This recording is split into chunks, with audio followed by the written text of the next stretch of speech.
test.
Back to the square, Nick. Go to the square, Nick.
Place the footy now.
Jacob!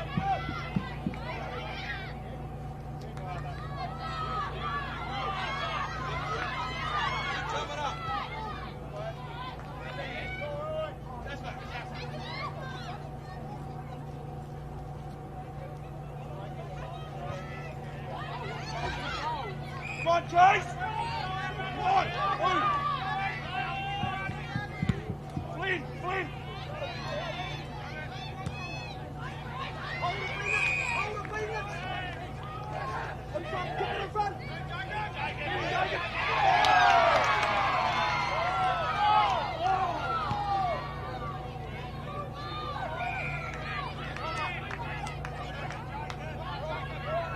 Well done, Jacob!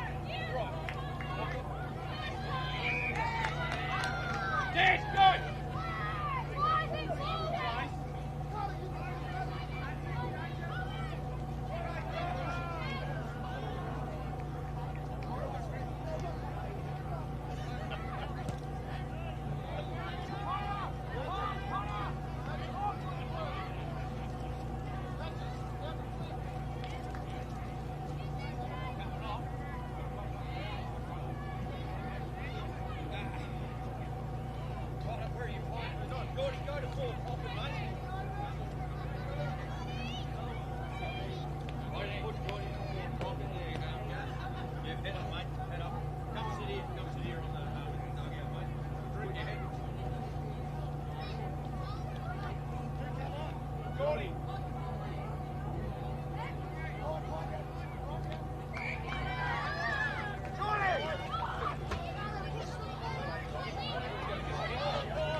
2.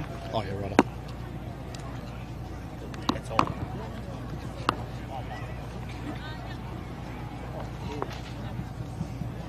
Okay, ladies and gentlemen, welcome everyone to the 2025 Grand Final, and well, congratulations to Coolin Condinin and Narrabeen on a fantastic game of footy. Well done, guys.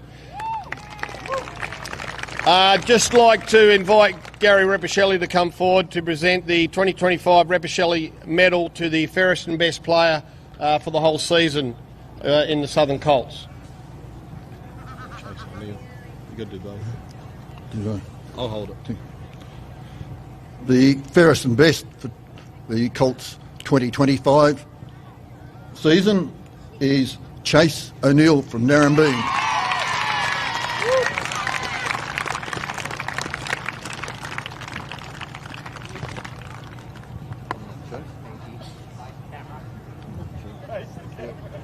You don't have to come over to the camera, just face the camera. Sure. Yeah. Put it on his neck.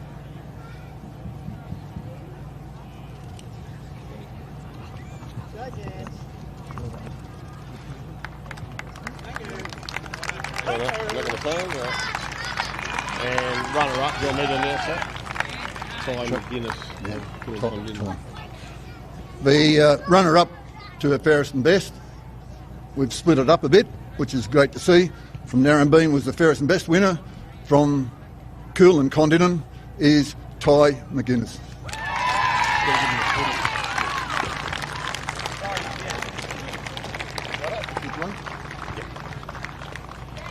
Got to give the other bloke.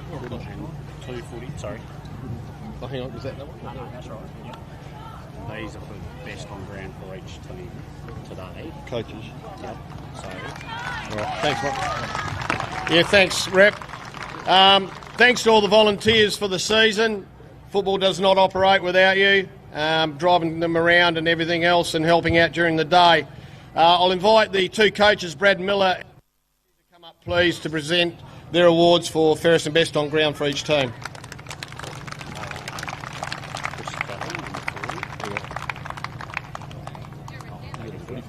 yep. Jacob.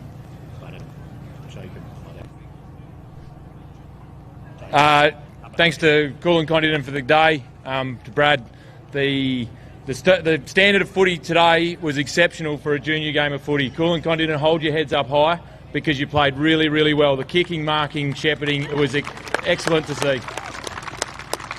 Our ball for today went to a fella, probably the biggest bloke out there. He can grow a better moustache than me, and he did well all day. Jacob Buttigieg.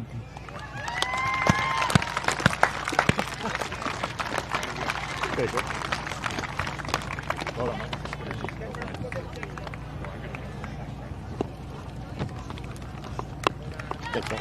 Yeah, I'll get the sword. I've got two of them, so I'll hold it. Oh, okay. Thanks. Thanks for that, Barty. Yeah, just like to thank the EDFL committee for implementing finals for our junior comp. It's really, I think it's a really good thing, and the game today and throughout the year, I think everyone played in really good spirits. I know Narrabeen had a heap of little kids on the bench today, which is an absolute bloody nightmare to rotate, but it's such a good thing for those guys to run out with a jumper on and be a part of it, and for our guys too. We had a few little guys running around there, and I'm really glad they were able to be a part of it today, and yeah, I hope that continues for the junior comp, because it's, like I said, I think it's really important that we all experience that. Yeah, so best on ground today for Narram was probably pretty obvious. He's an absolute ripper player, and that goes to Chris Kelly.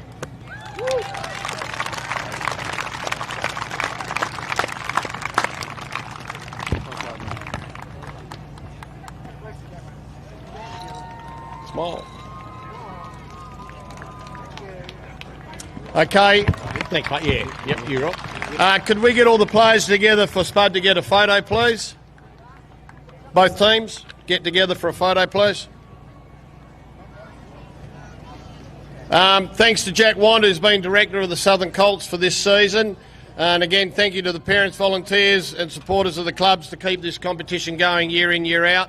And here's to a cracking game of footy coming up with the reserves. Thank you. Oh, yeah, we could do that. Sorry, forgot the medals. No, forgot the medals. Oops. Yeah, got the medals still. Don't Well, go anywhere. it's not on the running list. Pennant and the medal. Spud. Gotta do that.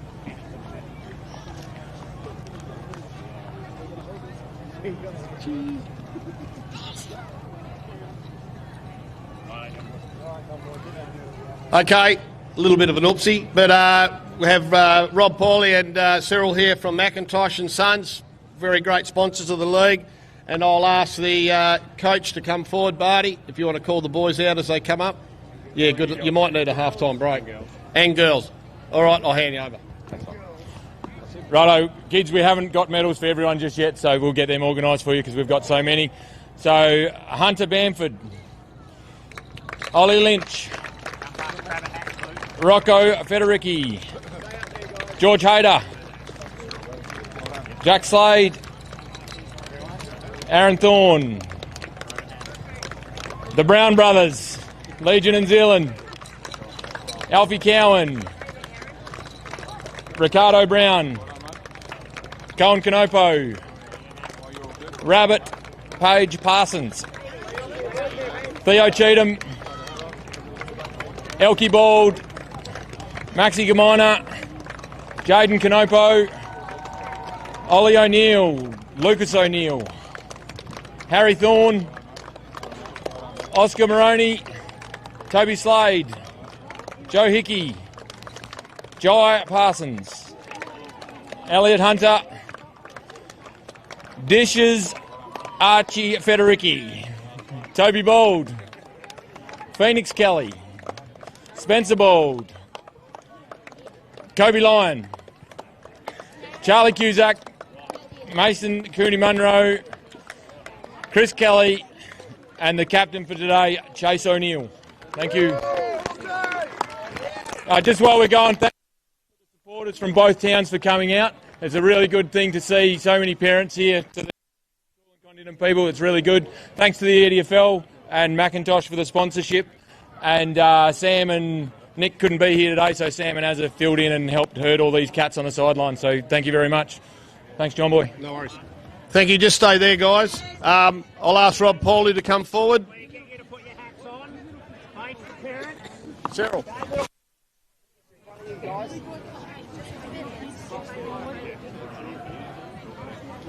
I'll ask Rob Pauly to come forward and present the pennant to the winning captain and coach. Thanks, John Boy. Well done to Narran Bean. Bad luck to Coolin Condenan. So, yeah, here's a premiership to Dalian. Ask the coach and the captain to come forward and get the pennant.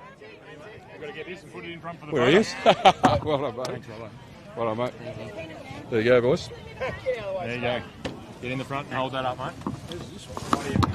Alright. Yeah, I'm not sure that was an extra. Thanks, mate.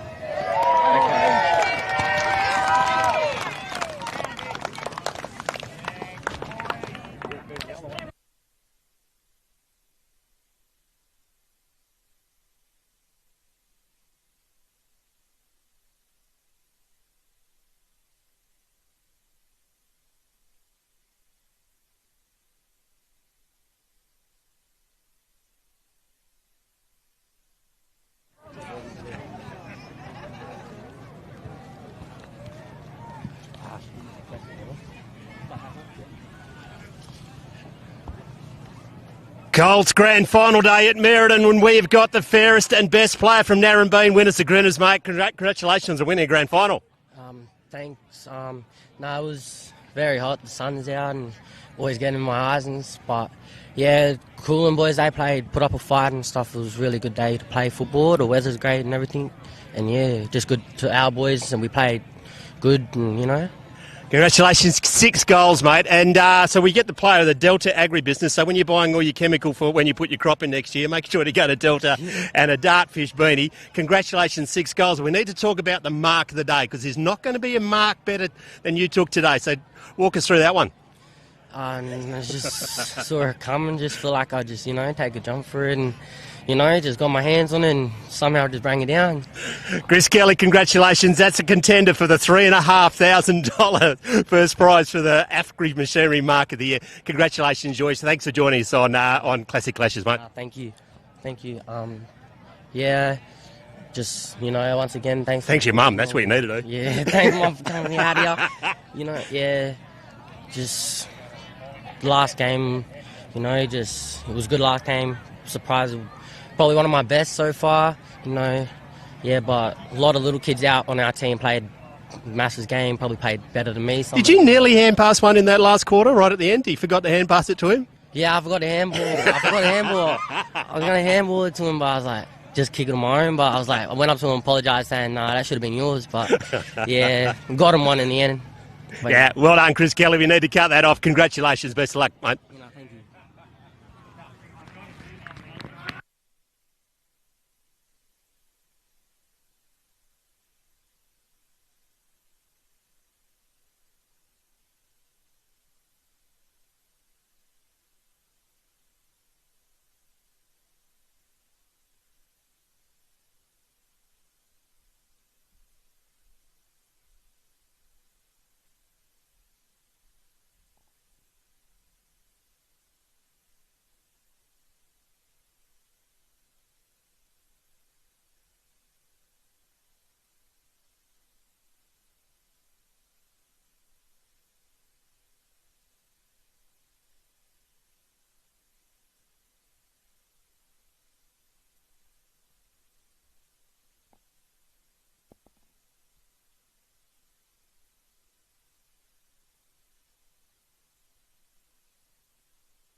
Good afternoon or good morning, everyone, wherever you are around Australia, WA, the world. It's great to have you on board on Classic Clashes and Filming Footy. We're coming to you live from Merredin for the Eastern Districts Football League Grand Final Day. September has come early, a day early, in fact, here in the EDFL. We're going to kick it off first with the reserves between the Demons and the Bombers before the Tigers and the Bombers do battle in the league. My name's James Gardner, joining commentary by my good friend in Macca. Macca, great day for football. How good? Spring is around the corner. It's a lot different from the previous month in the wheat belt, James. It was damn near snowing down in Curragin last week, where the Bombers booked themselves into a grand final.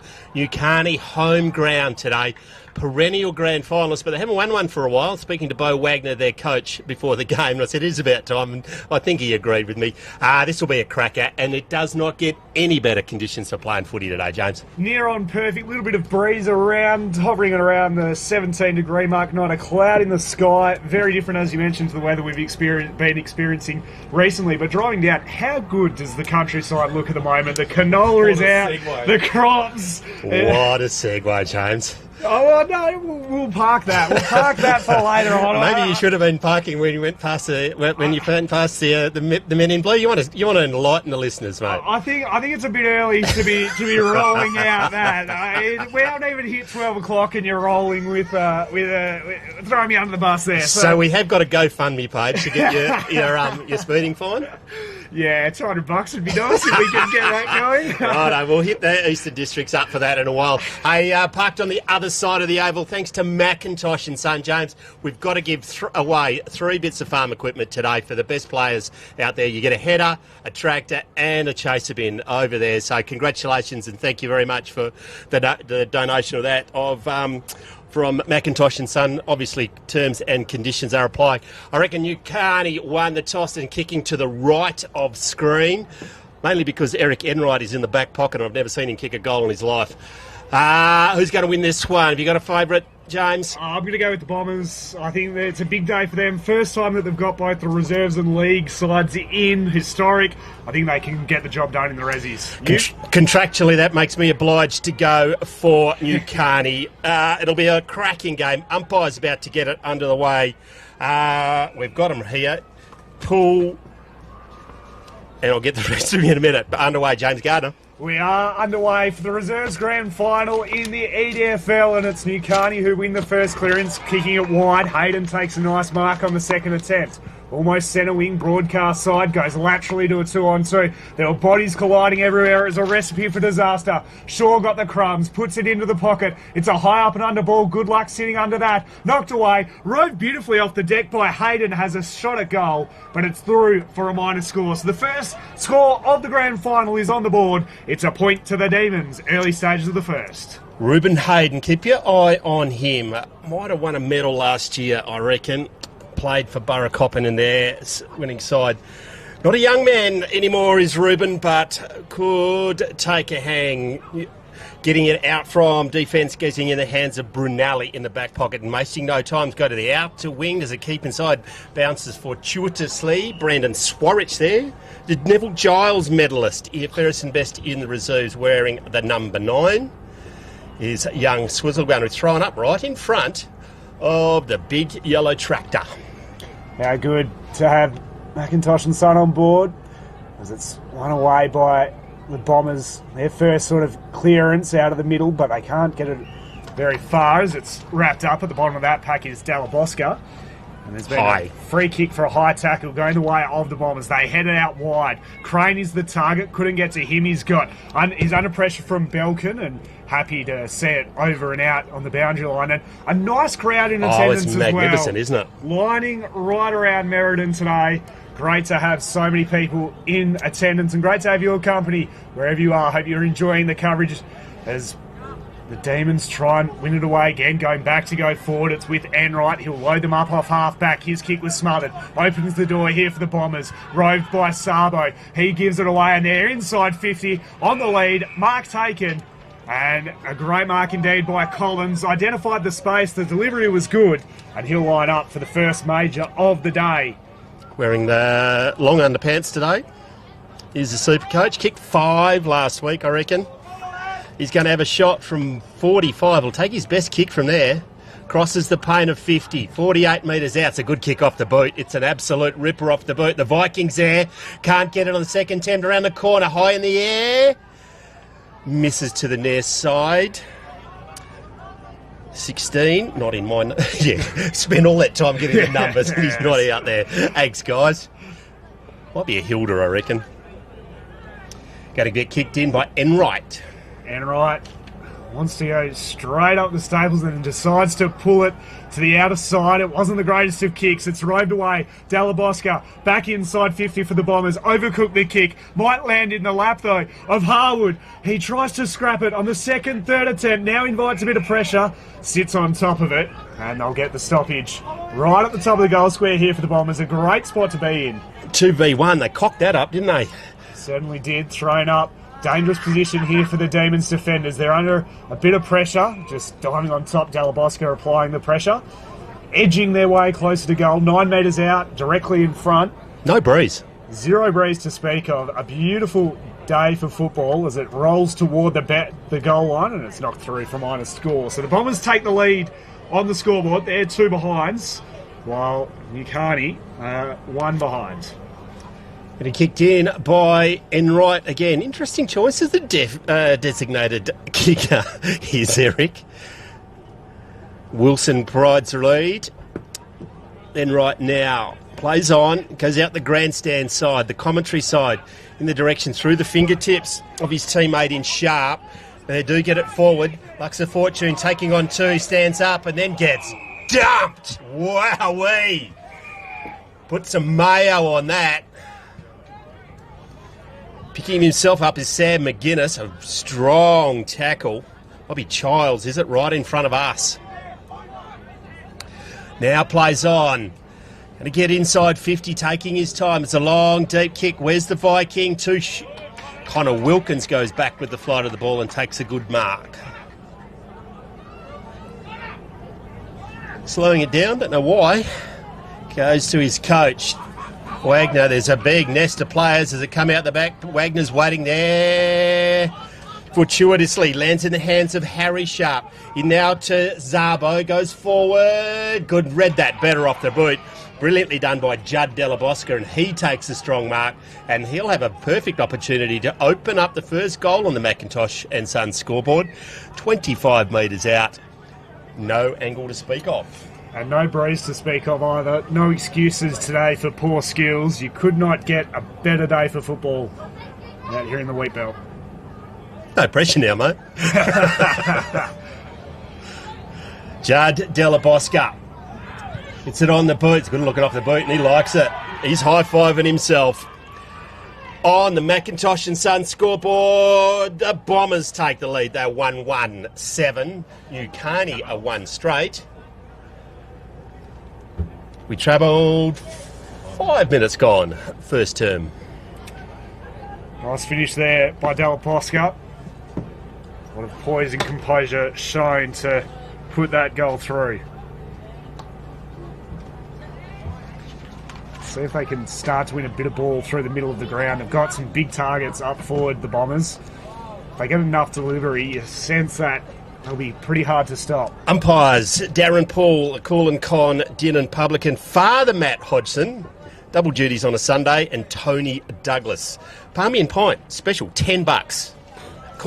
Absolute steal. He doesn't know that, but terms and conditions may apply to that $10 Palmy and Pint. Tumbled to half forward for the Demons. Their first meaningful look inside 50. Shaw tried to go off the deck, invited the pressure, does the tackling, and it was a good hit as well. One of the easiest decisions the umpires will have all day. A clear throw as Shaw gets the free kick and the chance for the immediate reply.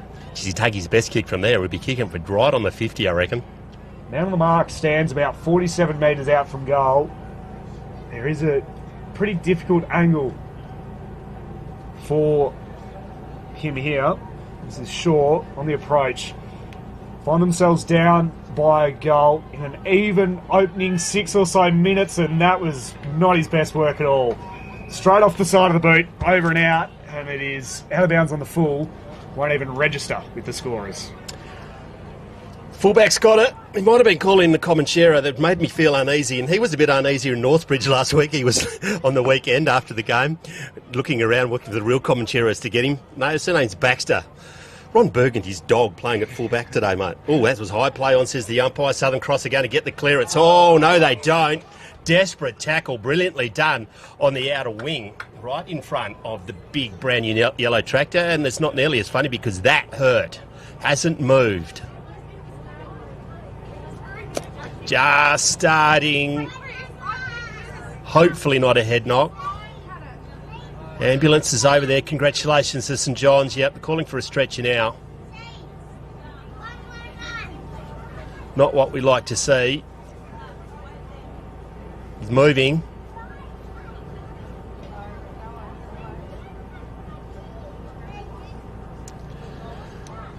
Goal kicker so far was Judd Della Bosca. He's up and about, which is good to see. Actually, that was his mate. Yes. You going leg or head there, James? You got the binocs on him? Yeah, he's sitting up now. There's a few players. One spectator ran immediately onto the ground to try and help him out.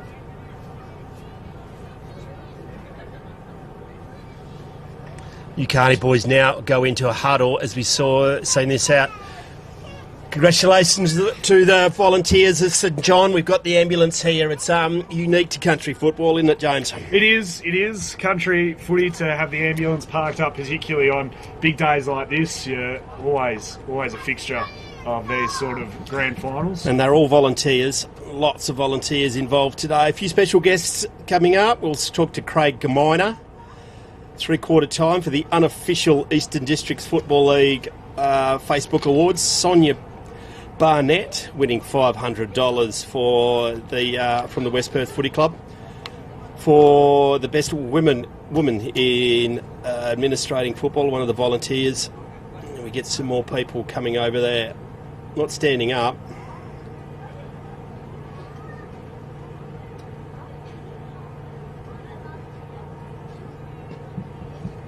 He's doing his best, from what I can see, to try and get up.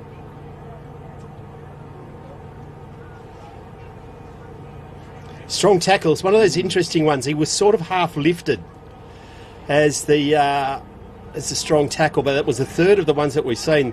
It's an interesting one with the sling and the dangerous tackle. I didn't see the head hit the ground in this particular incident, but it was a very strong tackle. Justin is in the motion of kicking, James, so off balance as he went to the ground. Open him, and obviously when you kick, open yourself up to be tackled and to receive a heavy hit, and on that occasion it just seems like he did walk off, so yeah. I reckon it might be a head knock, unfortunately. Yeah, he's just slumped straight off the boundary line, so he'll get the care and attention that he requires as we wait for this game to get back underway. Not the way we want to start grand final day. Charlie Young medal for the fairest and best in the Eastern Districts Football League. Charlie, a magnificent administrator out here, 300-game player, and I also reckon he might have umpired 300 games, did Charlie, on the board of Vice President of the West Australian Country Football League. Charlie Young, Coolin Condinan legend, Eastern Districts legend, will be presenting the fairest and best player out there today. We're probably waiting for someone from Southern Cross to get out on the field. There's our man down at the moment.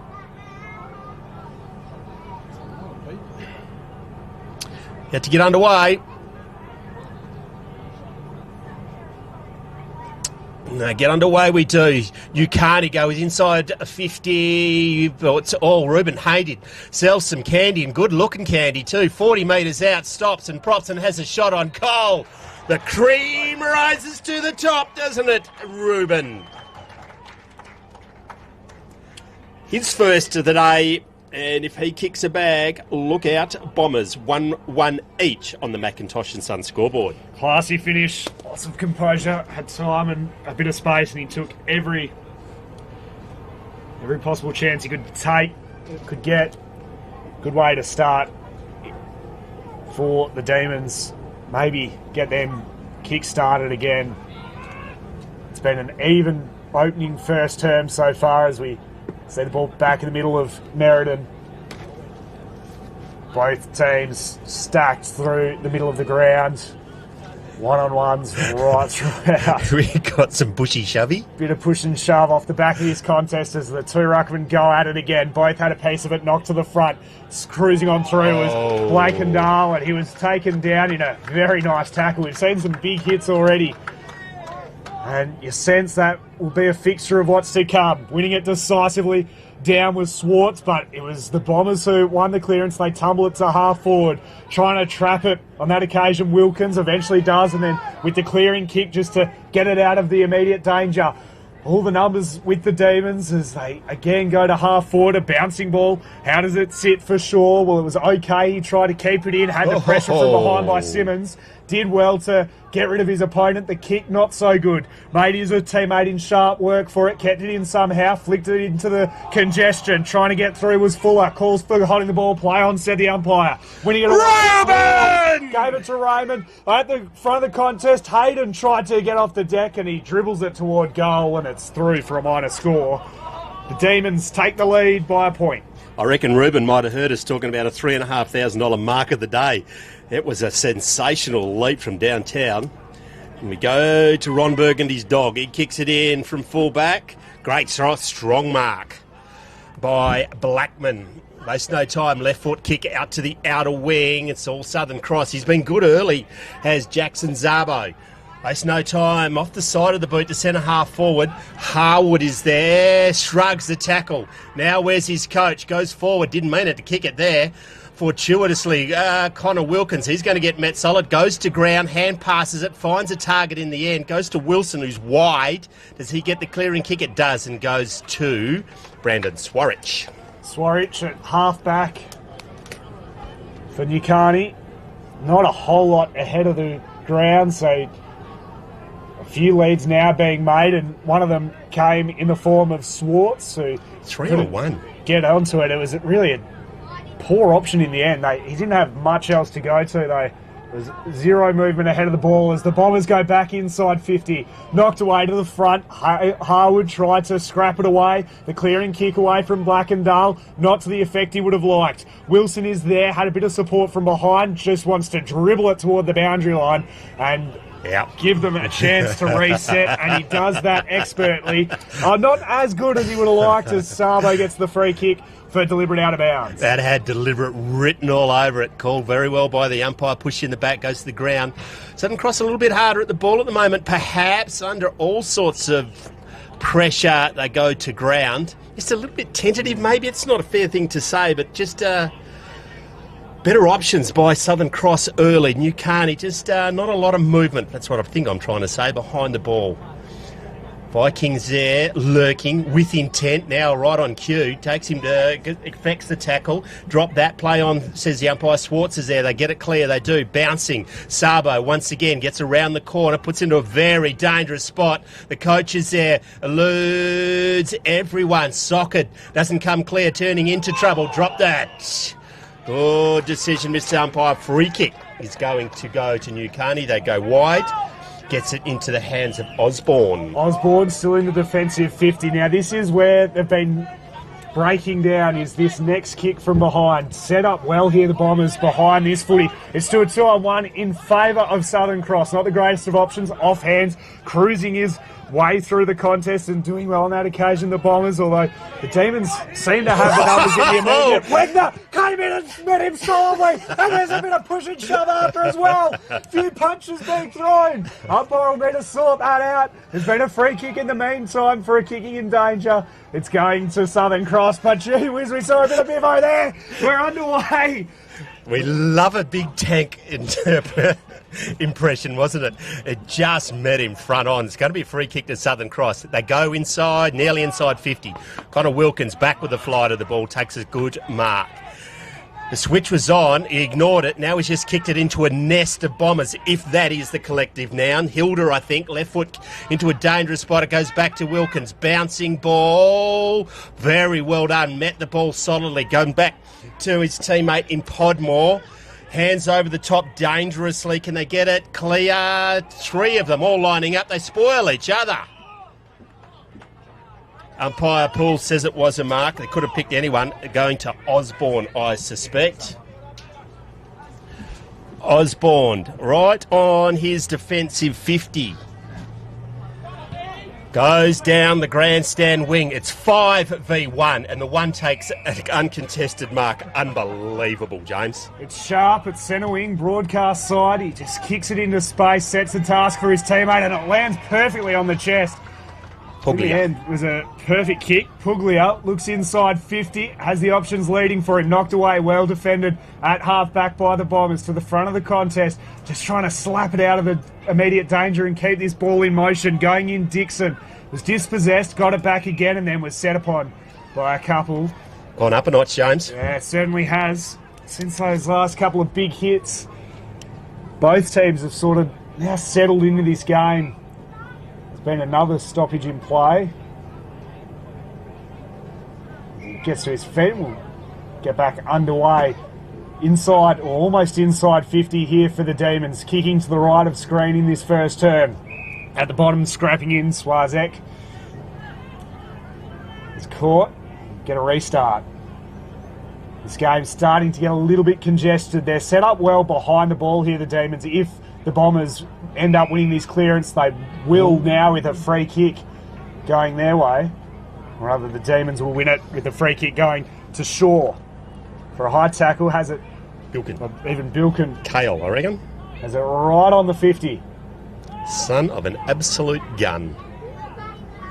Got no movement up forward, so he goes for it himself. It's going to land short. There's a lot of bodies around this, and it's eventually knocked through for the minor score. A good result if you're a Bombers supporter. Going to be kicked in.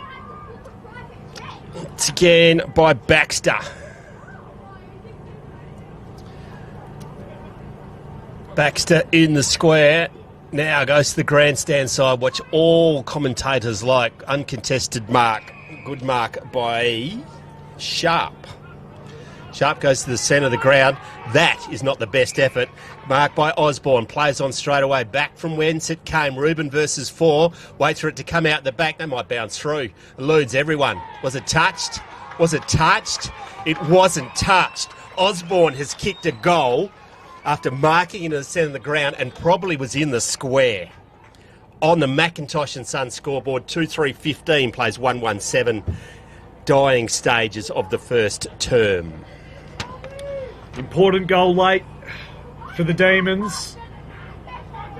And both their goals now from Hayden and Osborne have come from pretty skillful finishes. That one from Osborne, a little Is that in lucky. the centre? It's in the centre square? Let's give it to him. I reckon it was. It certainly looks at... 4 Southern Cross defenders versus Ruben Hayden. Came out the back and just rolled through for a goal. Back in the centre of the ground, been a ruck change, got down by New Carney. Sarabo again, been brilliant. He's met solidly, probably should have been holding it. Swarich now goes inboard to no one in particular. Sharp is there, goes around the corner. Lux of Fortune, 1-on-1. Ruben Hayden, great defence, goes around the corner. A shot on goal has gone across the face of goal to Harrison Shaw. One behind, they extend their lead on the McIntosh and Sons scoreboard. 2-4 plays 1-1. Handy lead heading into the first break at the moment for Nikani. What do the Bombers have out of defence? Well, not a lot. They're just about every player, bar a handful, are in the defensive half at the moment for Southern Cross. Blast it toward the outer side. There's a nest of players there. Flying at the front was Hayden. Couldn't get onto it. It evaded him. Going back in and scrapping his way through. Dixon tries to knock it free and does so eventually. Blackman leads the race. Met by a couple. Managed to get a kick away in the nick of time. Up towards centre wing. Outer side. They've got numbers outside of the contest. If they can get it, they won't. After the throws picked out. And it's going the way of Wilkins, who's been good off half-back. I've been impressed with his game so far. Bilkin through the middle. Provided the option. What do they have forward of the ball? Not a lot. One-on-ones ahead. Sharp provides an uncontested lead. Decides he doesn't like that option, so instead will pummel it toward half forward toward the outer side. A bouncing ball. How does it sit for Young? Well, it wasn't fantastic, but he was able to knock it over to the voice, and that was the voice of Shaw. Knocked clear. Swazek goes back in, tries to evade a couple of tacklers, and then goes back to go forward. Sets a task for Hayden. Had a bit of time and space to get onto the preferred left and blast it inside 50. Gets over the back of the contest. All the numbers with the Bombers, though. If they can clear it away from here, that would be handy. Simmons was the number. The goalkeeper right on the line, just blasting it out. It's a 2-on-1, though, and it's marked by Hayden. Hayden of the Stephen variety. Left foot chiseler inboard over the head of Sharp there in numbers of the cross, but their hand pass misses the target. Now goes to ground. Maybe a trip play on, says the umpire. Was he holding it? Dropped it. Play on again. Ferocious tackling, not going for the ball's New Carney side, and I reckon it might be Hilda gets the clearing kick. Reverse Tory to the outer wing. Are they going to call that deliberate? They aren't. The Viking there just turns around menacingly. And the umpire says, I'm not going to disagree with you. I'm going to be throwing in on the centre wing, outer side. Dying stages of the first term. Down perhaps? No. Plucked out of the air by Caius Young. Now goes forward. Chopped off by Baxter. I need to come up with a nickname. Ron Burgundy's dog doesn't sound respectful enough. Bradley Brunelli gets it, hand pass it to a teammate. Now they go back right down the centre of the over. Connor Wilkins has been in everything. Hayden is there. Didn't mark, perhaps spoiled. Brilliant tackle. Taken to ground, no prior. It's going to be a ball up in the centre of the oval. Mentioned it before, but I'm loving the game of Wilkins off half-back. He's been taking a couple of intercept marks and setting up a lot of play for them. Into the middle, though, here for the Bombers. They've got numbers out the back. Harwood has time and space. Spots the kick up. Dalabosca takes it on the chest. Had the space in front of him. The delivery was perfect. And he'll line up for his second. And to hit back with an important goal nearing on quarter time. From almost the exact same spot that he kicked the opening goal. They always seem to have more numbers at the fall of the ball, don't they, Southern Cross? Dalabosca on the approach. The kick was not a good one as it's hooked to the near side and barely scrapes through for a minor score. The boundary umpire was just thinking to himself, is it my job to call this out of bounds on the full? And he just deferred to the goal umpire who couldn't make it. That was lucky to squeeze in, I would have thought. Clearing kick away, Enright. Bouncing ball, tapped forward by Sharp. Goes back in and wins his own foot. He gives the stiff arm and then the handball. But the numbers are with the Bombers. Shrugging the tackle away, Simmons blasts it toward the top of the goal square. Wilkins with the spoil away from Collins as it's knocked to the front off the deck at heads. But it's straight into the lap of Hart. He was brought down from behind. Play on, said the umpire. As then set upon is Brunelli by a couple of defenders in. A couple of important tackles there by the Demons defenders. Jeez, they're laying it on the line. There's no second chances, and they've all read the memo. They are going hard at it. Got down by Young. Do they get the clearance by Swizzle? Swizzle on the outer wing, left foot kick is not going to make the distance. It's going to get chopped off out there by Joey Del Bosco. Met brilliantly. Turnover by Caius Young. Maybe. No, Jack Dixon. Running into trouble. That's a lot of trouble. Throwing it out in the end. I think it was Judd Delabosca.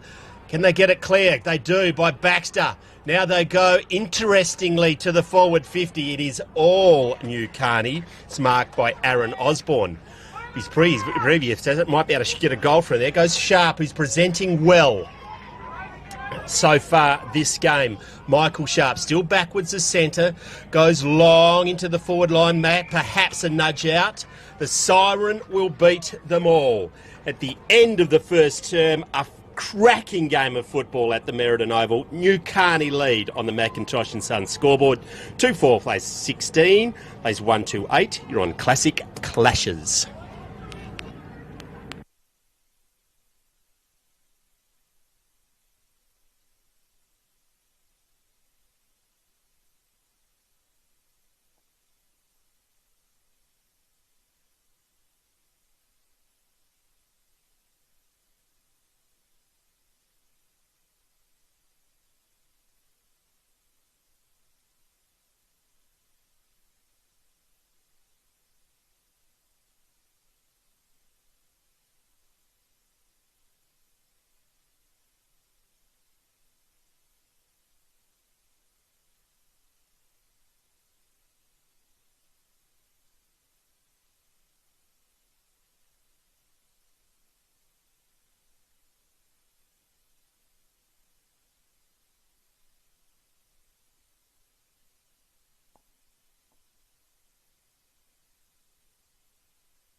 Welcome back to Merredin. It's grand final day in the Eastern Districts Football League. This is the reserves grand final between New Carney and Southern Cross. It's currently a 7-point lead to the Demons. They lead it 2-4-16 to 1-3-9 against the Bombers. My name's James Gardner, and it's great to have Macca alongside me. It's been a cracking game of football so far. It is just a real solid, it's just a slugfest, isn't it, so far? Both sides still feeling each other out. Got a couple of Sherman tanks which are running through each other, and it's too harder to pick than a broken nose at the moment. It's like a good grand final should be. We finally will get the scoreboard. It is 1-3. We thought we were 1-3 in the change room, in the commentary box, but James Gardner to get us underway. Sharp wins the hit out, but the Demons win the clearance. It's Shaw who rips it away, puts it inside 50 for the first foray forward. Couple of big hits. Here's Shaw. He'll lead the race. Goes off the deck instead of picking it up. Got it to Shaw again.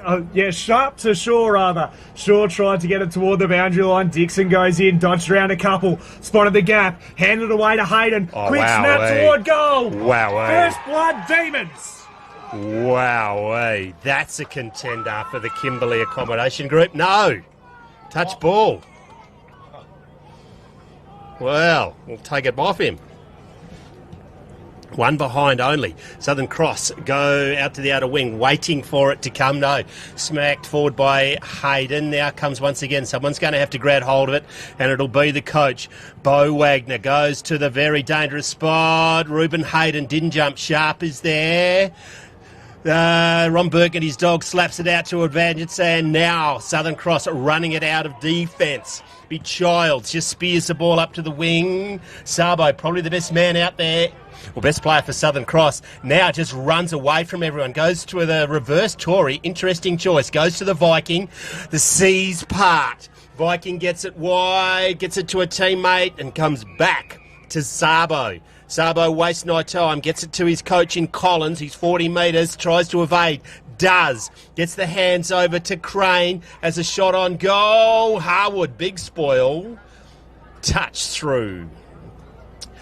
End to end by the Bombers. Set up by Baxter.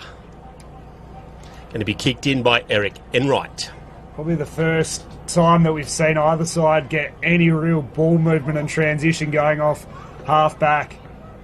Can Enright respond with their own little piece of magic? Goes wide. He has a couple of options. One of them was Swartz, was knocked away from him. Hayden was there in support. Drop that. The ball is somewhere in amongst that pack of players, and it's ripped out eventually and towards centre wing. Shaw is the target. Has to wait for a kind bounce, and in the end it pitches and rolls over and out for a boundary throw-in. Just under the McIntosh and Sons scoreboard. Some great pieces of machinery out on the outer side on display. Uh-oh, bring it in, young fella. That will be recalled. I reckon he's from Burracoppin. Just zoom in on him, John Douglas, to get some true, so we can really, the boys from Burracoppin can give him the appropriate amount of praise at the end of this game. Held back into play. There's one down by both ruckmen who had a piece of it. Dixon is wrapped up. Got another stoppage. Centre wing, or just forward. Southern Cross perhaps got down. No. It's going to get cleared by Della Bosca. Good hands out into open space. They go forward once again. A left foot kick. Running out is Collins. Eludes everyone. Is this going to bounce through? It will. Forward behind. Another behind to Southern Cross. 1-4. Plays 2-5. Opening stages second term. Enright going to kick the ball in again. Plays on, waits for his options to come. Now goes long, out to the outer side. That's a better kick. Hayden's from behind, but a strong mark in front by Rob Blackman. Blackman goes inside 50, having to stand there and wait. That's a strong mark. Is it Caius Young, perhaps? In the white boots, short, bump ball, play on. Oh, eludes the tackle. Might be Swizzle. Now goes to the centre wing. Reading the ball better than anyone is Judd Della Bosca. I think I got that right with 21. Throwing it out. Nearly running past the ball is Simmons. He's not going to die wondering. He is going to make contact. Does the ball go out? Stays in high. Free kick, Southern Cross. Still very willing out there. Going to be kicked inside 50. Gets a little bit of an up and under. The Viking goes underneath the ball. Probably a mark. Aaron Osborne, he's been good. Halfbacks of Demons have been good so far. They just need to get some transition ball going. Their setup behind the ball has been pretty poor so far today. To centre wing from behind, Hayden flew. Couldn't get to it though, as it's marked by Blackman again. Almost rinse and repeat, copy and paste. He sends it back inside 50. It's a 3-on-1 in favour of New Carney. And Wilkins. as a result, the numbers win out and knock it to the boundary line to reset again inside 50 for the Bombers. No, it's probably the midfield from New Carney, which is not transitioning, not the setup, isn't it? Yeah, behind the ball, that's where the Bombers have been winning the contest and field possession throughout these early stages of the second term. Knocked clear, overrunning it slightly was Del Busco, and diving on top of him was Hayden. Happy to lock it up in their defensive 50, the Demons, and just chew a little bit of time off the clock. Toss back into play. Can they conjure something here, the Bombers? It's ripped away and it's won out by Swizzle. He goes wide to a one-on-one. Well done, almost by Hayden. Nearly reeled it in. It spills loose. Blackman has had a couple of opportunities so far this quarter. Hands it to Baxter. He launches them inside 50. Looking for the coaching Collins. Surely a holding the man free kick. It was. 1 versus 3, and the 1 wins out. Collins. And a 54, not playing the ball back, and that's costly in the grand final. It's an absolute gimme. No one's on the goal, so just belts it into next week. Gets himself an extra breather. He gets his first for the day, does Super Coach Max Collins. Scores level, 17 apiece. Costly error, James, in a grand final. Not handing the ball back, the simplest of tasks. Well, before that, it was just, they had the numbers, the Demons, and gave away, firstly, a silly free kick. It was clearly holding the man and then not giving it back. It really is just a comedy of errors, and eventually the damn wall was going to break with the ball that the Bombers were getting inside 50, but if they could have just weathered the storm for another couple of minutes, they may have been able to get their own opportunity against the grain. Harry Sharp and Rob Blackman are in the centre again, and they've been very good so far, along with Zabo, and that's probably the difference out there at the moment. Sharp in the ruck against Swizzle gets it, drops it, plays on, says the umpire, taken without it. Zabo searching, hand pass inside. Can Ukani find the handle, wrapping it up? Not coming out of there. Umpire Poole just hands out some cards to the Coolin Hotel. Palmian Pint, $10. Might even dry there this afternoon. Got out of the ruck by Sharp, punches it forward. Wilkins is there, turning it out of trouble, going to ground. You're not coming out of that. I reckon that might be Father Matt Hodgson, that one there. Throws the ball up, got down by Southern Cross. Two New Carney players spoiling each other. A scissor kick out of the air. Blackman's there trying to affect... no, it's not Sabo. It's Fuller. Man, just on the ground is Cale Bilkin. Now they get it along, but it's once again no one in particular. It's Sharp once again. He gets the bouncing ball, kicks it to advantage. It's a good kick. Lands in the hands of perhaps Hilda. Toby Hilda. Kicked a point in the first term. Inside the centre square, goes along and searching for the Viking, Connor Wilkins.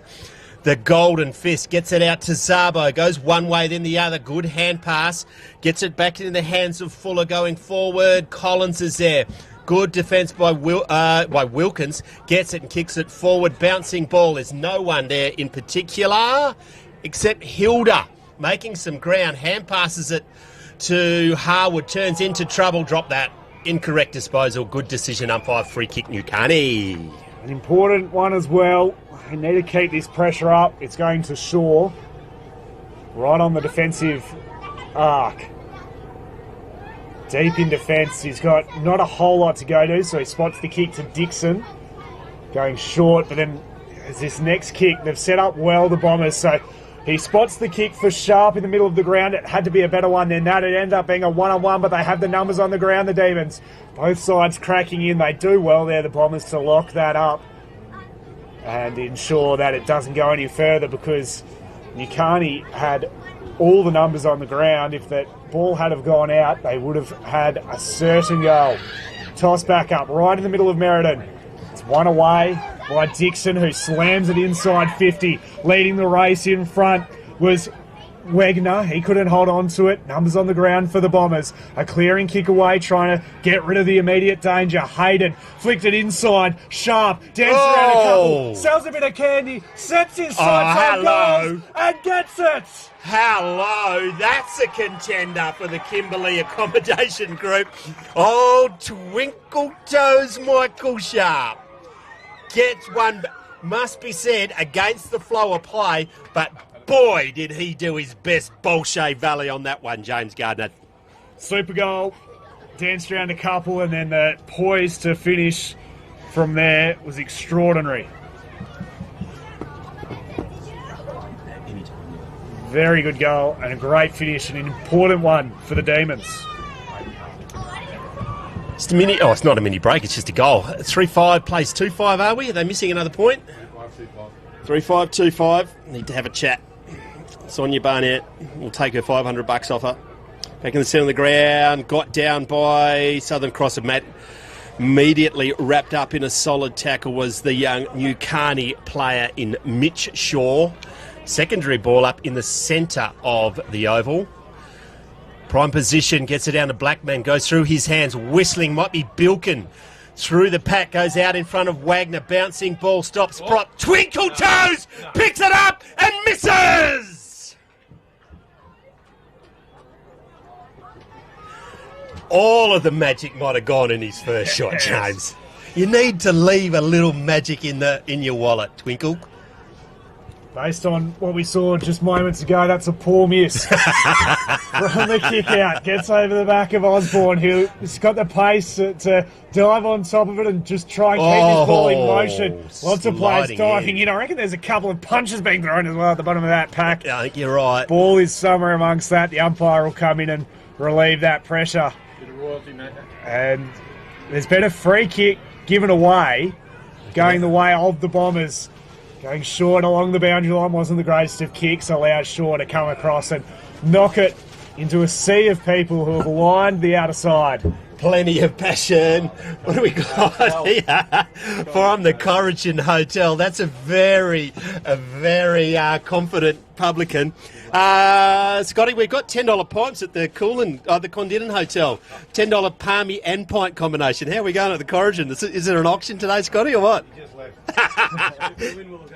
Well, if the Mighty Tigers win, Scotty Coppin will look after us. So we might have to do a pub call after this, James. We'll just do a steak sandwich. I'm staying there tonight, so I'm hoping that the Tigers get up without me. We're professional, of course, but it goes to the outer side, leading the race Sharp. Twinkle. It reaches down. It's a long way down for the big fella, but he did well to get it to half forward. Bounces off the chest of Shaw.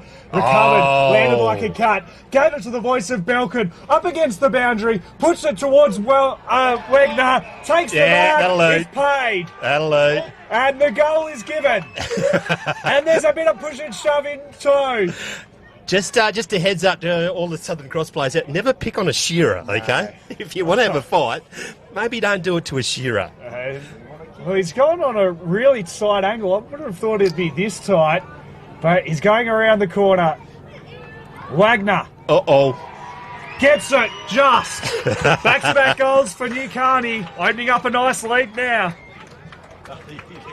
And getting straight in the face of Nick Simmons is Bo Wagner. You will never die wondering. Thanks, Scotty, for the Corrigan Hotel. Sensational effort. Copping a coldie we are up in the commentary box. And speaking of copping a coldie, so how'd you talk your way out of a DUI on the way up here today, James? It wasn't a DUI. We'll put that straight on the record. Just crept a little bit over the speed limit, heading down. Seriously, main roads. Why the hell do you go from 110 down to 60? Oh, gee whiz. Anyway, the local constabulary, they were pretty good blokes, so we'll get away with it. They let you off for drunken driving, mate. Give them a break. So where were we last night? I had a little session at the OBH. Oh, perfect. Oh, Sharp is putting on a clinic. He's tacked from behind, but he does get his kick away. 1-2. Great effort. Great mark by Harrison Shaw. Plays on, kicks it out into the front of his teammate. They pick it up. He's going to get met. Slung as he's kicked it. Do they play it down the ground? They're not. It's going to be a free kick. It's going to Isaac Childs. He wastes no time. Has a bounce. Running it from fullback. Goes straight down the centre. Wilkins versus the Viking. Hayden comes in there playing some aerial ping pong. Gets it to Bilkin. He's made a real difference since he's come on. But it's going to be turned over. It's going to get made by Sean Hart. He looks forward. They're doing... Oh, the Viking nearly got a bit of a drive-by. But they're doing what New Carney did earlier on by just kicking it to the opposition, aren't they? Across. It's the outnumber in favour of the Bombers. Almost a kicking in danger there by Swizzle. He gets it towards full forward. It's a 2-on-1 in favour of the Bombers. Make that now 3 as it's picked up nicely by Hart. Slams on the boot with a clearing kick. Scafoni needed a kind bounce, got it, had time to set and survey his options. Goes to the 1-on-1. Wilkins did well from behind to knock it to the front. Blackman was there though. Tumbles it down the boundary line. Clever. Knocked over the back. They've got the numbers here, New Carney. And into the corridor it heads. Shaw, well, it sat on his head and it invited the pressure from behind. And it was well done by the Viking to keep the ball in motion. Shaw recovered best and then was tripped in the process. We'll get a free kick for his troubles. Not a whole lot ahead. Has Belkin all alone. Decides to go laterally instead on the 45 and play a bit of possession footy. Down the line it heads. Noah Hayes-Thompson. Hayes-Thompson. Almost on centre wing. Has Dixon leading for him. Decides to go over the top of that option to the 1-on-1. Sharp is in best position. Was knocked away. Over and out. Special guest time today. Classic clashes. We need to have a word to Sonia Barnett and take her Volunteer of the Year off because they can't get the scoreboard right, John Boy. Nah, amateurs. Amateurs. But anyway. John Hewitt, President of the Eastern Districts Football League. Congratulations. This is a cracking crowd here today, mate. It's magnificent. We're very lucky with the weather. Same last year at Bruce Rock. And, look, it's a massive crowd. And, it's shaping up. Good game here and hopefully the next one as well. It is. We'll get a tip off you and you're not allowed to sit in the fence when in the league game in a minute, John Boy. Cracking game of juniors today. An absolute clinic by Chris Kelly. Kicked 6 goals out of the 7. Yeah, I think he's one to look forward to seeing in bigger and brighter games, I think, Macca. Yeah, no, he did. But all the kids, the skill was absolutely great game to watch.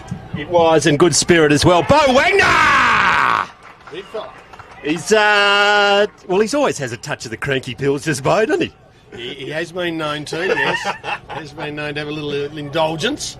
He just kicked one a minute ago. This is what a coach needs to do in the dying stages of the second term. To put him, you're going to kick from 40 from the boundary line. Just gets it under it a little bit. Misses to the near side. On the McIntosh and Son scoreboard, 4-7 plays 2-5. Fantastic, McIntosh and Son, once again. Donating a header, a tractor and a field bin. Now, if the commentators can't give those away, apparently you have to buy all 3, John Boy. Yeah, I don't know what I can say to that one, Mac. I thought it was payment for you and me. The Galar Gallery. Back in the centre, goes out. It's all Southern Cross. Lux of Fortune coming through is Hilda. No, Childs. Clean set of heels. Goes back towards the Viking. Look out. The broadsword. Shield wall. Comes out. It's repelled. Back into the centre. Turning back into trouble. He gets it clear. Going forward and right. Drops it right on the vinegar scope. Now gets him in one of the World Wrestling. Sharp is there. Just gets it clear. Desperate defence. Just hammered forward to Collins. No, they get it forward. Once again, it's going to be repelled. Not going to go out of bounds. Desperate by New Carney. Goes to the grandstand. Win 2 versus 1. Simmons gets it. Goes back. Clean bowls, everyone.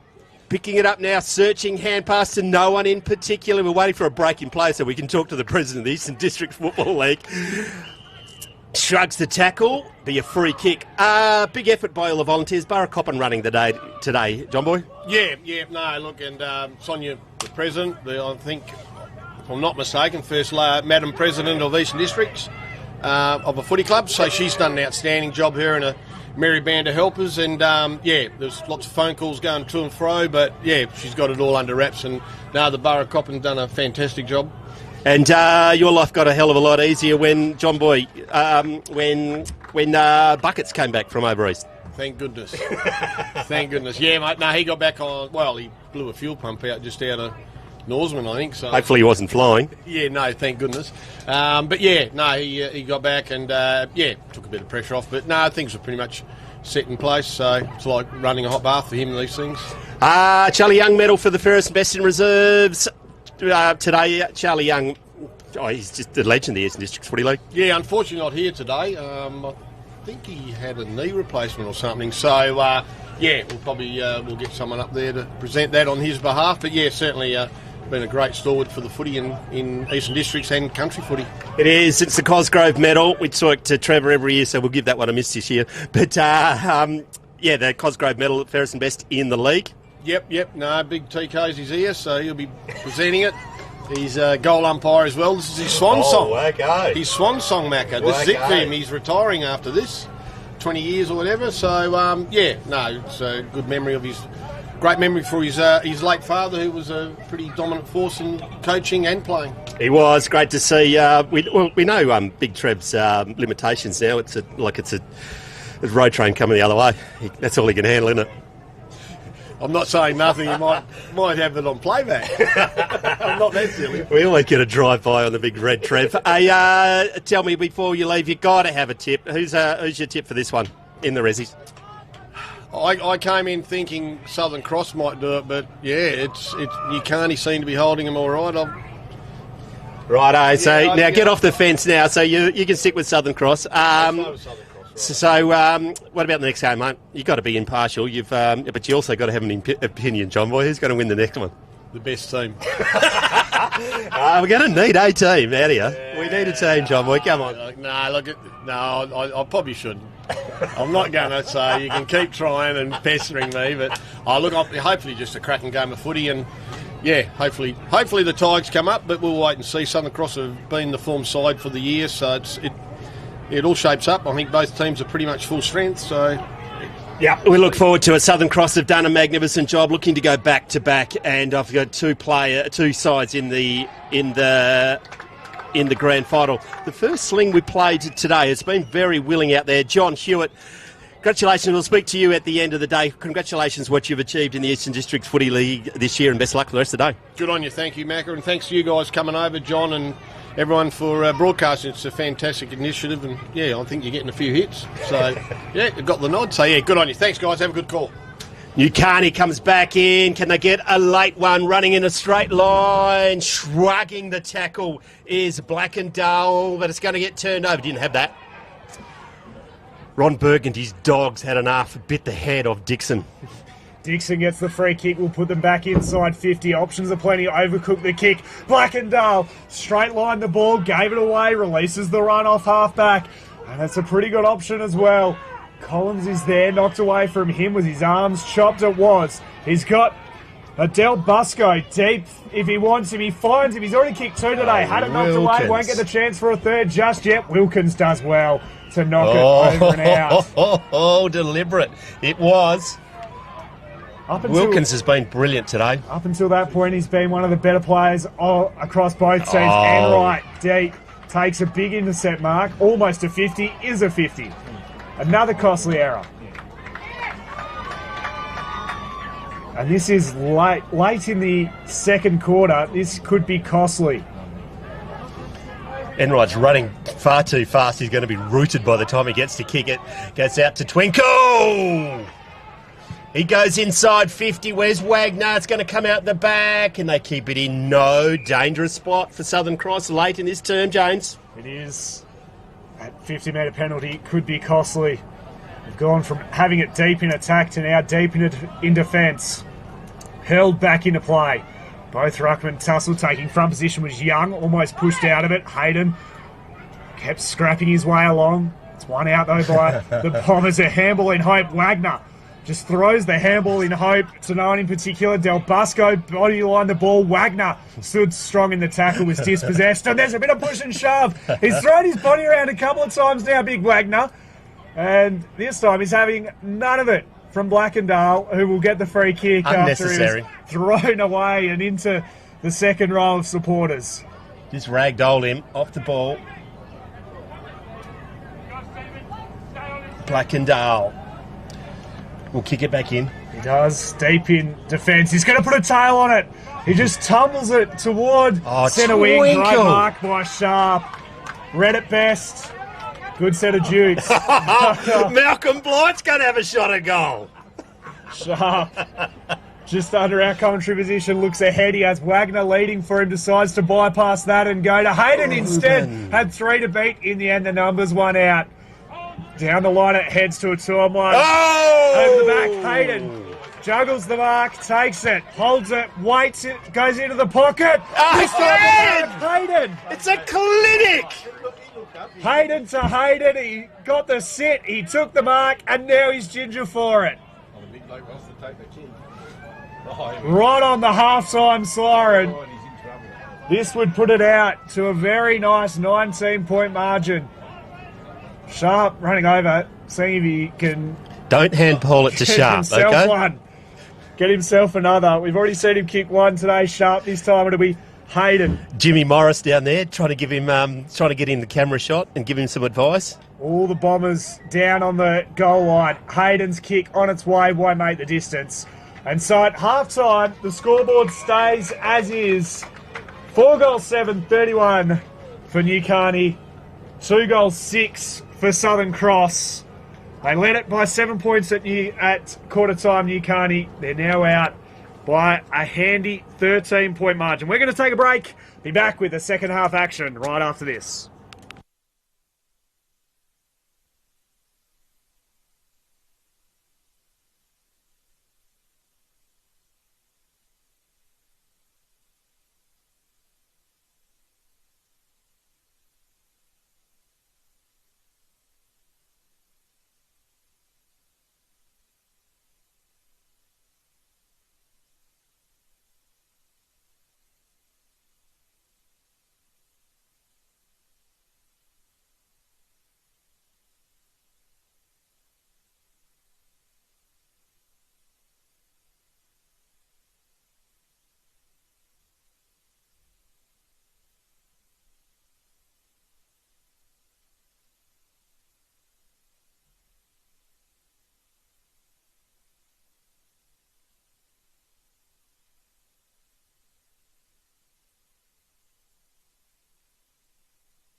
back to Merredin, Eastern Districts Football League Grand Final Day. It's half-time here in the reserves.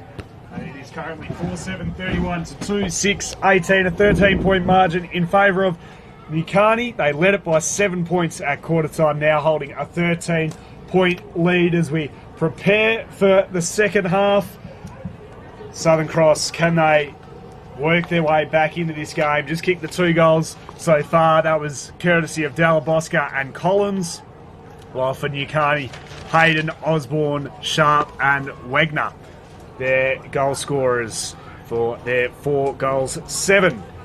Macca, prediction for the second half, please. Well, I did think New Carney might have won today, but it's been a cracking game of footy. There's a fair old rev up in the Southern Cross rooms at half-time. They've put Baxter into the centre, which is an interesting one.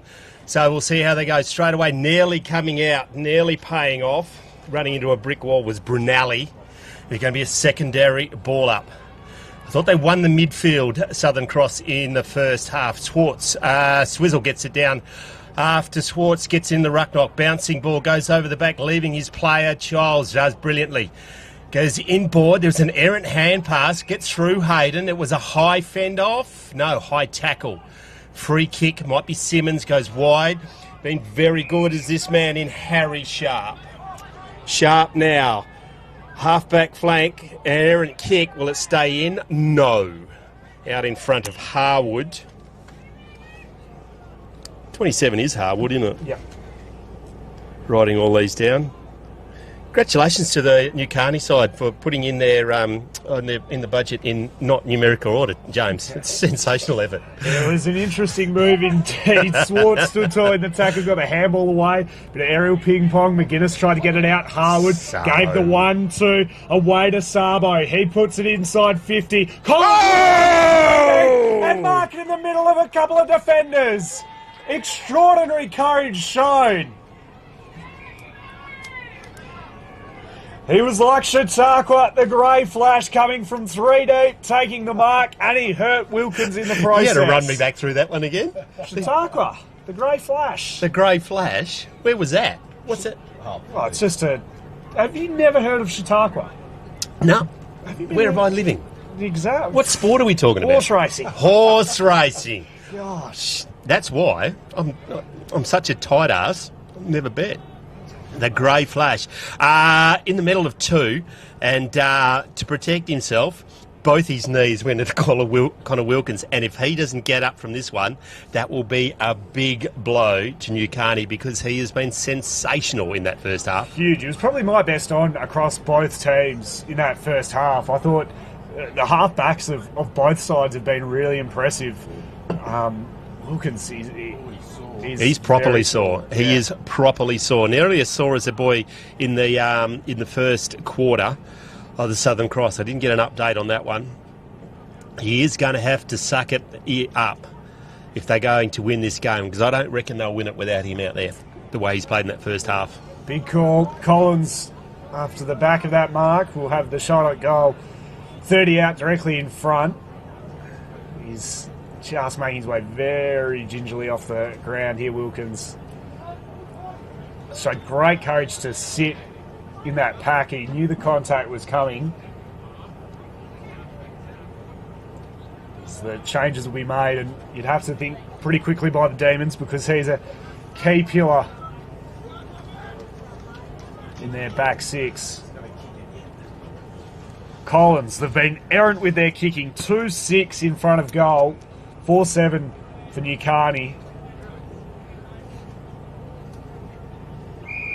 Collins will have the free kick. The player coach has kicked one today. That was at the start of the second quarter to tie things up. This would get them within 7 points. Dead in front. The captain coach puts it through, and doesn't he love it? Straight off the boot, he knew it was home. And he gives it a bit of a get around me, boys. And rightly so, after that sort of performance, the mark and the finish, exceptional. A cracking mark and an even better kick. 40 metres out directly in front. Never looked like it was going to miss. On the Macintosh and Sons scoreboard, tightens it up again. 4-7 place. 3-6. 5-point margin. Opening stages. Third term here at Merredin Oval. Congratulations to the Merredin Shire. An absolute picture here today. Crowd. The cars are too deep around and lined with players. Got down by Baxter, gets to have all it out. Ducking his head was a new Carney player. Wasn't coming out of that. It was Luke Swartz. Be a secondary baller. Baxter in the middle might be a bit of a move. He was very good last week. But that is the best player. Drop that. Play on, says the umpire. Now it's a foot race. It's going to be Hilda perhaps. Worried out by Swartz. Hayden's there. Hand passes it, but it was errant. A great tackle, but eventually get it out. It's a leg. It's going to be a free kick, and it's going to come back to Zabo, and he has been very good as well. Zabo, centre wing. Good kick. Points it in the direction of the Viking. Running back with the flight of the ball was the ruckman in Swartz, I think. Kane variety goes forward. Collins there. Does it stay in? Just. The stupidly shaped ball nearly did a deucer and went through. It's gone through for one behind only. He kicked in by the designated kicker, Eric Enright. Enright has plenty of players sitting out on the 50 and plenty of space for them to run into, particularly to the outer side. Decides not to go there. Instead will come toward the broadcast wing in the direction of Sharp. Baxter does well. Went the spoil, then pulled in the mark. Sharp had none of that. It was all Baxter. Play on, said the umpire. Rolls over and out. There'll be a boundary throw in. Dead in front of us. Right on half forward here for Southern Cross. A good spot to be in. Tossed back into play. Sharp palmed it down. Sabo tried to get away. In the end, it was Sharp for Newcarney to get it away, and then dodging through a couple is Simmons. Chisels the ball inside 50. Bounces off the chest. Hayden scraps away. Handed away by Del Busco. Gives it away to the Viking. Can he roar from inside 50? He misses it away to the right. Couple of costly errors now for Southern Cross in front of goal. Could be almost in front in this game if they had a kick straight. Enright comes toward Hayden. Barely marks it inside the field of play. Are we allowed to say centimetre perfect? Or is that still trademarked? That's trademarked. Yeah, okay. Forever. Going long down the wing. Baxter out the back. Takes the mark. Baxter goes inside 50. It's an interesting option. Viking! Viking!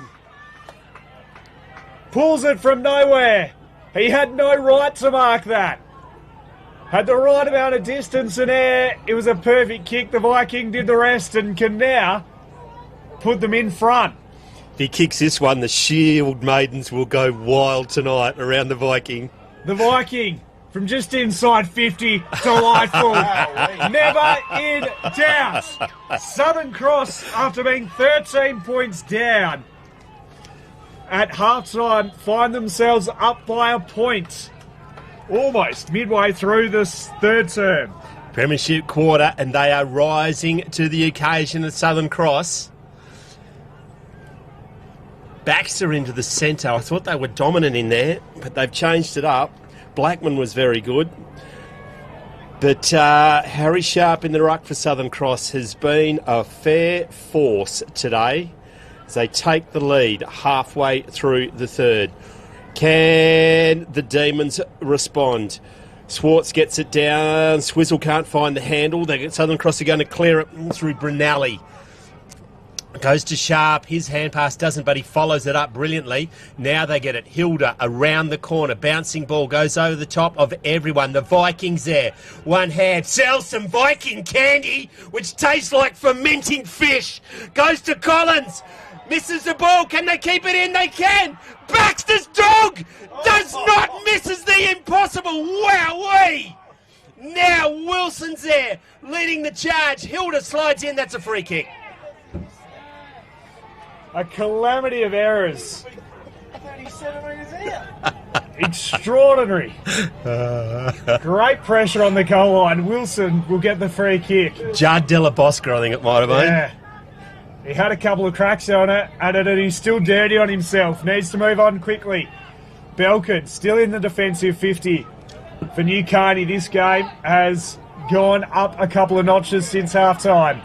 Blasts it long to centre wing. There's a large nest of players knocked away, out the back, ripped away by Shaw. Sends it to half forward. The one-on-one. Surely not. Oh, I thought it was good strength by Hayden. Good forward craft. Umpire didn't see out the way. Interesting decision to go into the middle. Works out okay, though, for Southern Cross at a true centre-half back position.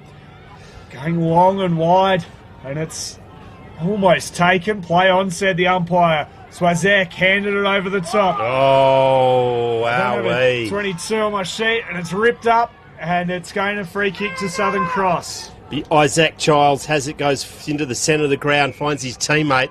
It's Jack Crane. Deep into the pocket, the Viking is on fire. He'll take his best kick from there. He's got a kick from 50. It's been an invasion. 10-minute mark. 17-minute plus time on quarter in the twos. The Viking from downtown, out of Norway, inside the Arctic Circle, pushes it across the face of goal. That was a kick and a half. Wowee. 1-2 to Piscini. In case you're wondering who the hell we're talking about, Kane Piscini. Can be kicked in by Enright. Got a lot of players congregating in the middle of the ground now. Sharp provides the lead. It was a low one. Collins came in, spotted an opportunity. Goes back to Enright, who tumbles it out of defence. There are a couple of Bombers in waiting for it. One of them was Sharp, who won the raffle. Puts it to a true centre-half forward position. Lots of bodies around this. The Viking flew, landed well, got his own ball, an errant handball away. Trying to spit his way out of trouble was Hayden, had it dispossessed. Slammed away by Swartz. Setting up was Blackman. Couldn't hold on to the mark. He'll send it back to where it came. Del Pasco couldn't hold on to it. Gets out the back. Wilson was stripped of it. Play on, said the umpire. Sharp goes back to Enright. The goalkeeper will just relieve the pressure away to a one-on-one. They're not out of trouble just yet. The cavalry arrives. Dixon does well with a clean pickup. Shrugs the tackle. Couldn't get the kick away, though. Play on, said the umpire. Swazek handed it over the top. Piscini goes inside 50 into the pocket. Bouncing ball. Doing well to get it is McCaig. And he's wrapped up and we'll get a stoppage. Deep in attack for Southern Cross. Not where they have certainly risen to the occasion, have the Bombers. What can the Demons do? Goes out of bounds. Going to be a ball up. Good news for the Demons. Connor Wilkins is doing some stretching. I think he just had a wee in the jar and there's no blood, so they can go back out there. Good tackle. Very good tackle, not going to be rewarded. It's going to be a ball up, 40 metres out from the Bombers' goal. So we approach time on in the third term.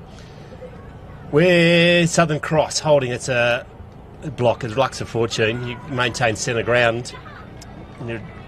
It's been called for a block, and the Viking is a little bit closer. Distance won't be the problem, but it's going to be a tough kick from that pocket. He's going to kick from 45. Crosses the paint of 50, gets close, stabs at it, goes across the face of the ground. Reuben Hayden. The coach has had enough, and he's put Reuben back behind the ball.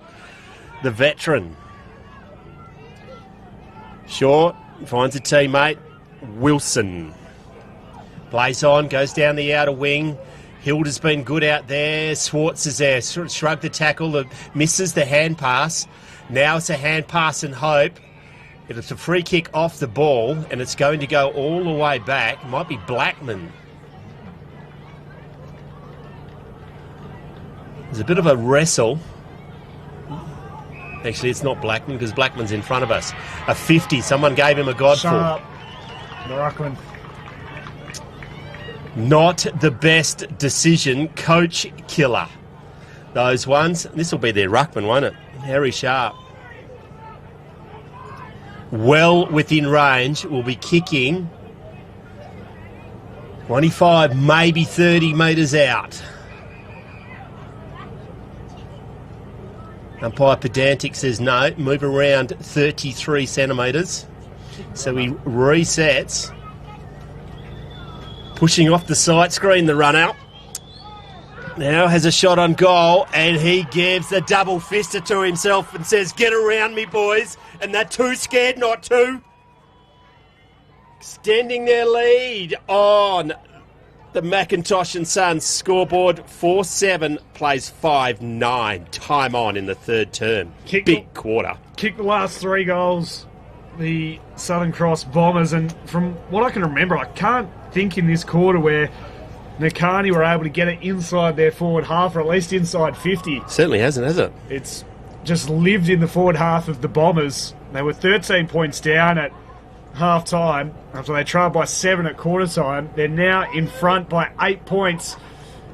And the challenge is at the feet of the Demons. What do they have in store for us? Is there another twist in the tail? It'll start with Swartz in the middle. He's beaten by Sharp, though, who slaps it wide. Sabo came through. Baxter won the clearance, was brought down from behind, holding the ball. Spotted the space and couldn't get into it. McGuinness takes it, takes the advantage, puts it to half forward, out the front of Shaw. Couldn't hold on to the mark. Now he's got a couple to beat it, and he's under a bit of pressure. Handed out wide. They're able to just relieve it away yet again, the Bombers, but it's straight to a nest of Demons. And winning the raffle, Swartz takes the uncontested mark. It's now the next kick from here. Where does he go? Got a couple of leads. One of them was Dixon. Opts not to go there. Instead goes laterally to Osborne. Osborne now, once again, they cannot get it past centre half forward, so they go short over the head. No, good mark. Played on straight away. Sold some candy. Paid too much for that. Goes to centre half forward, 1 versus 3. You put your money on the numbers, and right on cue, they're going to get away. Simmons, who has been a rock down there, goes through the hands of about 4 players. Running in a very straight line is a player in Sam McGuinness. It's not coming out of there. Free kick? Too high. Might be the white boots. There's an absolute wall of Bombers. They've got to pick their way through it. And kicks it straight. Unfortunately, Wagner's there. No, Puglia goes to ground. Hayden can't find the handle. Pushed out without it. Play on, says the umpire. Going to ground. Going to be a free kick. Had to pay one of them. Not going for the ball. It must be said, New Carney. It's going to be a free kick. It's going to be in the hands of Jamie Chalice. Kicks it across the face and goes to Simmons. Simmons has a bounce, waits for something to happen there, and the run comes from Hilda. Great effort by the young fella. Wilkins gives for a shoot.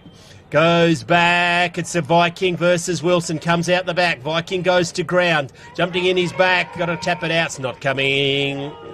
No free kick. A bit of the rub of the Vikings' head for good luck by Wilson. It's going to be a ball up. Brave man Oldenby poking the bear.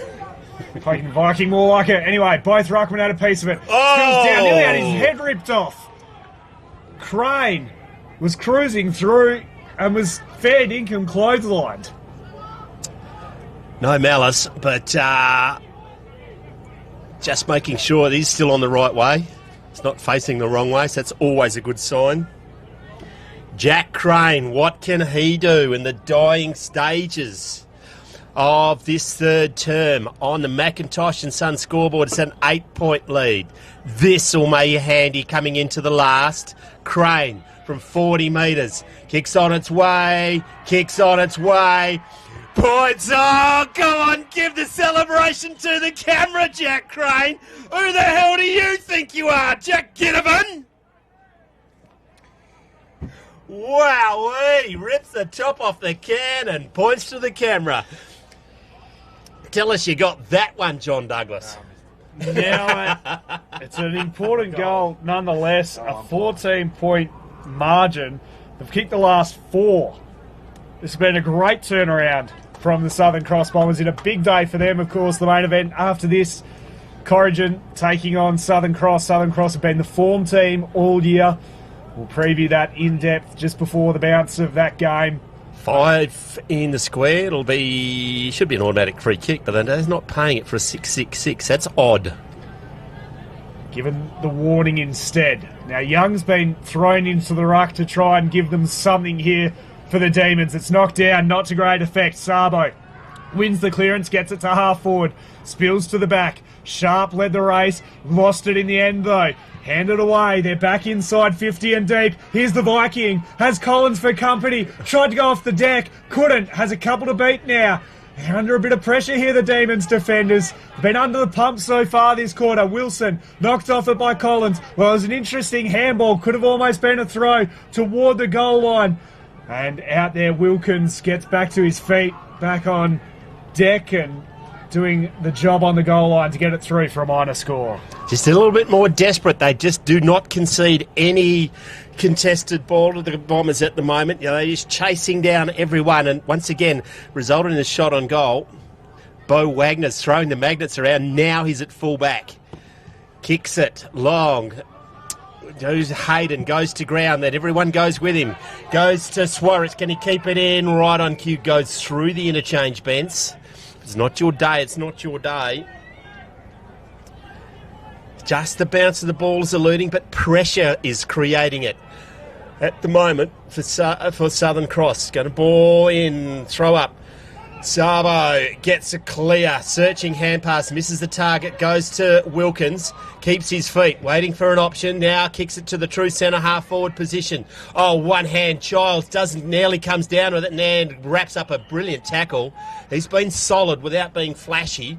41, Jackson Sabo would be my medalist if I had to pick it at the moment, James. Yeah, I reckon Wilkins off his first half, depending on who wins this game, it's definitely this quarter been Sabo's. There's been a free kick picked out for a hold, and it's going back for Southern Cross with Childs. He looks down this broadcast wing, wanting to stay in the straight line to a one-on-one. Crane had it knocked away from him. Numbers at the fall of the ball, though, with the Bombers. Surely almost a high tackle. It was a heavy hit from Wagner. Bo's had enough. Going to be tossed up in almost neutral territory, edging closer to goal here. The Bombers, can they get one late? Baxter got his toe to it. Taken high, Wilkins will get the free kick. This is important that he's out there now. And the fact that it's only at a 15-point margin is the positive for the Demons. Sharp will continue the trend and switch it wide. It's with Swazek. He goes long to centre half forward. Hayden went over the back of him, trying to work his way through. Puglia eventually got the handball free, just in the nick of time as well. They're working overtime down back. At centre half back here, the Bombers trying to get the ball moving forward. Knocked away. Off the deck goes a Wagner. Couldn't get any real purchase on the ball though. Back into the centre. Bounced away. Crane goes free. And they are out well and truly here, the Bombers. Collins was held without it. Play on, said the umpire. No way! That was taken off the half line. Wow-wee! He dove on top of the ball. Well, he should have been given the free kick beforehand for a hold, so it works out okay. Collins will go back and have the chance to put them up by 21 points. Started the trend, kicked the first in the third term to get them within 7 points. That was early. This is now to give them a very handy 21-point lead heading into the final change. Collins. Oh, delightful. And he loves it as well, and why wouldn't he? They're up by 21, late in the third. It's now 5 straight goals for the Bombers. One-way traffic from Southern Cross. Nothing that Newcarney has been doing has been working. They've been shifting the magnets around. They've got Ruben Hayden in the back line. Wagner's gone back. They've got Sharp now back, who has been a force at centre half forward. Wilkins is back on the ground, but they are no match so far. Ruben Hayden has now gone to Collins. Back into the centre of the ground. What can happen? Caius Young. That's just a punch by Bilkin, goes forward. It eludes the centre half forward, and it's the wall back there in Simmons. Hand passes it clear, goes out to wide, 2v1, not marked. Ball's in dispute, so they're going to soccer it. That might be Sabo. Turns everyone around. They fall over. Doesn't mean to kick it there. Bouncing ball. The Vikings there. He's got a numbers. Maybe in the back, play on. It's a left foot kick. Don't think it meant to went there. Harwood there. Now goes back. There's two Bombers marking back with a fly to the ball is Wilkins. Timely return to form. Goes now to Wagner. Comes to him. Nothing up forward. No one wants to run into him after a kick it because you'll probably end up dead.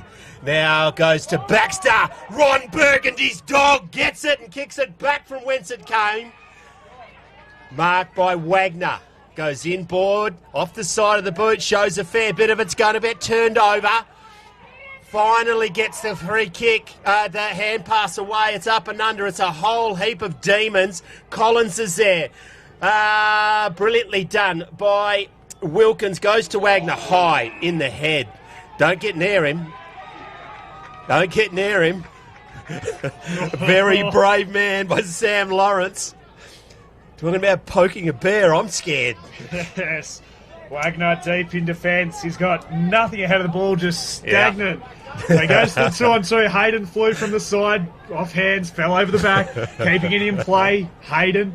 Now this is the other Hayden who just wheels around on the left in a kick and hope, and getting back and marking it gleefully is Blackman. Rolls around straight onto the right, wants to keep this ball moving, goes to the 2-on-1 in favour of the Demons, spills loose. Harwood with time and space if he can get the sit. Eventually gets it, wheels onto the right, puts it to full forward, coming through the Viking. Got it away, Sharp did well to get the handball. The Viking though landed like a cat, and at 3/4 time, Wowee. Collins, the Viking, Sabo, has led them from being 13 points down at half-time to a 21-point lead at the final change. Well, what does the final 20 minutes or so have in store for us? Stick around and find out. Last quarter of the Eastern District's Reserves Grand Final right after this.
We're back. We are contractually obliged to talk to our next guest after starring in the commentary box last week. Craig Gomino, welcome back to Classic Clashes, mate. Thanks, Macca. Very nice to be back. Hey, we're talking about the ice cream truck last week. They, yeah, we do, and I reckon they might do a better trade this week. I think they might be, yeah. The line is large and the weather is good. A bit different to last week down at Corrigan. It's always cold in Corrigan, though. Always cold in Corrigan. Craig, you are affiliated with the unofficial Eastern Districts Football League page. It's a force to be reckoned with, and you've been giving out a whole heap of awards with a lot of generous sponsors, mate. We have, yeah. So we tried our best to get all our awards out last night. We couldn't quite do it, but yeah, we gave a few out thanks to some past players, thanks to the West Perth Footy Club, and last night the Coaches Award, which is thanks to Caribba. Look out there, you'll be famous. Right on cue. West Perth Footy Club and some past players, mate. Yeah, and Cribber started out at Yilgarn, who supported the Coaches Award. Yep, the Steele family. So who was the female volunteer of the year for female involved in footy? Yeah, so the inaugural Woman in Football Award for the UEDFLP went to Sonia Barnett from the Burracoppin Footy Club, a really worthy winner, nominated 4 times by 4 different people. So we'll get the money to her, $1,000 from the West Perth Footy Club, which will hopefully start a nice tradition. Yep, and the Steele Family Award, what was that? What was that one for? Coaches. Coaches, who was that? So that was Coach of the Year, $500 to Darren Gardner, the lead coach at the Borough Footy Club. And what other awards have we presented so far? So a couple of years ago, I had a group of past players approach me to give a past players award, which recognises young people who work hard at their game, are good to the club and the game. $500 each. That went to Mitch O'Neill of the Burracoppin Footy Club, and a second $500 to young Chase O'Neill of Narrabeen. It is, and we've got a whole heap of awards to give out when the judges finally make up their mind. What are they? Yeah, we still have a Player of the Year award and a Team of the Year award, thanks to Delta Agribusiness, Narrogin Sports Power, and the Corisna Hotel. And they'll come out in the next couple of days. We look forward to that. We'll just get off the oval about to set. We'll just wait here, G. You had a big day yourself. We had the junior game earlier on. You were out there umpiring? Yes, I was called in to umpire. I haven't done that for a few years, and it probably showed. While one stream down the wing by a young Narrabeen player had me covered for about 45 metres. And about 45 minutes later, too. Exactly, yeah. So, but no, it was a great game of the return of the Colts GF in the ADFL, and I thought it was a wonderful display. And Chris Kelly, 6 goals in the mark of the year. Yes, I know Chris. I'm from Narrabeen, school teacher Narrabeen. I've had a bit to do with him. He has a future ahead of him if he wants it. You're a premiership coach of the Rezzies. They're not waiting for us, surely not. That was a dominant display by the Bombers in that quarter. That was a ribbon display. They call it the premiership quarter. I did not see that coming. Full credit to the Bombers. Surely you don't drop it from me, Macca. You'll never know. We hope to find out. Thanks for joining us. Thank you for what you do for the Eastern Districts Football League, and we'll look forward to the rest of your awards over the coming days. No worries. I appreciate the chance. Final term about to get underway. It's a 21-point lead to the Bombers heading in to the final quarter of the 2025 Eastern Districts Football League Reserves season. Managed to wrestle back the momentum. The Bombers, what do the Demons have in these final 20 minutes or so? Well, so far it's locked up in the middle. Sabo was electric through that last quarter, through the third term. He was able to get right on top through the middle. This time it's the Demons trying to get through Hayes Thompson, who was caught holding the ball. Childs with the free kick. Defensive side of centre, wheels around immediately onto the right, puts it to half forward. The Vikings there had to stop and wait for it. Handed it over the back. Wilkins had support, and they're able to reload and launch off half back. Here's Swazak. Takes it. A true centre half, a true centre wing. Out of side. Needs to get this ball moving. They conceded 5 goals in that third term without even getting a look in. Well, it's not going to be on that occasion. Handed away. Swartz through his hands. Has to go back in and win his own footy. Handed it out the back door. Spinning out of trouble is Belkin. He gave it away. Enright's there. Slams on the boot. Looks for Sharp. Lands on his chest. What they have up forward. They've got a couple of big options. Puglia and Wegner wait for it. Puglia will disrupt this. It falls to Wegner. Wants to hand it over the top to Hayden. Doesn't get to him. Eventually it does. They break the run of 5 goals and wrestle back a bit of momentum. Back to 15 points, and this game is not done with yet. Joined by special guest in the fourth quarter, Rob Pawley from McIntosh and Sons. This is a cracking game of footy, mate. It's a bloody ripper, isn't it? Yeah, it's a corker day too. Yeah. It is. A bit different from yesterday. Geez, it all spiles out of Southern Cross if they get this, because they got about 2 inches of rain last week, mate. Yeah, things are pretty smiley out that way. I was out there last night, so the Ag Show was on. But it's great to see, and obviously brings everyone together. And rain's a key ingredient, isn't it? It is. McIntosh and Sons are magnificent supporters of not only Eastern Districts Football League, but many others. But it's also many other sports, and they just continue to rise to the occasion, McIntosh Group. Yeah, it's been a great journey, third year in, and hopefully a few more to come. So, they certainly do it good, and we obviously get a lot out of it, and it becomes an integral part, obviously, in the EDFL and the Central Wheat Belt. But so far been a great sponsorship. As the major sponsor. But, it's good to be here and good to be watching a few games. I haven't actually been to many this year, mate. Yeah, it is, but fantastic. You're running out of room in your dealership, so you're parking them conveniently exactly opposite for our camera to get sights in there, mate? Well, I reckon like 6 or 8 weeks ago, mate, they would have been filled the whole field up. But, I think there's a bit less pressure in the on the upper management and down below. But it's great to see, and the whole state looks pretty. It's exciting, and if we can miss out on any frosts or bad frosts around the joint, I think they're forecasting a big number again. I think with CBH this year for harvest. So. Yeah, 420 million crops in a row, which I just love. I love an early crow, don't you? Oh yeah, you got to be careful, don't you? You know, but the old April predictions sometimes are a bit of a worry, but no, it's all good, mate. Everyone's pretty buoyant and, I guess quietly excited about what could be. It is. McIntosh and Sons, the dealership, you make a real presence in whatever town you are. The sheds that you build take up half the bloody Shire footprint, aren't they? They're magnificent things. A brand new one here in Merredin. Yeah, there is, and look, it's been a journey, and we certainly outgrew the last one probably a few years ago. But it was always a bit of a giggle trying to fit that many people and stuff in your old premises. That's right. I guess the worst part, there was only one toilet, mate. So that was pretty interesting every morning. Yeah. After a weekend, walk out. Tell me, mate, we'll catch up to you at the end of the game. But once again, you've. I think it's the tractor and field bin combination for the best player on the ground today. It's a magnificent effort by the McIntosh group. That's right. Yeah, no, they're all. We got a couple of toy ones here, mate.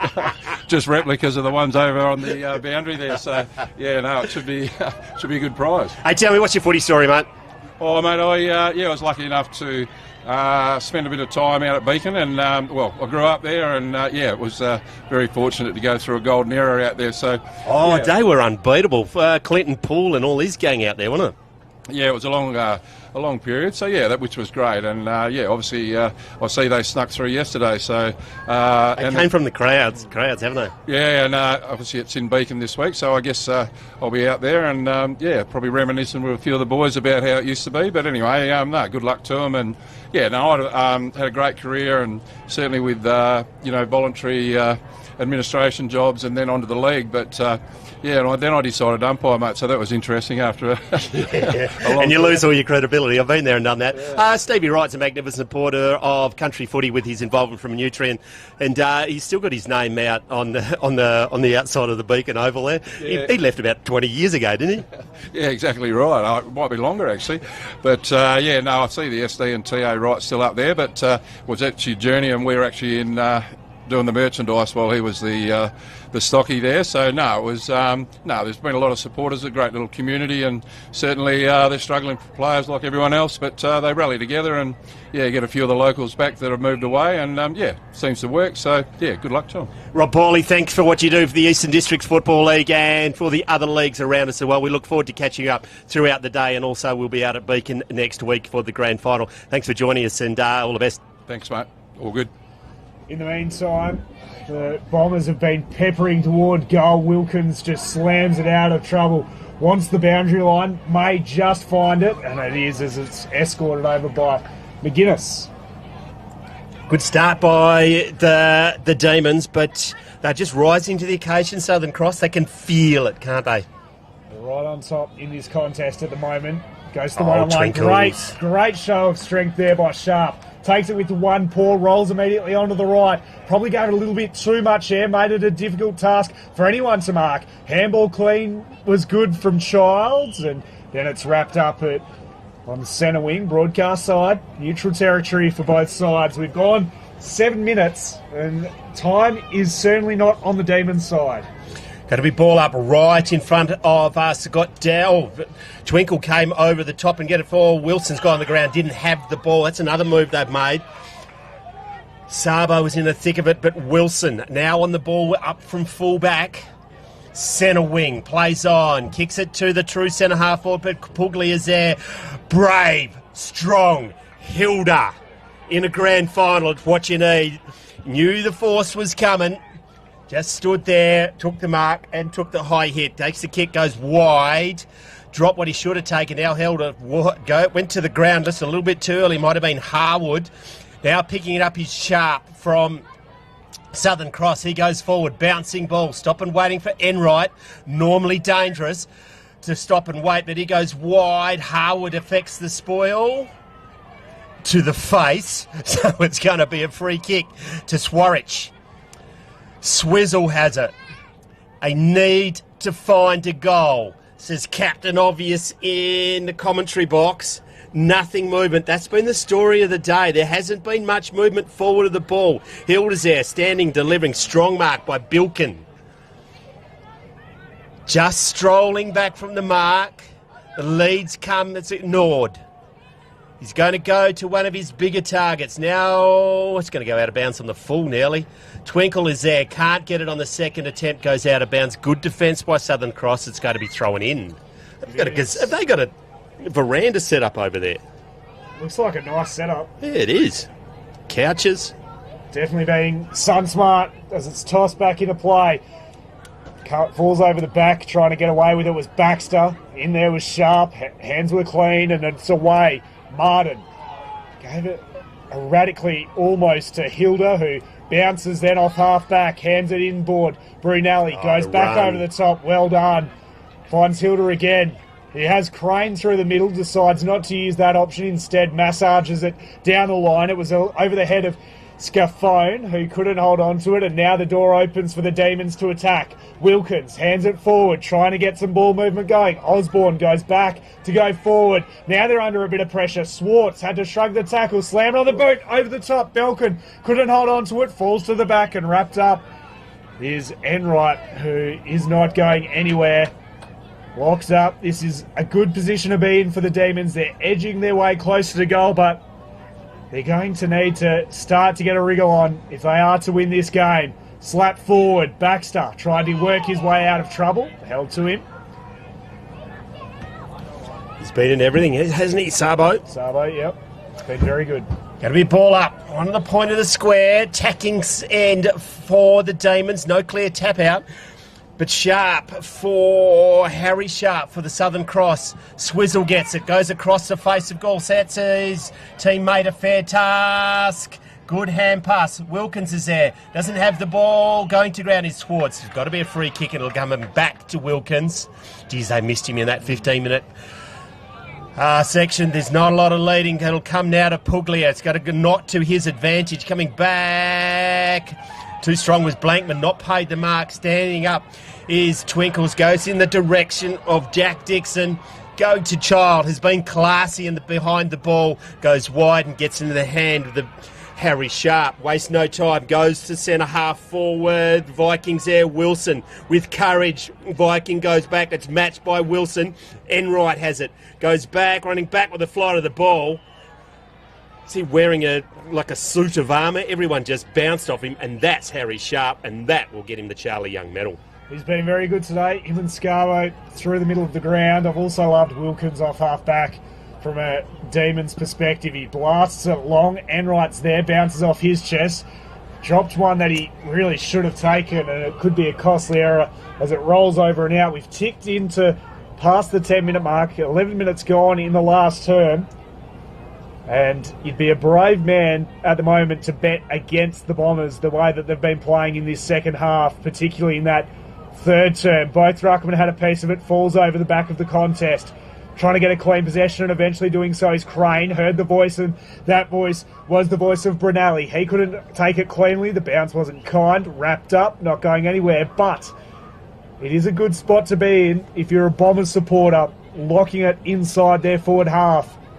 Demons need a goal, you feel, within the next minute or so. Otherwise, they could almost kiss the premiership goodbye, barring a miracle. Off the deck, they try and go, edging it forward.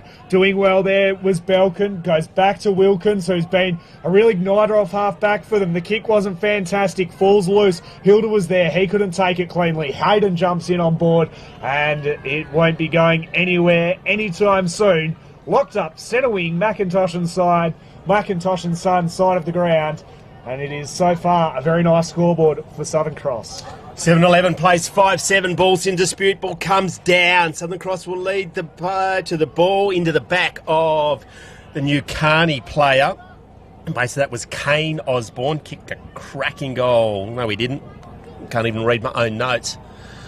It's going to be a ball up right in front of the shiny machinery.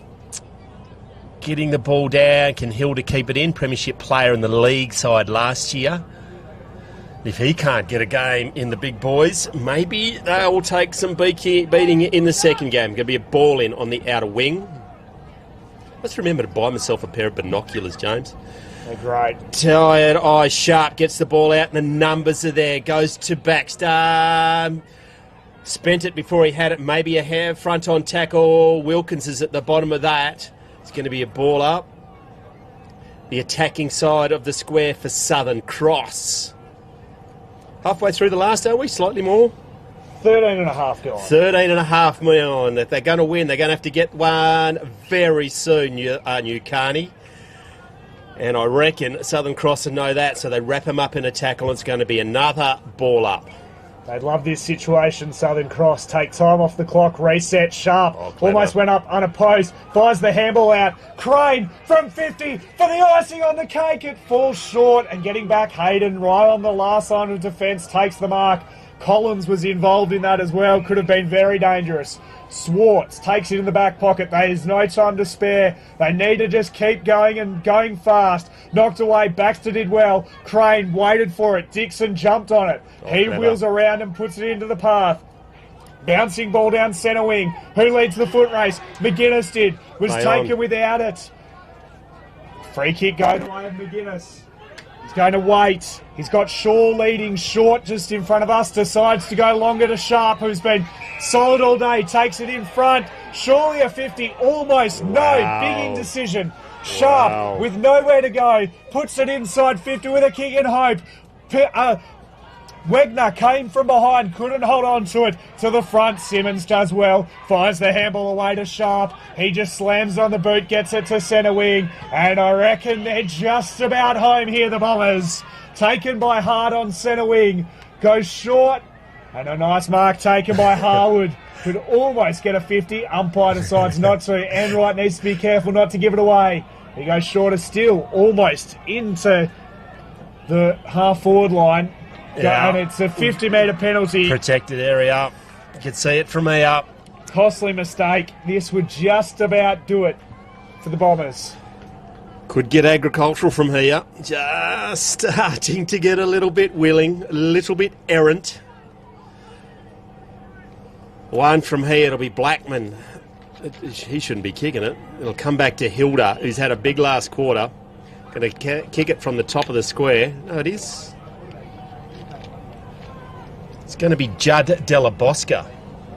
He kicked one. The first goal of the game, nearly, I think. It was. We'll kick this. And he might belt this one out to Colgar Wind Farm. I would if I was him. Right on cue. Sinks the slipper into it. And that might have sunk a dagger into the heart of the Demons yet again. McIntosh and Sons scoreboard 8-11 plays 5-7. Approaching time on in the final term. Just costly errors from the Bombers, which is something we've spoken about for most of the day, is when the ball's there to be won, they just haven't been able to win it, and then bringing it out of defence, they've really struggled for options. They led it by 13 points at half-time. Since then, it has been 6-1 in the second half in favour of Southern Cross. The defence of the Bombers has been under the pump. Simmons, been very good. Right the way through. Sharp also in the ruck. Won the hit out. Baxter left it behind. Going back in. Scarbo taken high. He's hard to go past for best on ground, it's fair to say. Oh, there's going to be a fight in the commentary box. Scarbo goes to Sanar for the Viking through his hands. Wilkins has done well. Pouncing on it, Hilda fired the handball away, wasn't the greatest of options. Enright now with time and space. Spots the kick up, has Osborne running for him, lands it on his chest. At right half back, time is running out for the Bombers if they're to mount one last late comeback. Going short, finding Swartz. He'll hold it and wait for the options. Has Sharp down the line. That's where he'll head. He's got 2 to beat. This would take some sort of effort. Knocked away by Sharp. Well done. Out the back. The bouncing ball, Simmons, taken down and taken high. Will get the free kick. Gus, too strong. They just... Captain Obvious will say just been better when it counted. Simmons just giving a gobful to the New Carney bench, which you can do when you're in front late in a grand final. Don't need for that. Uncontested mark by Southern Cross, 55 from home. It's in the hands of Sean Hart. Goes to Collins. Got a bag last week, and this will be fourth. What is it? No, it's coming all the way back. It's been reversed. Did you see what happened? No. Going to get Eric Enright. Oh, sells some candy. Didn't think he had that in his kit bag. His mum must have packed it. Goes to Sharp. Doesn't mark it on the second time. Baxter's there. Ron Burgundy's dog. What can he do? Sharp tried valiantly. He's been their best player. Goes to centre half forward. Puglia gets it. Hayden overruns it. Is there a last chance to get a goal? Dixon is there. The big fella, Harry Sharp, just picks it up, hand passes it, and the saving day comes to Enright. What's he done again? Bounces over his head. Now it's to Sean Hart, goes to Zabo, man of the match, goes towards Collins, over his head. Play on, says the umpire. You can't pick it up and kick it to the outer wing. They do. It's a one-on-one. Hayden, the representative, is beaten out of it. And they're able to roll again and continue this fight. Over the head of Brunelli, will have time. He's got Wilkins coming from in front of him. Was brought down, got the handball away just in the nick of time as the umpire had the whistle in the mouth. Hart put his head over the footy, got the clearing kick away. Collins didn't go far enough. Oh! He's kicked it. Under severe pressure. I don't know if you saw what happened after he kicked a goal, but he was dealt with. We said it might get agricultural, and that was quite agricultural. And all of a sudden, Supercoach has 4. Game over at Meriden Oval. Big day for the Southern Cross Football Club. They've got both their reserves and their league side in today, the first time in their history. And if they are to complete the double and do the Year of the Bombers, it would be something quite special. The ultimate Bombers, these little boys are called out there. Read it during the week. Macintosh and Sons scoreboard. 9, isn't it? Yep. 9-11, plays 5-7. Baxter can't find the handle. Oh, it's a good tackle. It's a very good tackle on Harry Sharp. Sharp, Zabo, Blackman, sensational through the middle of the ground all day. With Baxter being the move of the day, going in there after half-time. Harry Sharp gets in the direction of Baxter. Dumped. It's unravelling. It's going to come back to Harry Sharp. Probably feign an injury. In the centre of the ground, have a shot, son. Free Tories, and right on cue. There it goes. That absolute munger goes forward, bounces inside 50. Wilkins. That is not that. It's Rob Pauly's phone doing a good impersonation of the siren. He got me a beauty. Hayden does wide to another Hayden. Been lively without... He has been lively. There's nothing more to say. Stephen Hayden. Wilkins and 25, Michael 24, Michael Sharp have been the best for New Carney, Zabo and Harry Sharp for mine. That was dropping the ball. Free kick, it'll come back. Right on cue to Matt Hayden. Oh, he's been effective. Goes wide in the front of Ruben. Oh, dropped what he should have taken now that they're in numbers. Blackman goes forward. Good spoil. Can they pick it up? No, indeed. Taking mercy on it. We're winding down and right on cue. 9-11. Plays 5-7. And by mine... Only one goal kicked by New Carney after half time. half-time. Yeah, Correct. and 7 goals, 5. We'll come back after a short break. Southern Cross premiers for 2025. The ultimate Bombers get the job done. We'll be back after this short break. You're on Classic Clashes.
Macca.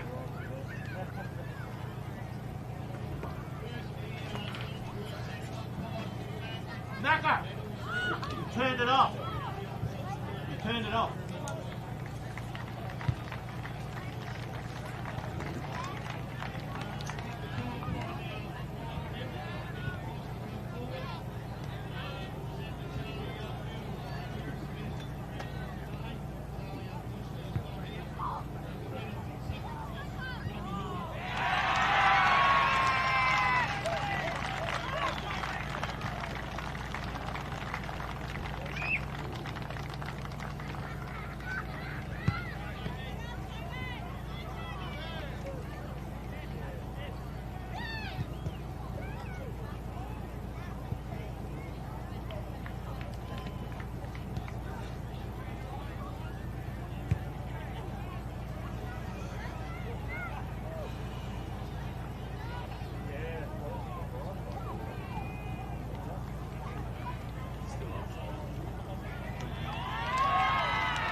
Welcome along to the 2025 Eastern Districts Football League Grand Final. It's between Corrigan and Southern Cross. The reserves has just wrapped up. Southern Cross winning that, and now it is time for the main event between the Tigers and the Bombers. Both teams getting into position. We'll head down to the presentations very shortly once the reserves have wrapped up. And we'll take the anthem now.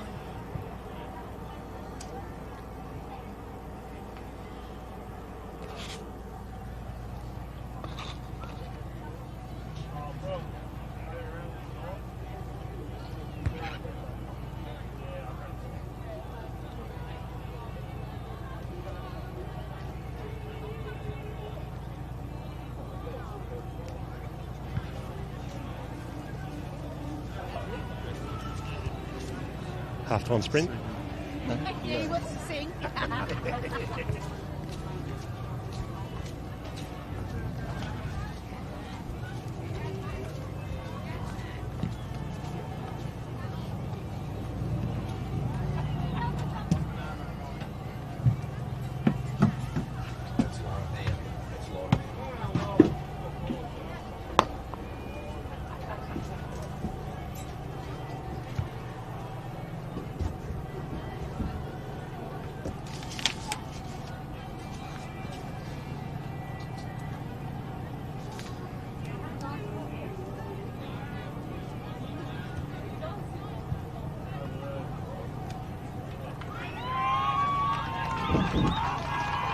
Anthem's done and dusted. The two skippers now meeting in the middle for the toss of the coin.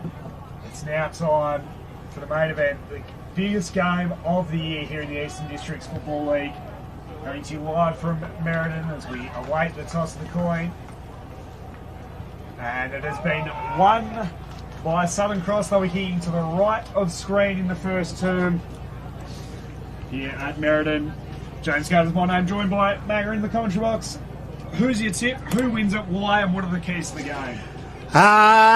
Been trying to get some intel because I have no idea what's going on out there. I'm to Southern Cross. Did at the start of the game, and I also tipped New Carney, so I have no form going into it. I did see Corrigan last week, and they were the most skillful side you could see in some pretty ordinary conditions. Going to be hard early, apparently. They reckon Corrigan will throw everything at them.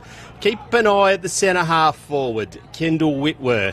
I reckon he'll try to make his presence felt, but it'll be the speed, I reckon, of Southern Cross. We'll get them through. Look out for Russo. He's kicked 75 goals for the season. Well held, must out in last year's grand final, but kicked a number of goals late when they went up. Soka in the ruck is very good. Bash Mule was the last year's fairest and best, and there's Fast Freddy out there. Keep an eye out for him. The fairest and best player in the competition is out in Chapman is for Corrigan. He'll be in the ruck. But could go anywhere, mate. So I'm on the fence. But tell you what, I have to pick one, don't I? You got to pick one. Nah, Southern Cross for mine. All right, I'll go Corrigan. I was backing them heading into this game, and I'll tell you what, if they manage to get up, I may just become the biggest. I may just become the biggest Corrigan fan there's ever been. In the history of the football club. But it's a big day. It was the Southern Cross Bombers in the reserves, a historic day for them. They've got both their reserves and league in. Soccer in the ruck for Southern Cross. Chapman in the ruck for Corrigan. Umpire holds the ball aloft.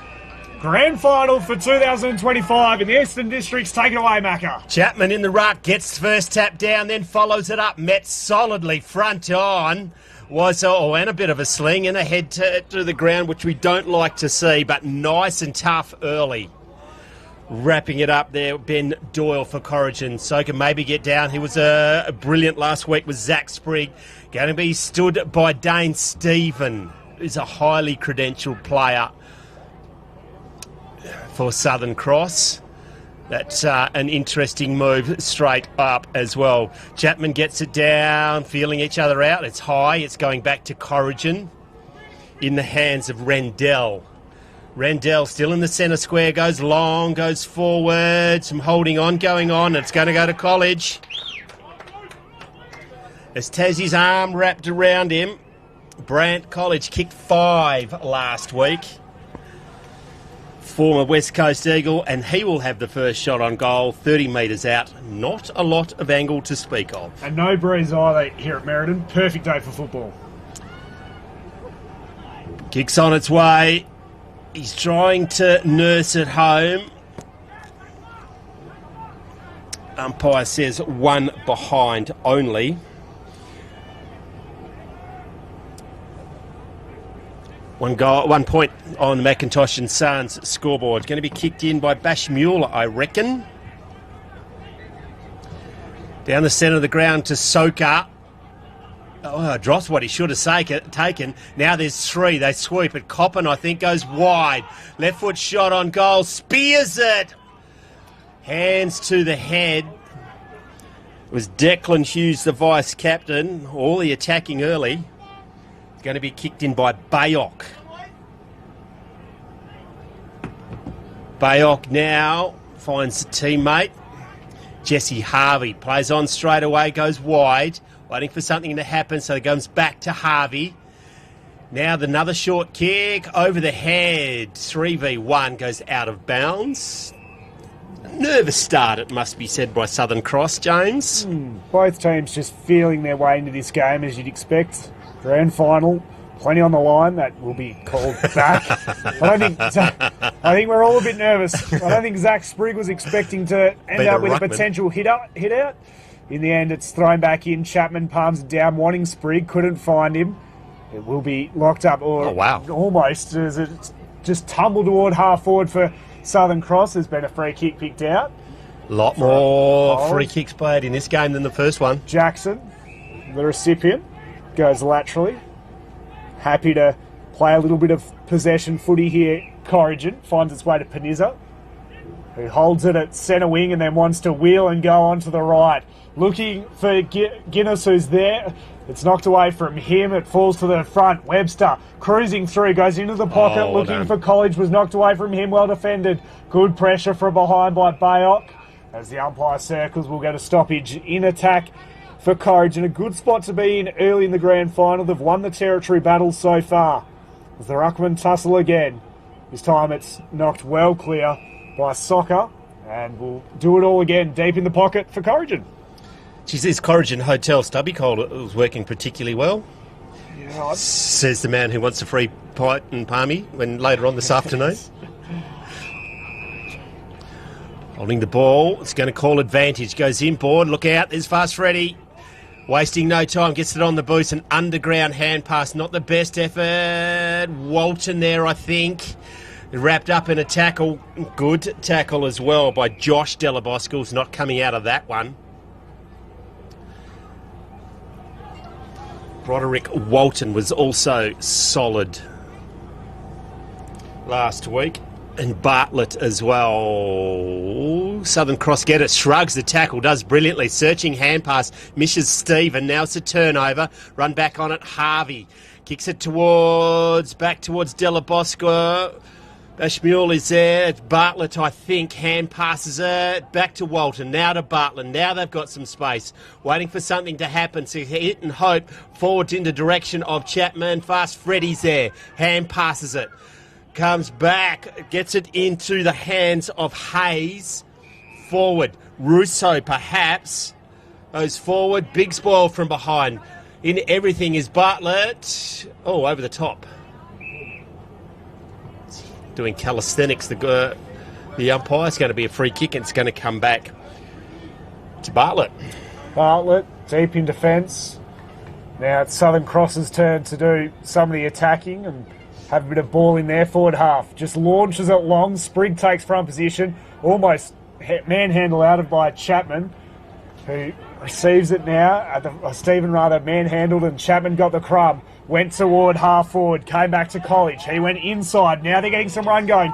Guinness goes into Rendell. They've got time and space. Left all alone, Coppin on the lead. Still another kick out from home. There's one-on-ones inside 50. He decides to go short. It was a dangerous ball for Rendell, who had to sit under it. Gets back to Coppin. He can size up the goals and kick the first in the grand final. Tigers get the first blood. And that is a perfect start if you're in the yellow and black. Skachko coming off for the Southern Cross with holding his arm and in extreme pain. That is going to take some coming back from, but Coppin, Dad'll be happy. Coppin kicks it forward, and just a follow-up play to get it was sensational. McCartney coming off for Skachko. We'll wait to see if he can recover from that, because that looked nasty. Took us 6 minutes to get our first major, but we got it through Coppin. 1-8 to no score on the Macintosh and Son scoreboard from the restart. Sprigg was cruising through, couldn't get to him though, trying to bustle his way out of it is Stephen. Got the handball away. Russo with some nice ball handling skills. He can take a bounce, go to 50 and get the Southern Cross on the board. What a finish, what a play. Southern Cross hit back almost immediately. Cream rises to the top, James. Russo said, bugger this, I'll do it myself. Good hand pass to set him up. Had 2 bounces, I think. Crossed the paint of 50 under extreme pressure. Corrigan Tigers got to him just as it left the boot from downtown. Gets there first on the Macintosh and Son scoreboard. 1 straight, plays 1-2. 6 minutes gone, first term. Classy finish there from Russo. Cracking game of football already, as we'd expect. Back into the centre, Soka versus Chapman. Leaping high in there, Chapman gets it down, clear advantage. Now it comes back, it's Corrigan goes inside 50, leading the player to the ball is Stephen. In front of Spring, it didn't mean to kick it there, but it's going to come off Bayok, I think. Goes forward, finds his teammate in the hands of Hayes. Hayes right in the centre of the ground, he's hugging the boundary line. Fast Freddy marks it outside the field of play. Yeah. Finished, completed the mark outside. As we go to the arc, John Douglas is onto it and says clearly out of bounds. It's just coming up on the big screen now as they throw it in. Chapman gets it down again. Soka's there, can't find the handle. Fast Freddy on the ground. Oh, it's a ferocious tackle. Taken to the ground. It might be Russo. Nope. Bailey, Jenkin, another boundary, another ball up in the centre of the ground. Chapman, bounce off is Jenkin. Can they hand pass it? Soka's there, need to get it out, turns inboard, sells some Candy, not bad Candy. Lowers his eyes, trying to kick it forward. Who's there for Southern Cross? Picking up by Della Bosco. Clever hands out. Was it a throw play on, says the umpire. Now lurking with intent is Bashmule. Hey, can he find it? He does eventually. Goes to ground, eventually gets the hands out. Russo's there. The boundary line wins. It's tough out there, James. Going to be a ball in. Great defence from Corrigan then. They were under the pump, able to take the stalemate and reset deep inside. Not out of danger just yet, though. Chapman won the hit out, fires the handball away. This is now Hill, hands it back to where it came. They've got really nowhere to go. Hand in against the boundary line. He was in a cul-de-sac, and in the end, the only option he had was to handball it over the boundary line. Did the umpire take pity on his soul in your ear? I think he did. That was as deliberate as it comes. Yes, under pressure, but he had one clear intent, and that was to get it over the boundary line. In the meantime, thrown back into play. Diving on top, Doyle handed it back out. Just really a kick in hope. Up to Chapman, had time, handed it to the run of Webster. The better ball user, can they get something going off half-back here, Corrigan, and use their skills, looking for College. He turned the defender from the attacker at the fall of the ball. Guinness handed it to Whitwer, and then he goes inside to Coppin. Already got one today. He handed it to Crossland, ran into a bit of trouble, dispossessed, and they're off and away off half-back or almost. It was picked off. Well done there by the Corrigan Tigers to keep it inside their forward half. Hughes had it knocked away from him. And now they can rebel. Bayok surveys, had Sprigg breathing down his neck, wanted the option in Russo, couldn't find him though. Falls away, Randall, he goes short, they're out again. Over the top, Webster has all the time in the world if he can get a good bounce. Just spins around off one step and puts it through. Clever kick. A fantastic finish to open it back up to 8 points. They got themselves out of trouble off half-back, locked it in the forward half, and able to finish the job off. Zach Sprigg protecting the fall of the ball as it went through for a goal on the Macintosh and Sons scoreboard. 2-2 plays one straight. So we've gone 9 minutes in the first term, but classy finish by Webster.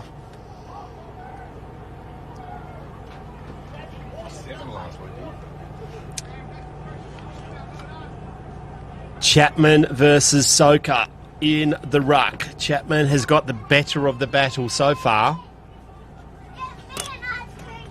A shoulder, I suspect, to Skatchko. Had his shirt off a minute ago, pointing to the ASOI joint. Soka picks it up. Big, solid tackle, brought to ground eventually. Solid tackle. We did say they're going to be ferocious early by Tommy Crossland. Going to be a ball up. Got down, Russo soccers it forward. It's man on man, pushing his team out of the way. Fast Freddie gets it. Freddie Ramesha. For those playing at home, keep your eyes on him if he gets some space.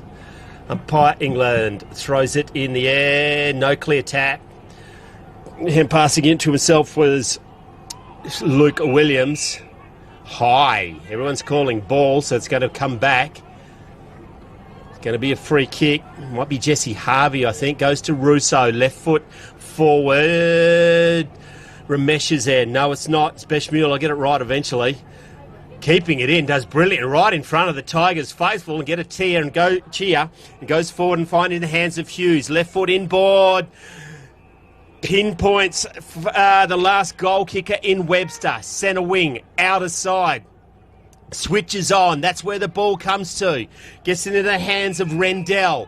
Could have gone, stops, props, goes back. Hoppin, I suspect, marks. Trips over some air. Lands on his ort, but gets up. Now looking for where the lead comes, and there's none. Just gets it to Whitwer.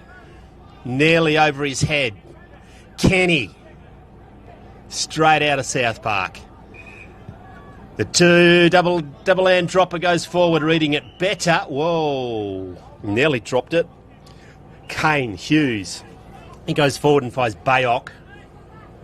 Bayok still in his defensive 50. He's back for the man who kicked it to him. They're waxing. Wax on, wax off, goes to Soka. Doesn't know what to do. He'll eventually have to go down the line. No. Comes back to Kane Hughes. Now the switch is on. The kick is not going to make the distance. Goes to Bailey Jenkin. Jenkin now has a bounce. Crosses into the centre square. Nothing going forward, so goes very wide and finds a target. Gets it into the hands of Xavier Larkham. Needs to be accurate here, and is. Good kick and a better mark, sliding mark. Della Bosca, the Josh variety. Goes inboard, finds a teammate. Bayok everywhere, starting back, now it's in the forward. Clogged up with Tigers, so he goes across the face, is not going to get the target. Clean bowls, nutbagged him. Soka, Chapman's there, he's got a versus 3. Soka, can he find the handle? Gets it. Gets it in the hands of another Della Bosca. Now they go forward. Spriggs there, he's classy. Not as classy as the bomber, who turns on a dime and kicks an absolute classic. Campbell Flay, take a bow. And it tightens it up again. Macintosh and Sons scoreboard. 2 straight Southern Cross Corrigan, a 2-2. What a goal. Great finish. Really well done, especially against Sprigg, who we know is a pretty smooth mover and a good user of the ball when he gets it in his hands. It was an important possession to win, an important finish. And he did just that to get it back to a 2-point game. As the changes are made for both sides. Through the middle of the ground and onto the wings, you can see Doyle moving into the middle. Cabolas on this broadcast wing. Corboulay we're going with today. Corboulay. Ball back in the middle. Nonetheless, Chapman, the decisive winner, gets it free. Bayok wants to go to the outer side in and kick it to grass. The race is on. Stephen leads it. He won it. Tumbles it forward. Wow. Lacombe did well. Handed it back. Wants an option inside. There's not a whole lot enticing him at the moment. Sprigg is there. Got it off the boot. Hands it forward. They're able to get a bit of run going now. Coppin looks ahead. Nothing really on offer, so he screws it inboard. Bayok, who's been everywhere early. He's got Bashmule in support. And they're wrapped up and won't be going anywhere fast. So locked up on the outer side in front of a very nice crowd down by the McIntosh and Son scoreboard. Toss back into the air. Both Ruckman had a piece of it, and then Stephen did the tackling on Webster, who had nowhere to go. And well, it's a difficult decision. You can count himself a little unlucky. The fact when he had no prior opportunity, nonetheless, Stephen with a nice hit, the kick, how is it? It's okay. Makes its way to Delaboska. And the finger of death is pointed at the Tiger player. He did not like the treatment. Goes down the line and to a true set half forward position. Harvey takes it, wants to roll immediately onto the right. There's been a whistle off the ball, and it will be coming back to where it came to reset the mark. Umpire pedantic wins in that circumstance. Strange decision. Nonetheless, Williams goes inside 50. It's out into the path of Flay, the last goal scorer. We know he's got good handles that time. He runs out of tarmac and will have to settle for a boundary throw-in inside 50.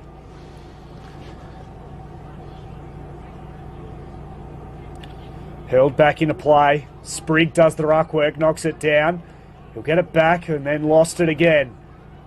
Scrambled ball. If they can get a clean possession here, they're away the Tigers, and they do just that. Sets the task, though, slap forward. That was pretty clever. But now the foot race is well and truly on. Brought down in a nice tackle. Whitwer. He's then given it away. Jenkins caught. Got the hands inside. No, push in the back. And now it's on. There's a bit of push and shove off the ball. Umpire will come in, break it up, and it'll be the free kick for the Tigers at centre wing. Here comes Kenny. Oh, my God. They killed Kenny. Crossland just flexing his muscles. Going to be a free kick to Bailey Jenkins. Goes inside, nearly inside. McCartney's there. Can't mark it. Does it stay in? It does. Look at the wheels on this guy. Can he get it clear? Now look at his kicking style. Well wrapped up. Umpire Kelly James, I suspect, comes in. Give it to me. Story of the year. Rookie umpire Kelly.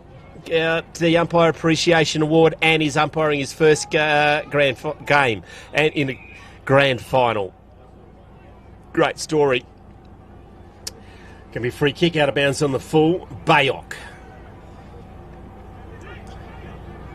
90 from home. Waiting for something to happen.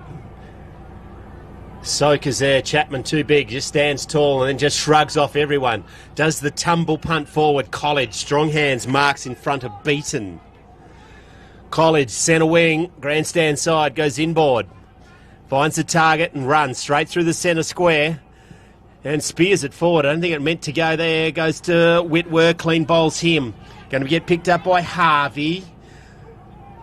Got from behind, now goes forward, gets it back to Jenkins. Jenkins just outside his defensive 50. There's a dude standing on the roof of his car. Get a better view. Love your work, mate. Goes wide to Stephen. Does it stay in? It does. He's got no one there. Oh, sell some lots of candy. Comes back. Goes to Fast Freddy. Waits for it to come to him. Don't do that in the grand final, so you turned it over. Now running back with the flight of the ball. Clever mark. Might be Jenkins again.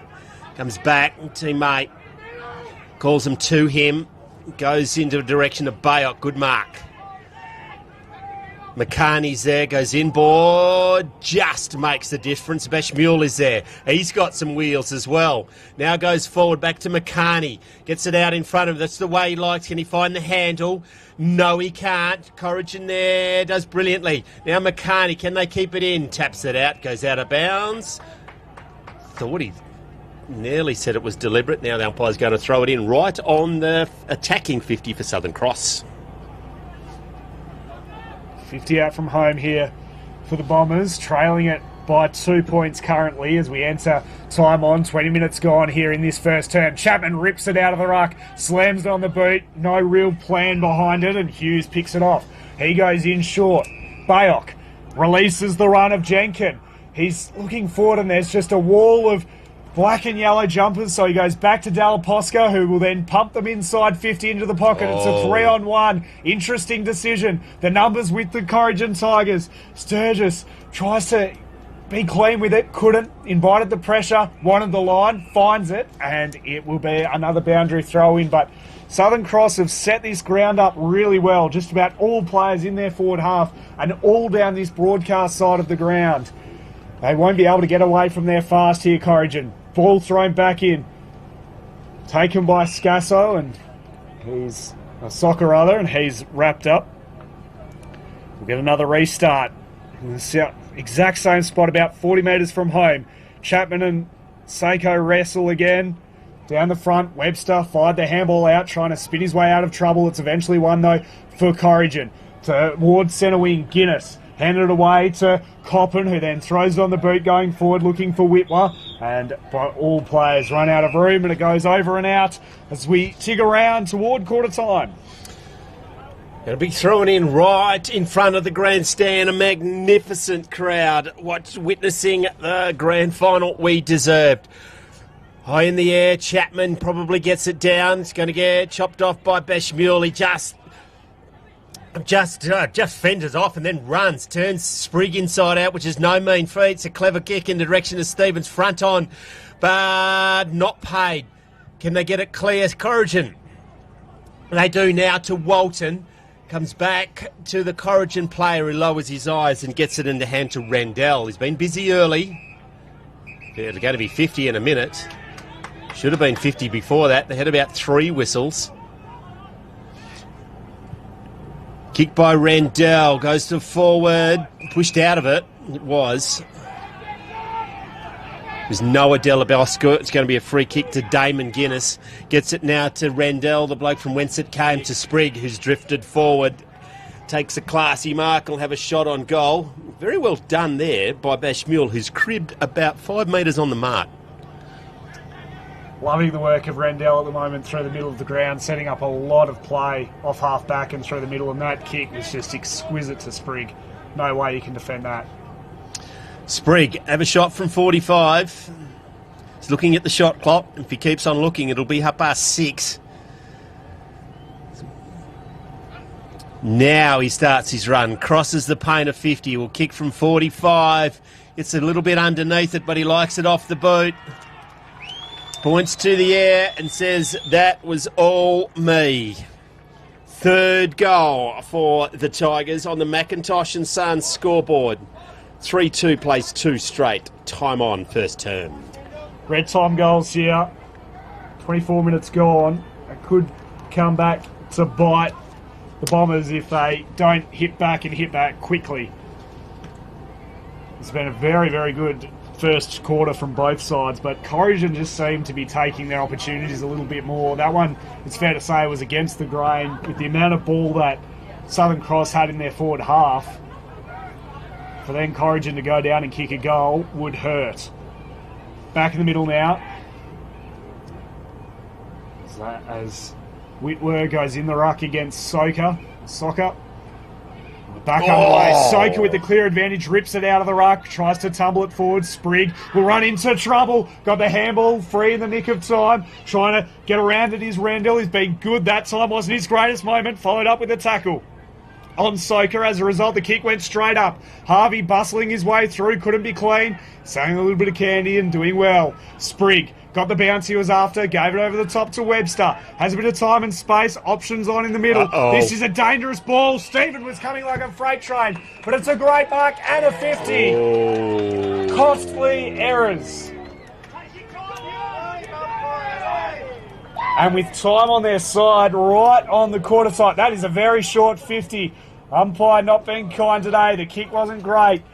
Here's now Crossland. Will stop and prop and put it inside 50. It was a well-weighted kick. Gave it to College, who tries to snap it around and hit the belly of the ball and, well, won't even register a score. Well, reluctantly. College 1-1. No, 2 points to him today so far. I'd love for him to get going. Russo to take the kick out. It's been a whistle on play. Got to wake up Uncle Trevor in the goal line. Come on, Trev, you got one job, mate. Former president of the Eastern District Football League. We'll be presenting the Cosgrove Medal at the end of the day. Yes. Scaso goes down the line to a one-on-one contest. Nice mark taken over the back, this time by Feather. It was an important one as well to put them back inside 50. 2-on-1. College has his work cut out. Knocked away from him. Scaso goes back. Russo just tumble it towards centre wing. Floating in from the side was Doyle. Couldn't hold it. Goes over and out into what would be a pretty happy Corrigan coaching box with them leading by 9 points nearing on quarter time. McCartney versus Whitwell. McCartney played the Rezzies last week, got the big call up, and now picks it up. Not going to come out of there. It's a free kick in the AFL if you don't throw it back to the umpire, isn't it? It was an interesting one they played throughout the year. Hope I never see it again in my life. McCartney versus Whitworth once again. Whitworth, he's it better. Now gets it out. Bayox there. High. Siren. McIntosh and Son scoreboard in a cracking first quarter of the football. Corrigan lead 3 goals to Southern Cross 2 straight. You're on classic clashes.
Quarter time here in the grand final for the Eastern Districts Football League, coming to you live from Merredin.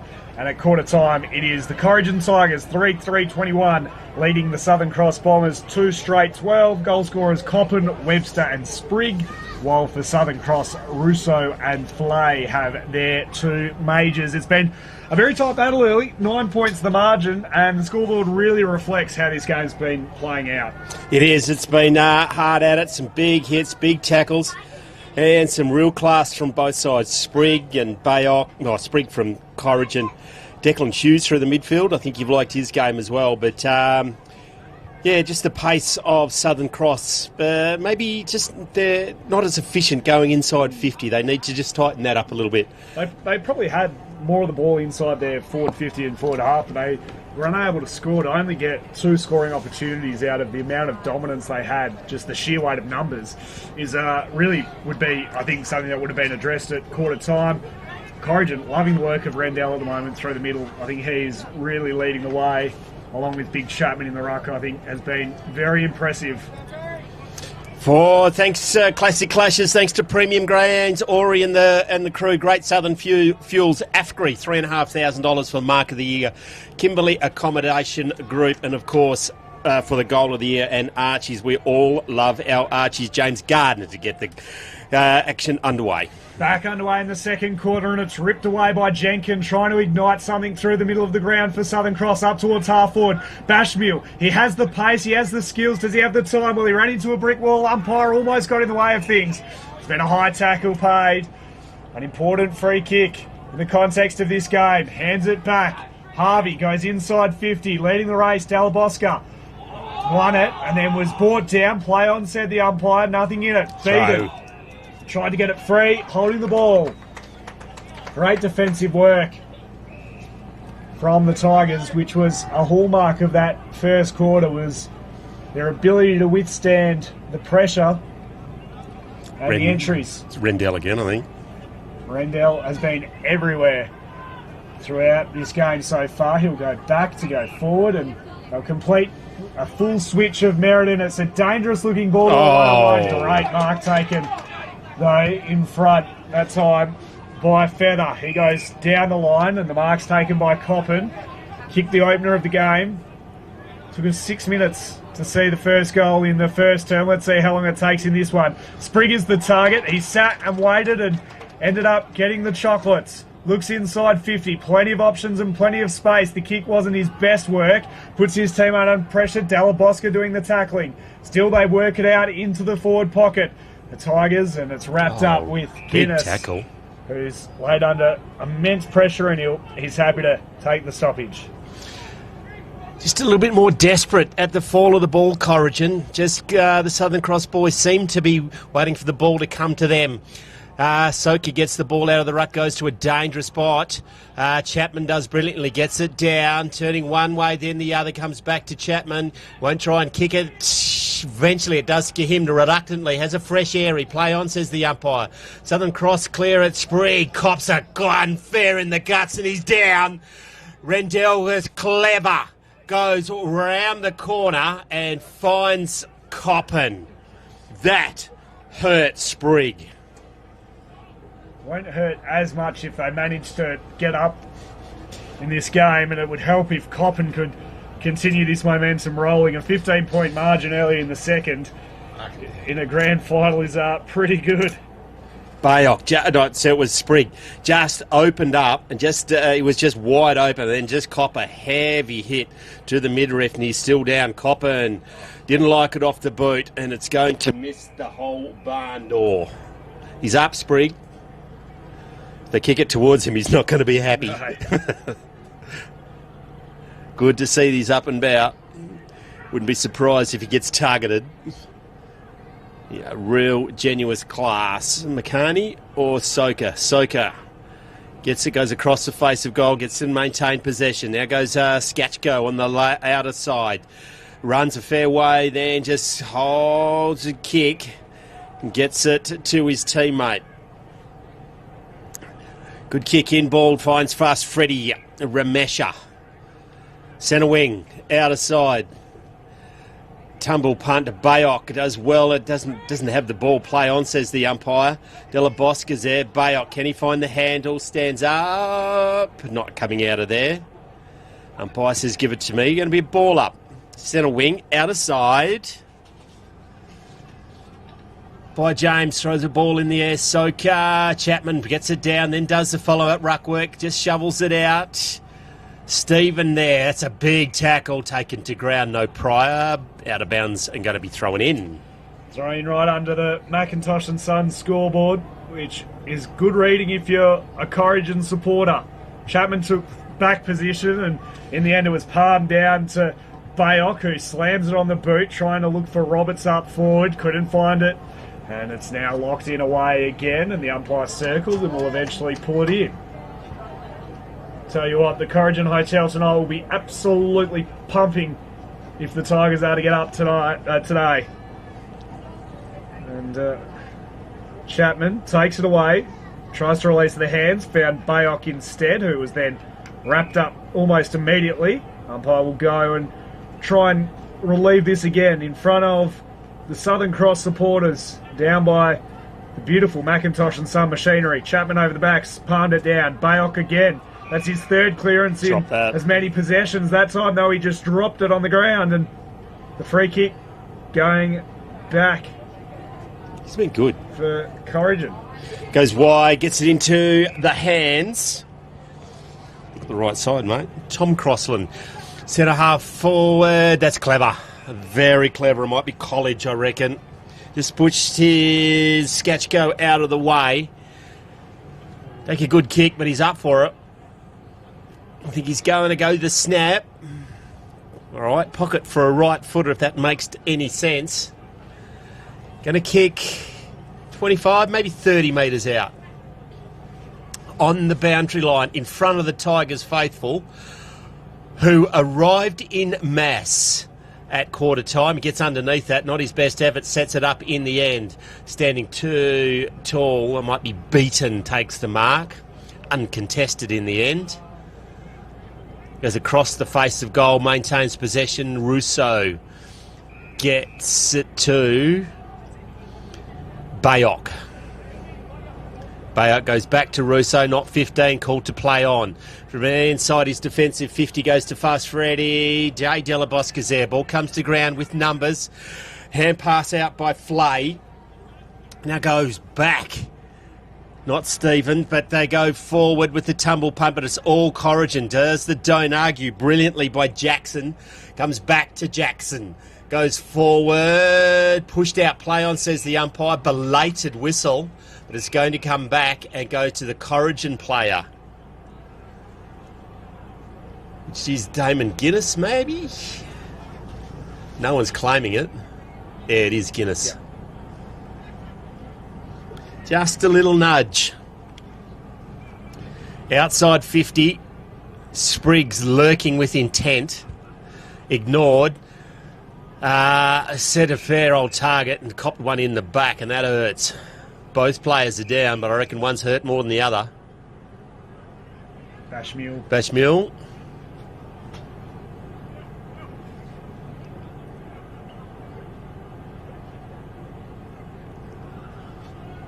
Seen a couple of those today. Corrigan players first to get up.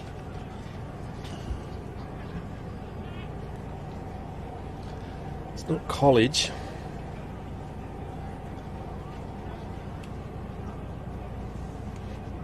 There's a magic drink of water. Bashmule gets the free kicks just inside his defensive 50. Umpire restarts, goes forward and finds Noah Delabosca. Barely 15 to Delabosca, but he'll release Bayok again, or Bashmule rather, who needs to get a clean pick up because brilliant. The pressure was coming. Great spin move, and now they're out. There's numbers 4 to the ball if he can find them. He's going to be put under pressure. Gave it away to Harvey, said it's your problem to deal with. May get it back, he does, Bashmule. And now all the options are covered. It would take something extraordinary. Play it! And play that's exactly what is happening. It's not paid to Ramisha. It was a great fly from behind, but Bashmule just took far too long. There were plenty of numbers free down in the forward 50. but those couple of bounces proved costly. Nonetheless, they get the forward 50 stoppage. 30 metres out from goal, directly in front. Trying to go off the deck was Russo, gave a fresh airy, and it allows Corrigan to bring the ball away. Guinness the target. He's going to have to turn the tackler on Hughes. Had to stop and prop. The bounce was kind against a couple. Gave it to Whitwer. He goes around the corner. Interesting looking ball. Crossland almost had copped the ear massage of the year. They send it back forward here. Southern Cross knocked to the boundary. Well defended. We reset. It's Willing out there. No second prizes today. Umpire Kelly James. I reckon they're mic'd up, these umpires. We are being flashed in the Eastern Districts. Bit of holding on by Soka. Spriggs there. Soka copped it around the head. Surely. Nothing doing with Kelly James. Chapman and Soka. Soka gets in front. Chapman to himself and then Ness punches it forward. And does affects the Shepherd going forward. Harvey over the shoulder play on, says the umpire. Can he pick it up? There's 5 Tigers versus the 1. Can they get it out? Not coming. Nothing happening. Just swarming. We didn't get a collective noun for Tigers. We need to Google that. Umpire throws it in the air. Will it come out? Sprigg.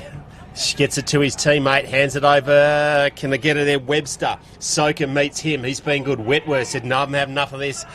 Stephen is met solidly, goes to ground, but comes up with it. He's tackled while he's on the ground. Play on, says the umpire. Can it get free? Jared Hayes is there. He's immediately wrapped up. It's going to be a ball up in the centre. 10 minutes gone in the second term. We're yet to have a goal on the board. We're yet to have a score.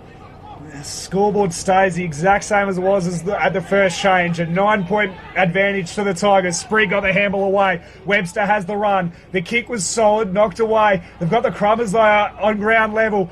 It was on that occasion. Crossland goes inside. Almost the mark taken by Hughes. He'll get the free kick for his troubles. Eyes not on the ball could be the only reason. Both players hard at it.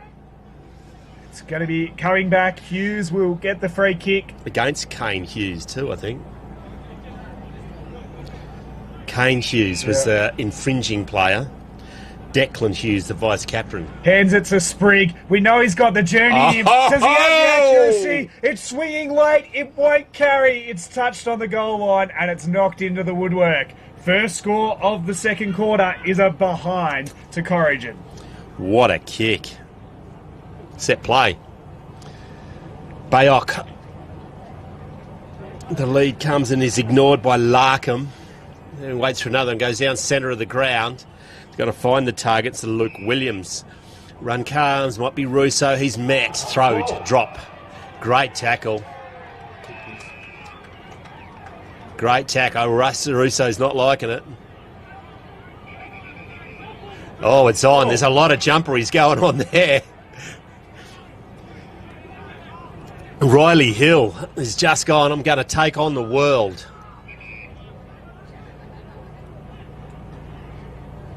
It's going to be a free kick. Russo's pointing.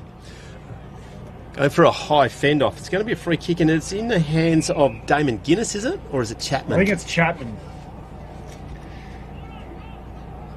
He's going to have to kick it from outside 50. Oh, no, it's coming all the way back.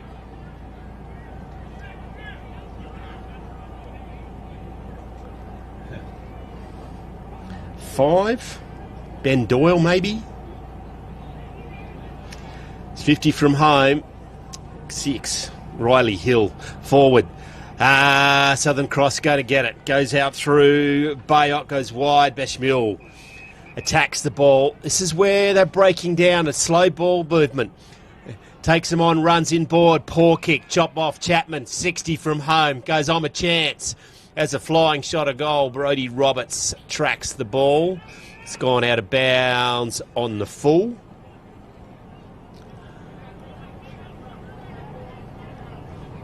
Coached a COVID premiership, did Brodie Roberts. Unselfishly didn't play himself in the grand final that they won. Let's push out. Coes will go to Soka. I'm guessing against Chapman. Soka goes inboard, just finds his target. Bailey Jenkins, who's been busy. He goes wide, gets it into hands of a teammate. They cross the ball. Goes to Bashmule. Maintaining possession, but no territory. Brodie Roberts makes the lead. Bashmule ignores it now, goes wide, and he's sold the candy to everyone. Dane Stevens is good enough to beat him. Then now another one arrives. Brodie Roberts is back. Roberts now goes forward in the direction of Bayok. What's happening? Della Bosco back to Stephen. Very classy footballer. His teammate just forgot what he's supposed to do. It was Jenkin. Ramesha does brilliantly. Russo is there. Left foot, have a flying shot, a goal from 45. That's an absolute ripping point. One behind only. At the moment, Southern Cross are getting plenty of the ball, but some of their disposal has been really poor, and that's what's keeping Corrigan in the game and preventing them from getting any closer than the current probably 2-goal margin that it's sort of hung around. In the meantime, though, Corrigan are off and gone.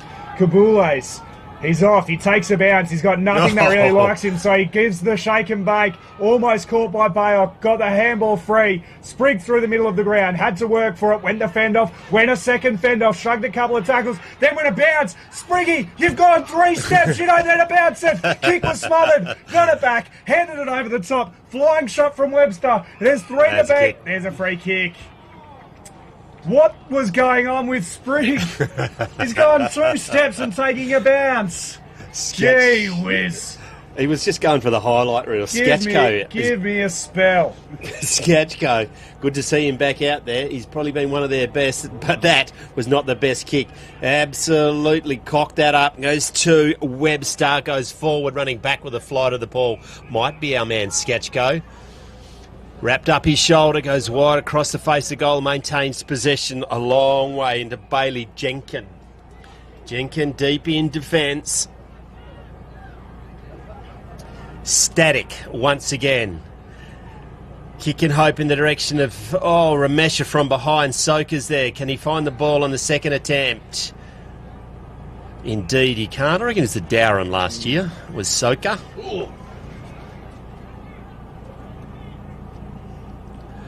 Dowran Wet Tigers went down to the Gamelling Blues in the grand final.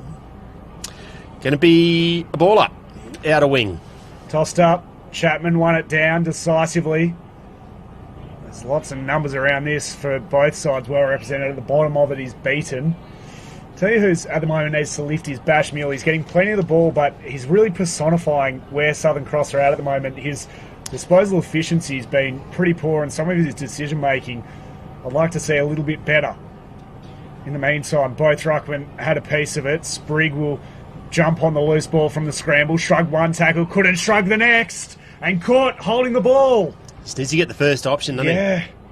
Trying to do too much at the moment when they're playing some really good team footy coverage and they look good, but unfortunately, in recent times, we haven't seen it. Bayok takes it at centre wing. Still a long way from home and there's not a lot to go to. Some tired bodies out there already. It's been a big first half. Goes short to Bashmule. Plays on. Nowhere to go, so he runs right around and gives it away to Flay. Now he's in a bit of trouble. Shrugged the tackle. Has a bit of time to survey the options. Goes to centre wing. One-on-ones. Really well done there by Williams from behind to impact. But Corrigan with the numbers on the deck. Sprigg in the bright, flashy boots. Takes a bounce. He took 3 steps again. Then he wants to go the shake and bake. Sold a bit of candy. Gets onto the left. Puts it inside 50. Leading out is College. Had it knocked away from him. Down to the contest. Well done there. Harvey provided support. Able to get it away. Goes wide and Williams has it. He can't go just yet. There's not a whole lot forward of the ball. Here's Soka. Just waits. Dalabosca's there. Goes to him now. Just outside 50. Russo is running forward at the top of the goal square. Decides to go to Flay instead. Who takes the mark and he'll turn his back on goal and go back to get them. Real difference. They hit targets, didn't they? Yeah.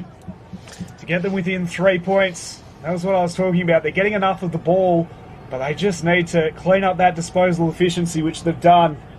And now a chance before we enter almost time on for a big goal. A dude in the roof is still there.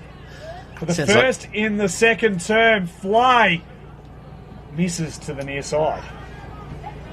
1 goal, 1 to Campbell Flay. Going to be kicked in by Bartlett. Or maybe Walton. It's on its way now. Goes to Panizza. It's a lot more of a Southern Cross name than a Corrigan name. Goes inboard. Finds his teammate in Declan Hughes. Left foot kick inboard. Finds the target. Webster. Talking about being static. That's them now. Now they go wide. 2-on-1. It's a weak beating across. It's a hold. There wasn't much in it, but it's going to come back. It's going to go to Chapman. Chapman just puts it out into space. Bounces fortuitously. Dropped that. Didn't get rid of it. It was going to be a free kick. You'd probably play 50 if you sock it away, mate. And Skatchko again, who's been sensational in defence for Southern Cross. The Bombers go down the wing in the direction of Ramesha, the high flyer. Nudged underneath it, play on, says the umpire. Spriggs there, lurking with intent. Wrapped up, now it's eventually shovelled out of the pack, but the umpire had already blown his whistle. Going to be a ball up. Whitworth's there, got down by Chapman. Brilliantly done, got out of the pack. Bayok. Can't keep it in, neither can Noah Della Bosca. It's gone out of bounds, right on the attacking 50 for Corrigan. Just tick past 20 minutes here in this second term and we're yet to have a goal. So far, it is Southern Cross who have won the quarter, 2 points to 1 point. It's been a tight tussle, a real arm wrestle. And the pressure in this game has lifted a couple of notches, hence the lack of scoring. Just outside the forward 50 of Corrigan, Chapman again tries to wrestle his way to the ball. At the fall of it, Crossland tried to part the seas, couldn't. Bashmiel slams on the boot. Jackson has all the time in the world. Hands it back over the top. Here's Hill, gets onto the right, puts it inside 50. Lots of numbers in the forward half for Corrigan from both sides. Locking it up, High. Chapman, well done, almost high. The umpire was in the right position for it and was content to call for a ball up to try and just break this little bit of congestion up that we've seen over the last couple of minutes. Chapman had it knocked away from him to the fall. Panizza slams on the boot, up forward, and a nice mark taken. Great use of the body, identified the space, read it best, and that's well done by Kabules. Dead in front of goal, a chance to get the first major in the second term, deep into time on. This would put it out to a 14-point margin, and in the low-scoring affair that we've got, that could be a game-winning margin. Kabules, dead in front. Great finish. Reward for effort. Tigers get the first major of the second term, and it took us 22 minutes. Macintosh and Sons scoreboard. Kabules just protected the drop zone of the ball. Brodie Roberts, just nothing he could do. Just slightly out of position and took a chest mark, a very good one. Umpires today, Dave O'Neill, Chris Burgess and Kelly James. Dave O'Neill he's the mainstay of the umpiring in the Eastern Districts Footy League. Yet another former waffle umpire, I think, is Dave O'Neill. Back in the centre of the ground. What can they do to reply? Russo's there. Jenkin. McCarney in the ruck. And Larkham. Umpire O'Neill throws in the air. McCarney versus Whitworth. Got down by Whitworth. Jenkin immediately wrapped up in a ferocious tackle by Ben Doyle. It's going to be ball up right where the last one was. High in the air. Got down by McCarney in the direction of Jenkin. He can't find the handle. Picks it up one hand. Shovels it out in the direction of Russo. He's knocked off. Oh, taken out the legs. Play on, says the umpire. Now it's Webster. Very slick hand pass comes out. Are they good enough? It's their last goal kicker. Wraps up. Drop that. Ferocious tackling out there. Kabules. Wrapped up by Dane Stephen. He's had enough. And here we go, static once again. So he goes long in the direction of Della Bosca. Well read by the Southern Cross player. Goes to centre half forward. Another Della Bosca is there, rising in numbers. Trying to pick it up is Walton. Just an underground kick back. Oh, good pick up. He's going to get met solidly. The ball falls out and it's turned over. Corrigan now kick it forward. Stephen is there. Can they take the mark? Running in there brilliantly. It's Noah Della Bosca mowing down from behind, and now they'll play on to Chapman. The hit and hope. Beaton's there in the long sleeve. Don't want to get sunburnt today. It's gone out of bounds. What a chase down. Yeah, Chapman's really lifted in this. So the last half of this quarter, he's starting to get on top in the ruck duel. And right on cue, he rips it out and sends them back inside 50. College had it knocked away from him. He'll get the free kick.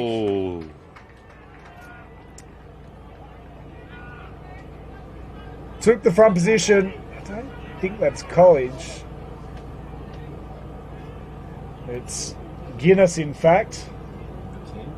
10. Yeah, Guinness. Let's see if he can split the middle here.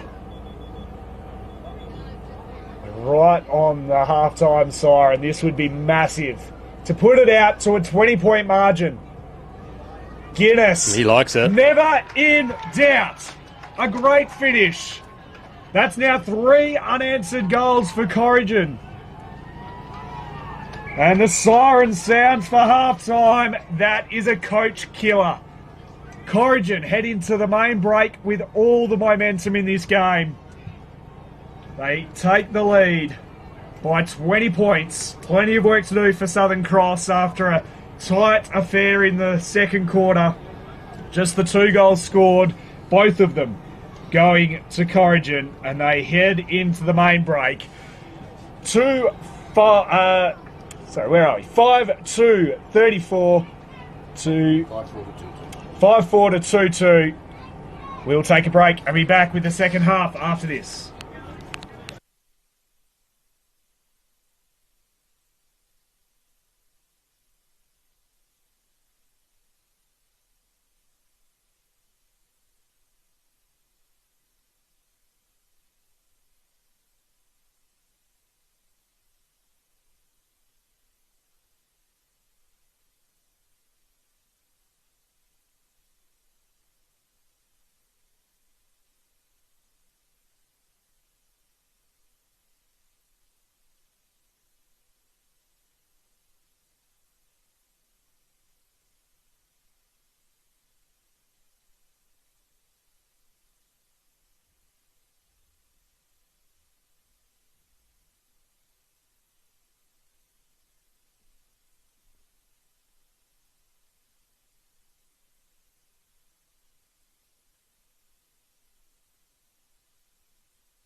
Abdul.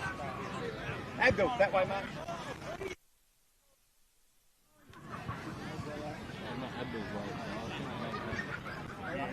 This is your finish line here, right? Alright, what have we got? 4. How many have we got?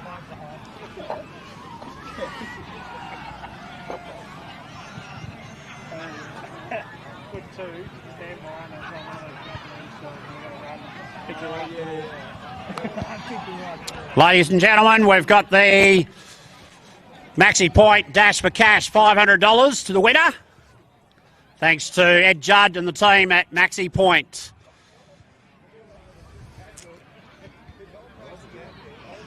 Runners are heading back to the start line. President John Hewlett will be the starter. We've had a few scratchings. Dean Downsborough. Andrew Crafter from Southern Cross. So we've got, I think, 4 clubs represented, plus the umpiring fraternity. Got a young buck in there, Mitchell O'Neill. Well, that's a bloody long 100 metres. Longer than the school gift.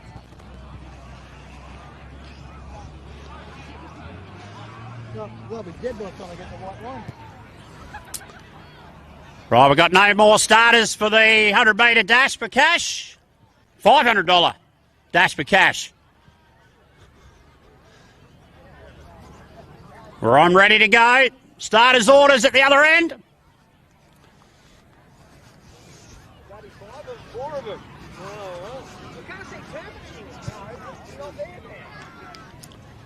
Bit of a false start there, but they've gone. There's no hanging back. It's a squeeze. Abdul Pickett, can he get there? Oh, it's the local Borough Coppin lad. Peeled off the umpiring shirt. And he's come through. Keep that one up. Right, the winner can come over.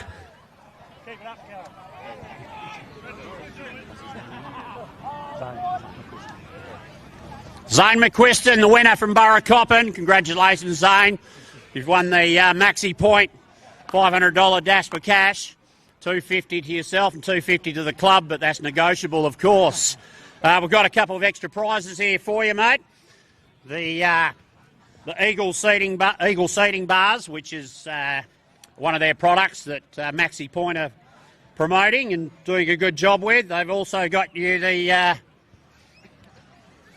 Eagle bar seating bar water bottle, and most importantly, and this is very popular after last year, ladies and gentlemen, the Eagle seating bar Maxi Point hot sauce. Hot sauce. So well done, congratulations. Well, you got anything to say? Oh, I'd just like to thank the sponsors, Eagle Seating Bars, and everyone for turning up today. And it's good to see a big show out. Are you glad he didn't do a hammy, apparently? Well done, Zane. Excellent. We'll get a photo there, and we'll take it to a little break. And half time will be over shortly. We'll get into the second half. Congratulations to the winner of the Maxi Point Eagle Bar $500 dash for cash.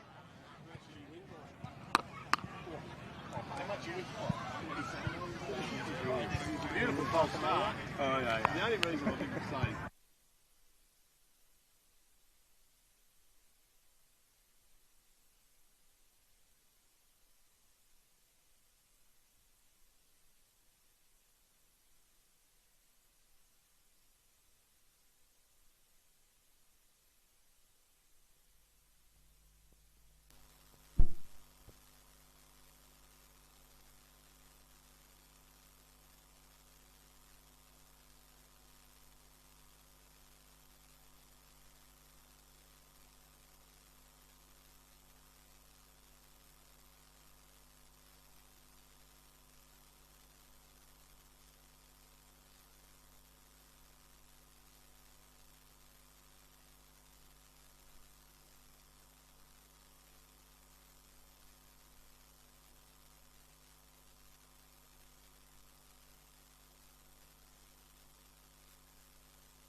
Half-time in the grand final for 2025 in the Eastern Districts Football League. And it is Corrigan, 5-4-34, leading the Southern Cross Bombers 2-2-14, a 20-point margin. It's fair to say Corrigan entered as the underdogs. They've come out and played by far the best football, particularly when going forward. Their efficiency inside 50 has been extraordinary so far. Yeah, their run from behind's been the real difference. When Southern Cross have got the ball, and they get plenty of the ball, but they just seem to be quite static. Speaking to a few people during half-time, little bit like last year's grand final, but last year Southern Cross came out of the blocks and blew them away in the second half. Back in the centre of the ground, Southern Cross, Chapman, who's been best man on the ground so far, and they get it clear, can't break through. That's for Zach Sprigg. Has also, I even forgot about him when I say something outlandish about like Chapman, but those two have been the absolute keys. Stephen back onto Sprigg as we speak. He's been good as Jenkin. Gets it clear now, back to Stephen, runs into trouble, gets his hand pass clear. Harvey's there, can the ball not come up? Be another ball up. It's the same old drag. It's just pretty tough in the clinches, but when the ball gets on the outside, Corrigan, especially in that second quarter, were making the best of it. Maybe Chapman got it down. Drop that play on, says the umpire. Another ball up. Dave O'Neill says, give it to me, and he's not going to do too many balls up. He'll pick a free kick very soon. Actually, that's not Dave. That's Chris. Once again, throw up in the centre of the ground. Got down by Chapman. Bayox there. Jenkin. There it is. Great tackle by the Tigers. Declan Rendell, one of your favourites there, James. Yeah, first quarter, Hares Electric. Really loved his work, but I think I'm warming up to Chapman as probably my pick for best on ground in that first half.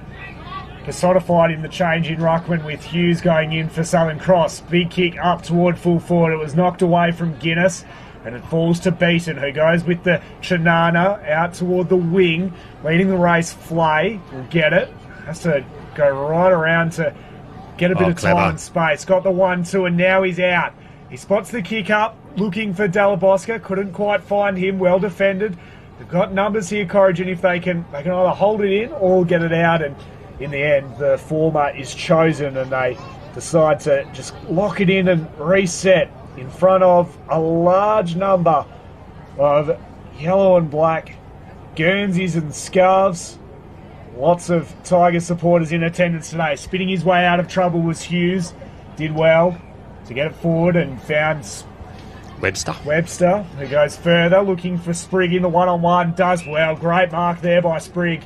Has been very, very good today, despite that little calamity that I gave him a bit of a roast for. He's been very, very good. Inside now, Randall, another man who's been superb, can stride to 50 and just flower bag it up for Guinness. Wow. Who was left alone. And this could be very, very costly and hurt for the Southern Cross. If they go down by 26 points 3 minutes into the third term, it's a fair way back from there when you've only kicked 2 goals to this point. It's working a bit harder, aren't they, the Tigers? Guinness having a shot on goal, 20 metres out, slight angle. He likes it off the boot and watch his teammates flock to him. Umpire Trevor Cosgrove says that's close enough for me. Second goal to Damon Guinness. And on the Macintosh and Sons scoreboard, 6-4, plays 2-2. Early stages, third term. Look, the worrying part for Southern Cross is their last goal came at around the 15-minute mark of the first term. And that was Flay, which got them within 2 points. At no point have they led this game, Southern Cross. Been really dominated through the back end of the first quarter, and then it rolled into the second, and now the start of the third. Corrigan are right on top. Chapman has been leading the way, won the hit out, but couldn't win the clearance as it's ripped away by Jenkin, who's starting to get into the game. 1-2 was pretty good to Stephen, a little bit of push and shove after he got rid of it. Bouncing ball toward half forward. Coming away with it, Ramesha tried to get a clean handle, in the end just gave it away to Hughes, who tried to fashion a kick forward, spinning his way out of trouble. Hughes gave it back, and now they're away again through the middle. Sprigg Could play on if he wants, decides to hold and wait. He's got a couple of options going forward. Wowee. And one of them is Coppin, who gets it on the lead. What a kick. Great delivery forward. Again, as a defender, there's nothing he can do. Great ball movement by Corrigan. And this would put it out to a 32-point margin and be the 5th straight goal for Corrigan. Corrigan, the Tigers still full of run. They've still got players running into the forward line. Coppin has already kicked one today. That was the opening goal of this game. He's dead in front, leans back slightly on it. It's straight. It just fades late, though, and battled for a bit of distance by the end of it.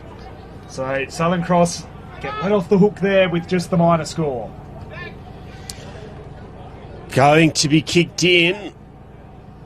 Bayok. Bashmule. Bashmule goes wide, not marked by the Southern Cross player. The run goes to Brodie Roberts, a noted runner, aren't you, Brodie? Big spoil comes from behind. The Tigers are there in numbers. Does well, Soka, not to give the kick away. Now they're looking to get it hands out. They do. Corbules is there. All the time in the world. Now goes in a very attacking spot. McCarney pushed under the ball. He's met. Bashmule is there.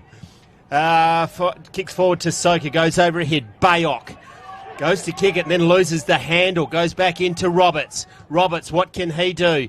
Inside out kick to Della Bosca. Comes out the back, not finding the handle in the first attempt. Caught high, play on, says the umpire. Now he's laying that egg. Corrigan player in Featherstone Hall.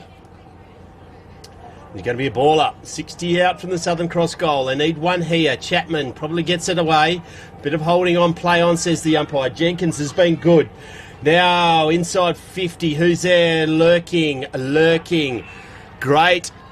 Yeah, well, it's a great forward craft, really. Just ran back into the open space, did a Southern Cross player, and he's marked 15 metres out, just about directly in front. In the hands of Campbell Flay. 1 goal, 1 for him today. Understatement to say the least that this must go through, and does. 3-2, their first in nearly a half on the Macintosh scoreboard to the Bombers. Corrigan leads 6-5. You're in classic clashes. Fitting that the man who kicked their last goal kicks the one that breaks the drought and breaks the momentum that Corrigan were building. What I've been impressed with from a Southern Cross perspective early is the fact that their midfield are now setting up to the dominant ruckman, which is Chapman. So they are reading it a lot better than they were and setting up a lot better than they were in the first half, which is why they're starting to get a little bit of ball moving their way. Obviously still a fair way behind. 21 points is the margin. Chapman slaps it forward. There's the sweeper in play. Sprigg sets upon him, and that is Bayok. But the point is there. They've set up a lot better through the middle of the ground. Just need to continue to chip away at this lead. Chapman slaps it straight down Bayok's throat. It's thrown around. Umpire said play on, despite the fresh airy. Bit ginger to get up. What I heard a bit. It's a big hit from behind, and that was Hill laying the tackle. Here we go again for the third stoppage in a matter of moments. A lot of players had it and were dispossessed. Trying to get it away was Hughes, and Stephen does the tackling to make sure that this ball won't travel any further than almost the middle of Meriden. Back in the centre of the ground. Got down by Chapman. Bayok there gets it forward, and now Jenkins pumps the ball forward. Where's Russo? Lurking. Soka just hits it to his own advantage. Russo's there. Larkham loses the handle. Corrigan there with numbers. Left foot kick around the corner in the direction of Sprigg.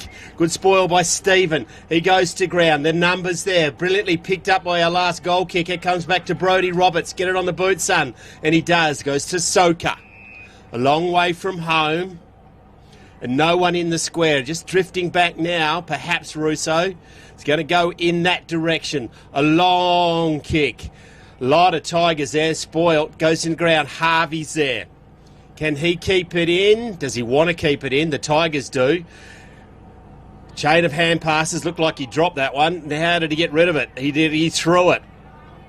Going to be a free kick to Harvey. Or Russo. Take a good kick from there, but the leading goal kicker in the association needs to get it, the coach, to get 2 in a row. 30 metres out, tight angle. He likes it off the boot and he gives it to the Tigers faithful. Game on in Merredin.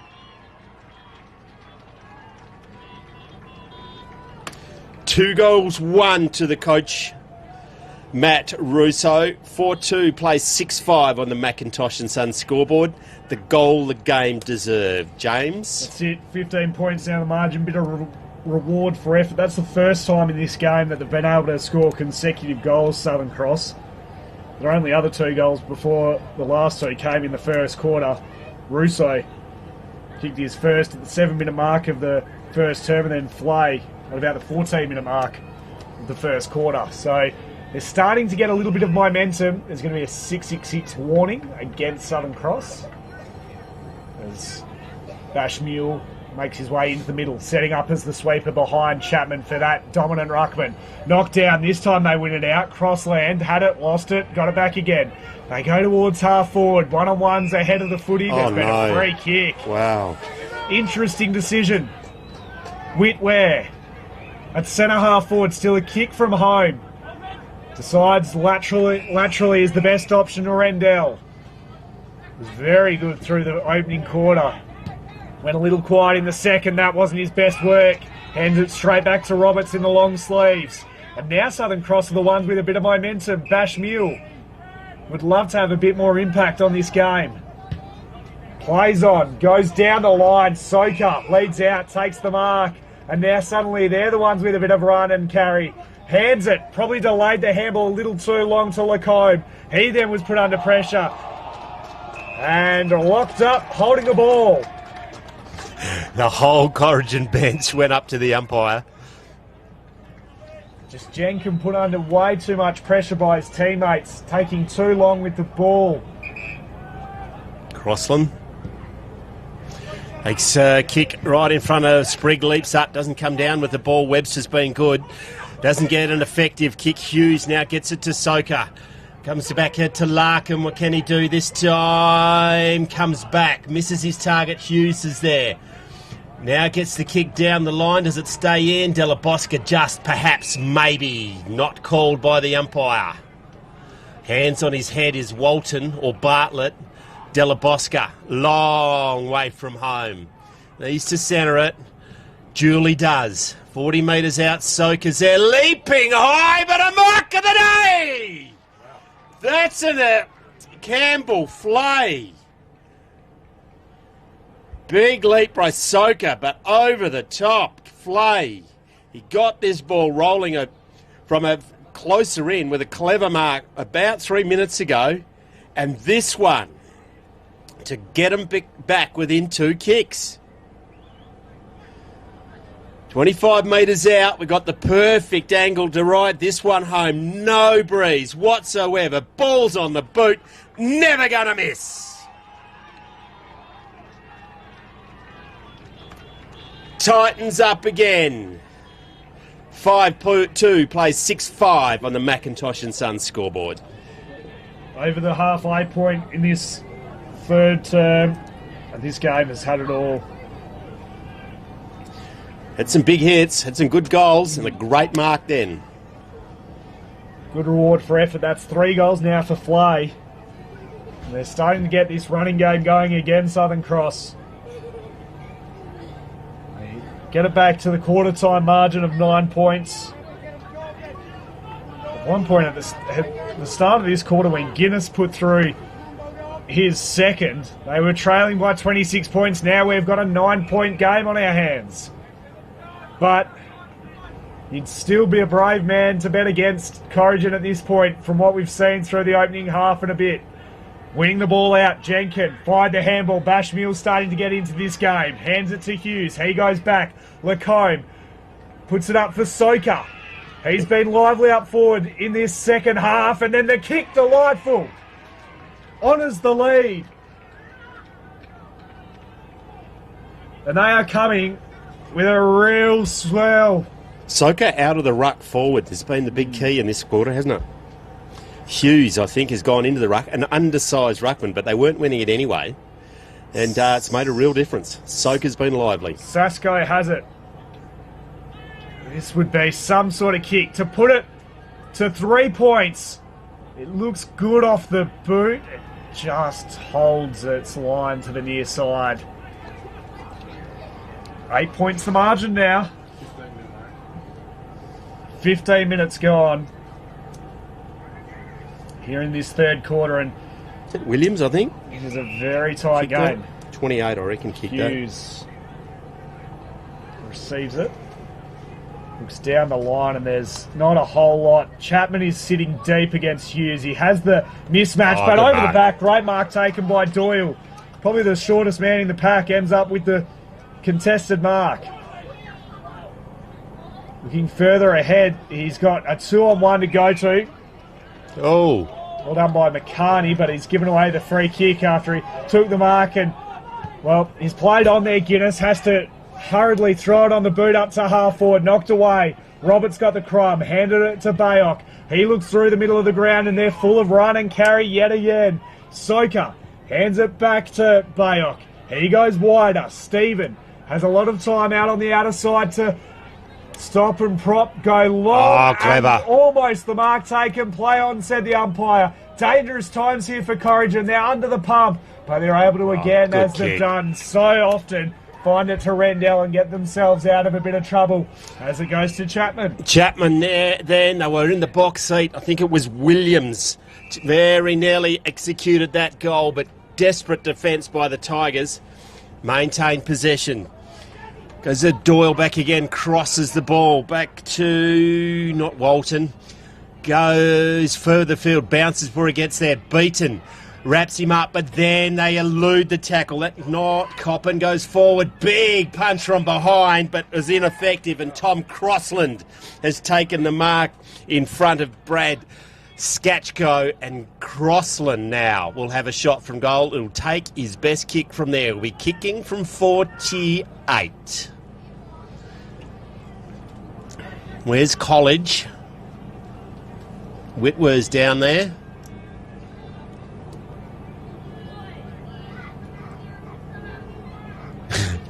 Plenty of advice by the Southern Cross crowd behind the goals.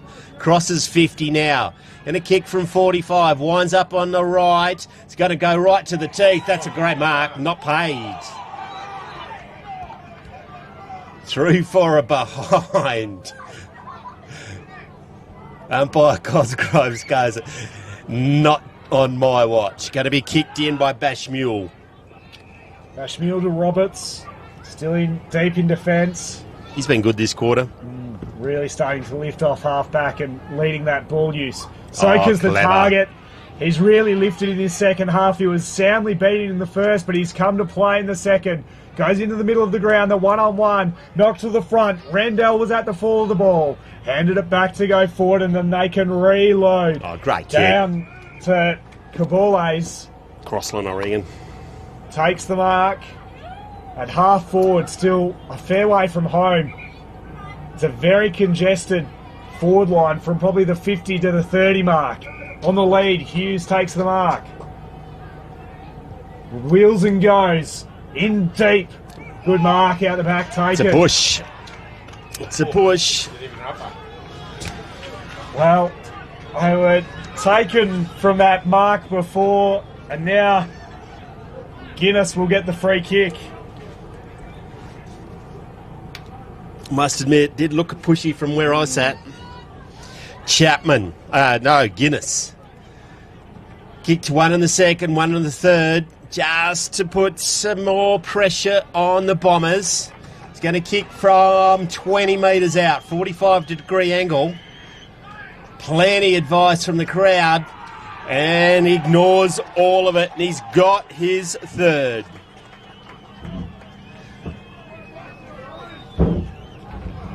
Even the New Carney people down to the left celebrating the Corrigan goal. And there's plenty of them still sitting down there, lamenting their loss in the reserves. On the McIntosh and Son scoreboard, 5-3 plays 7-6. An important goal just to halt the momentum that was being built. What, they kicked 3 in a row? Yeah, 3 straight. Almost time on as we tick into it now. At the 20-minute mark, Guinness now with 3. He's been very influential up forward. Part of the big brigade up there. 20 minutes. Been very, very impressive. Back in the middle, another man who's led them is Chapman. We'll go again against Hughes. Expect him to try and slat this as far and as wide as he can. He couldn't quite. Jenkin goes back to Bayok. Launches off half-back. Goes wide. Great contest. Well done, Hewitt from behind. Did well. But the crumb from Lacrom was fantastic. Oh, they're in. Goes inside. Russo can line up goals. He puts it across the face, and that is a really bad miss and could end up being come back to bite them later on. Going to be thrown in. He had more time than he thought. Just pushed it across the face. Soka takes it out of the ruck. Throws it out to his mate in Bashmule. Left foot snap around the goal is the Kimberley Accommodation Group goal of the day so far. What a cracker. Game on again. McIntosh and Son scoreboard 6-3 plays 7-6. 1 minute into time on the third term at Merredin Oval. Eastern Districts Football League Grand Final Day.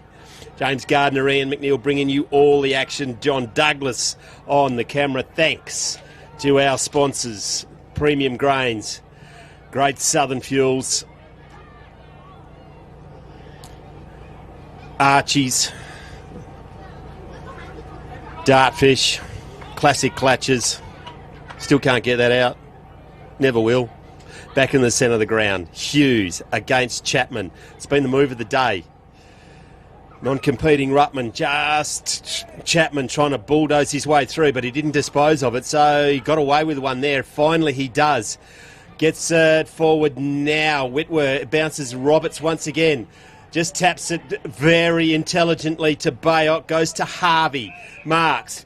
Puts the wheels on. That's probably a kick down the ground. Unnecessary. Coppin just got him to Russo. Will get the free kick. Harvey.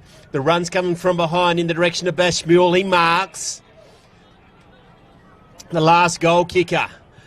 Spears it forward. One hand! You don't need two if you're that good. Wow. One-handed mark by Luke Williams. Knows he can't kick it. 1-2. Might be Russo, is it? Russo will kick from just inside 50. They're getting their possession game going, James. They are, and their disposal has been a lot better. Russo's led that, but I've loved the game of Roberts off half-back. I think this quarter he's been superb. That touch to set that whole play up was exemplary. Wheels around to get some distance. It starts straight. It starts very straight. And it carries the whole way. Matt Russo gets his third. Going to run out of cliches for game on, but wowee. 7-3. Plays 7-4. 7-6. 3 points in it. What a game. Owned this quarter. Have Southern Cross with 5 goals to 2. Those 2 goals both coming from Guinness. And after Guinness is first in this third term, you'd be forgiven for thinking it'd be almost game over when they were up by 26 points. We're now back to a 3-point margin. College is not out there. Yeah, I haven't noticed him. He's not out there. Yeah. And you're not going to play him in the back line. He's had hamstring troubles all year. I hope that hasn't happened again. Chapman gets the ball down. Bulldozer. Jenkins has been brilliant. Bailey Jenkins goes back to Ramesh. Goes forwards over the hand. Who's got the wheels? Can they get it wide? Turns them inside out. Brilliantly done by Hughes from the ruck. 55 metres out. Does it stay in? It will. Handy spot for the Bombers. Ball up. Dying stages. Third term. Wouldn't be long left in this quarter. They can't concede here, Corrigan. They've been so good all day at just locking down in their defensive part and then being able to get out of trouble. But they're under a lot of pressure here. Russo spots the kick up. Blashmule takes the mark, uncontested. 45-degree angle. Keep your eye on Russo. Slight angle, 45 metres out from goal. We're right behind this kick now. This is massive. He's a brilliant field kick, but I don't know he got the distance in this one. They have not led at any point of today, Southern Cross. Now Bashmule has the chance to put them in front. They were 26 points down at the start of the third term. He hangs it away to the left. He won't get the distance. Off hands, through for a minor score. They stay behind. 2 points, 25 minutes gone. What can Corrigan do? Bartlett, I think, with the ball. Just cannot concede another goal. Goes wide. 2 Corrigan players. Good kick. Finds his teammate in Rendell. Going in the direction of Sprigg. Stevens there. Sprigg marks. Been well held by Stephen in this quarter. Veteran stage is now Stephen. Della Bosca just puts his big mitt up. Happy to see it over the boundary line is Skatchko. He was being very good as well. Stephen will follow Sprigg off. Thrown in right in front of the grandstand. Got down by Chapman. Now they're out. Crossland straight on the ground, straight into it. Roberts there, come from behind. Push perhaps. Play on, says the umpire. Brilliantly done by Webster. Now it's a turnover. Kabules is there. Roberts affects it. Goes back to Coppin. 55 from home. Goes wide. Intelligent kick. An absolute cracker. Gets into the hands of Declan Hughes, the vice-captain. That's better from the Tigers. Massive. That's how they built that 26-point lead. They'd lost the identity a little bit through this third term, but if they can get this right on the siren, that would be a huge, huge goal. He's been good today. Declan Hughes, just the 1 point. He's going to kick it from 45. Left foot kick, wheels on, plays on, has a shot on goal. Don't the Tiger Army love that one. 7-4 plays 8-6 on the Macintosh and Son scoreboard. The siren has gone. Well, I hope it has, because everyone's walking on the ground. Macintosh and Son scoreboard. Game on in the Eastern Districts Footy League. Corrigan leave. You're on Classic Clashes.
What a great grand final we've got on our hands. It's a 9-point margin in favour of the Corrigan Tigers. 53 plays 44 at the final change, and we both have no idea who wins it from here. Coach Walton for the Tigers was imploring their players to just look at the support they had. There's a massive contingent around the Corrigan huddle. If they win this one, it'll be one for the ages because they'll do it without College. He did his string in the second quarter, and I don't think he'll be back out there. But Southern Cross have one man down from the first contest of the day with an ankle. He was playing on the wing, but he could come back on, but unlikely to. What do they need to do? Because they've just set up better behind the ball in that quarter. Yeah, I've really liked the way that Southern Cross have tactically gone about things. I think they've really been out-coached Corrigan through that third quarter, and yet they're up by 9 points, and you feel... It's strange to say, isn't it? It really is, but you feel if Corrigan get the first goal, then it could be very, very difficult. We're underway, the final quarter of the Eastern Districts Football League season for 2025. Stephen cracks in, will be caught and not going anywhere. After he's set upon by a couple of hungry Tigers. They don't like what Stephen's going straight to Sprigg. He did very well in that third term. Hughes again battling up against Chapman. Chapman won it down. It was won away though by Bashmule. A high up and under. Harvey takes the mark. Barely carried the required 15. Goes long. Looking for Soka. Been a great move up forward. He's been very good off half forward. Looks further afield. He's got leads coming left, right and centre. A plethora of options. He goes for the deepest one. Knocked away. Well defended. Does well to relieve it, and Walton can now pause and show a bit of composure early in this last term. Walton crosses the ball. They maintain possession. Left foot kick once again goes to Crossland. Crossland still in his defensive 50, but now he runs down the wing. Good kick. It's their skill game that they got them into the grand final. Corbules has it. Goes to the grandstand wing. 1-2. Very nearly a mark of the day. Goes out of bounds. It's going to get thrown in.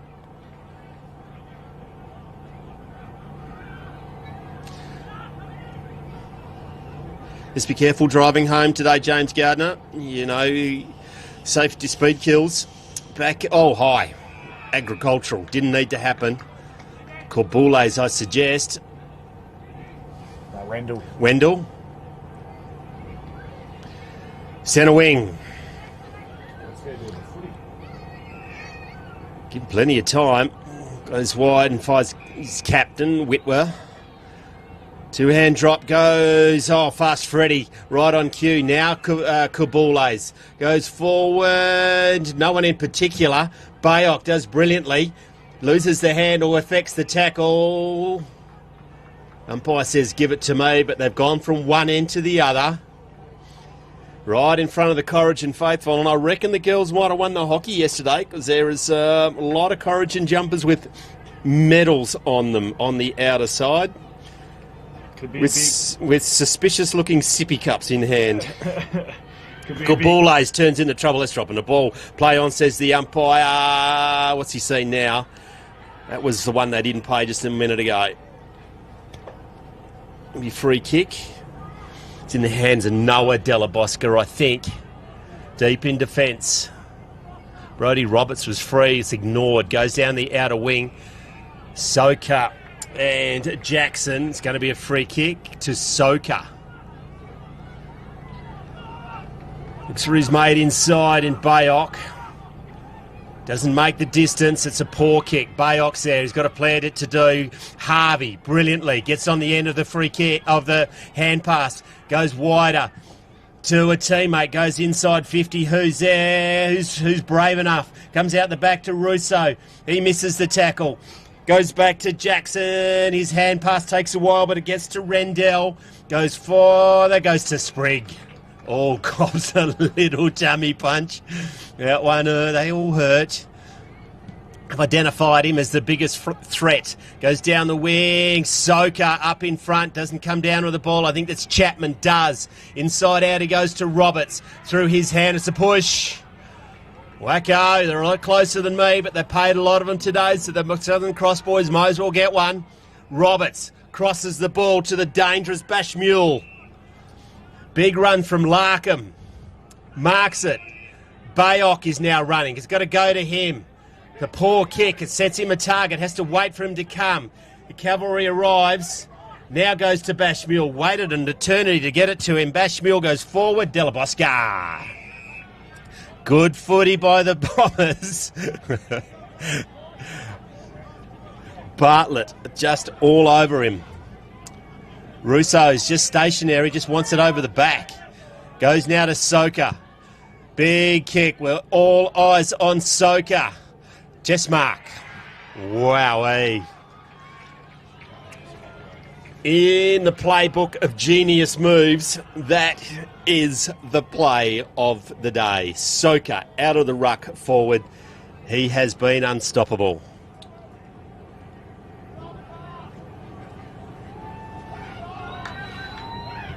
Always miss that. One behind only. Trevor makes us wait. Thank you, Trevor.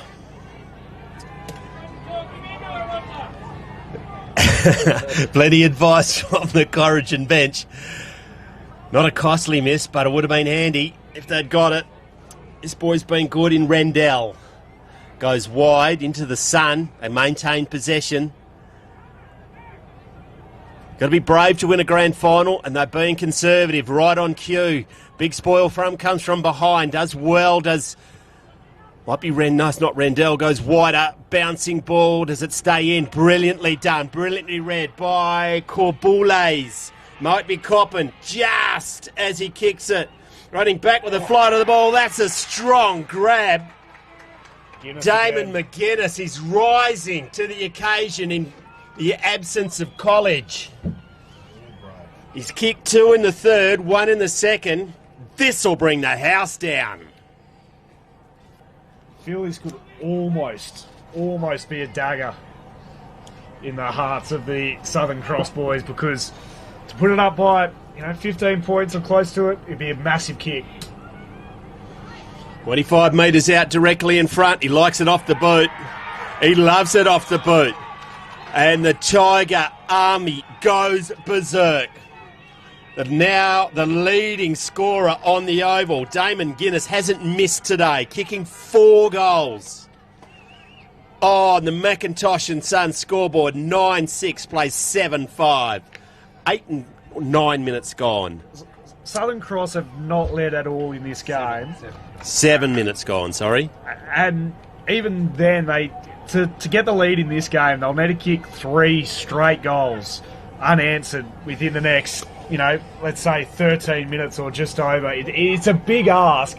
Yes, they were able to score quickly through that third term, but you don't expect Corrigan to allow 3 straight goals to go unanswered. Anyway, in the meantime, Bayok wins the clearance, gets it to half forward. Can they get some ball movement going? Here's Hughes, been thrown in the ruck and has been pretty good up against Chapman. Still have Chapman as one of the better players, though, across the ground. Great delivery forward, just overcooked the kick slightly. Handball comes out, fly, snaps, and oh, goals. wow. A massive kick, a massive moment from a big game player. Fly keeps the Southern Cross boys in it with his 4th, and there's a pulse, all right. 8-5 plays 9-6. What a grand final. McIntosh scoreboard. We'll have to go back down to the workshop and bring more machinery up here to give it out for all our prizes. What a game. It's a contender for the Kimberley Accommodation Group goal of the day. Good kick forward over the head of Russo. But the hand pass came out. 1, 2, 3, 4, 5, 6. Chapman in the ruck. He dropped that. You've got to get a clear possession. In dispute in the centre of the ground. Got away with one there. Hughes, underside ruckman against the fairest and best player in the EDFL. Chapman right on cues, just pumps it forward once again. McCartney's there. Roberts is in the best position. Read that better than everyone. Just gets it wide. Fast Freddy's there, been quiet, been well held, but does it affects a good. Jenkins gets the ball over, maybe Stephen. Oh, high, should be down the ground. It is. Ill-disciplined. Not what they need. Luke Williams has it. Goes in the direction of the last goal kicker. He's kicked forward today. Can the Tigers just run it across? What are you going to do? Kelly James goes, it's too hard for me to call that one. It's going to be a ball up. Going to be tossed in a really nice position if you're a Southern Cross supporter. Chapman takes the front position, trying to weasel his way through as Webster, but it falls to Bashmule, who runs and takes a bounce, pops it into the 50. Not the greatest of kicks. Barrett overran it. Here goes Rosso off the deck, across the face, out of bounds on the full. Went for the glory shot there, didn't he? Just a volley off the ground. Soka was by himself at the top of the square. Going to be kicked in by the Tigers. Taking his time, sells some candy as well. Now just lowers his eyes. Bayok in the air. Nearly comes back to him on the cricket pitch. It's nasty there. Going to be a ball in once again. Lots of twists and turns to come in this game. Umpire James throws it in the air. Got down by Chapman.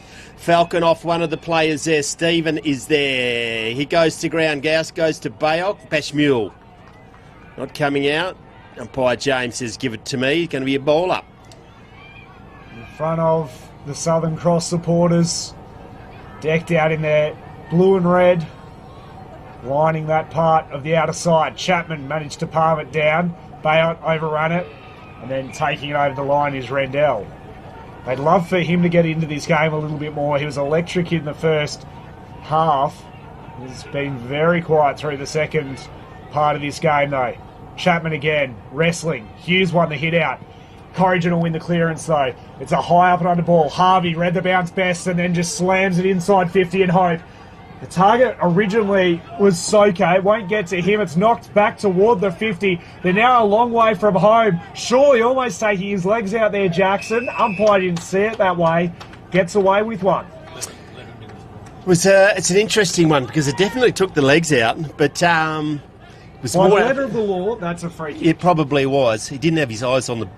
Yeah, he was just sort of in the action of playing. But anyway, he was taken out of the contest. Hughes does brilliantly. Hand passes it, bounces off a teammate. He'll be throwing in right in front of us. Thanks for doing that. That's another great move with Hughes, which opened up Soka to be forward. Chapman, Hughes takes it. Now hand pass it over to Bashmule. Can they get it forward? Russo. It's good footy. Really good footy. Hughes in the ruck. It's a wrestle now with Chapman. Chapman's been nearly rucked the whole day by himself. And if he gets a chop out, it'll be Guinness, and he's the leading goal kicker. Both the ruckmen just off this contest absolutely tonguing it. Their tongues are wagging. Russo, what can the coach do? To the near side. To the near side. 1 goal it is. Gives it to the crowd. And I think that part of the crowd were actually going for him.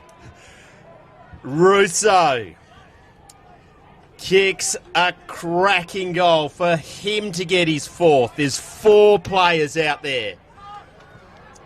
Campbell, Flay and Russo for Southern Cross. Interestingly, both of them kicked a goal in the first, both of them kicked 2 goals in the third, and both of them have kicked a goal in the last. An extraordinary game of football. They did not kick a goal in the second quarter. At one point they were down by 26 points at the start of the third. Now they find themselves within a point. They have not let it all during today. You feel still with Corrigan, the momentum's still with them. They hold the lead. They've been playing the better footy. They just need to get a goal somehow. Chapman taps it back. Walton tries to scramble the ball forward. Roberts left it behind. They still have the numbers though. Diving on top. Umpire quick to relieve it. Time ticks away. We're down to almost 14 minutes gone. It's a point in it. The next goal critical for both sides. If Corrigan get it, they're up by 7 points. Southern Cross get it, they're in the lead for the first time. Umpire was right there, decides not to pay it. We'll get a throw up. True centre half forward position for Corrigan. They just need to conjure something. They're edging their way closer and closer to goal. Chapman and Hughes go at it again. Chapman palms it down, but it was straight to his feet. No one's advantage, really. Again, just locked in. Time of the essence for both sides. Crowd on the edge of their seats. Lots of fingernails being bitten right off from the Corrigan contingent of the ground. Diving in on top. Whitware happy to lock it back in. You feel like both sides don't want to make a mistake to concede the game, so the brave ones will win this one. Chapman gets it down. Beaton comes in.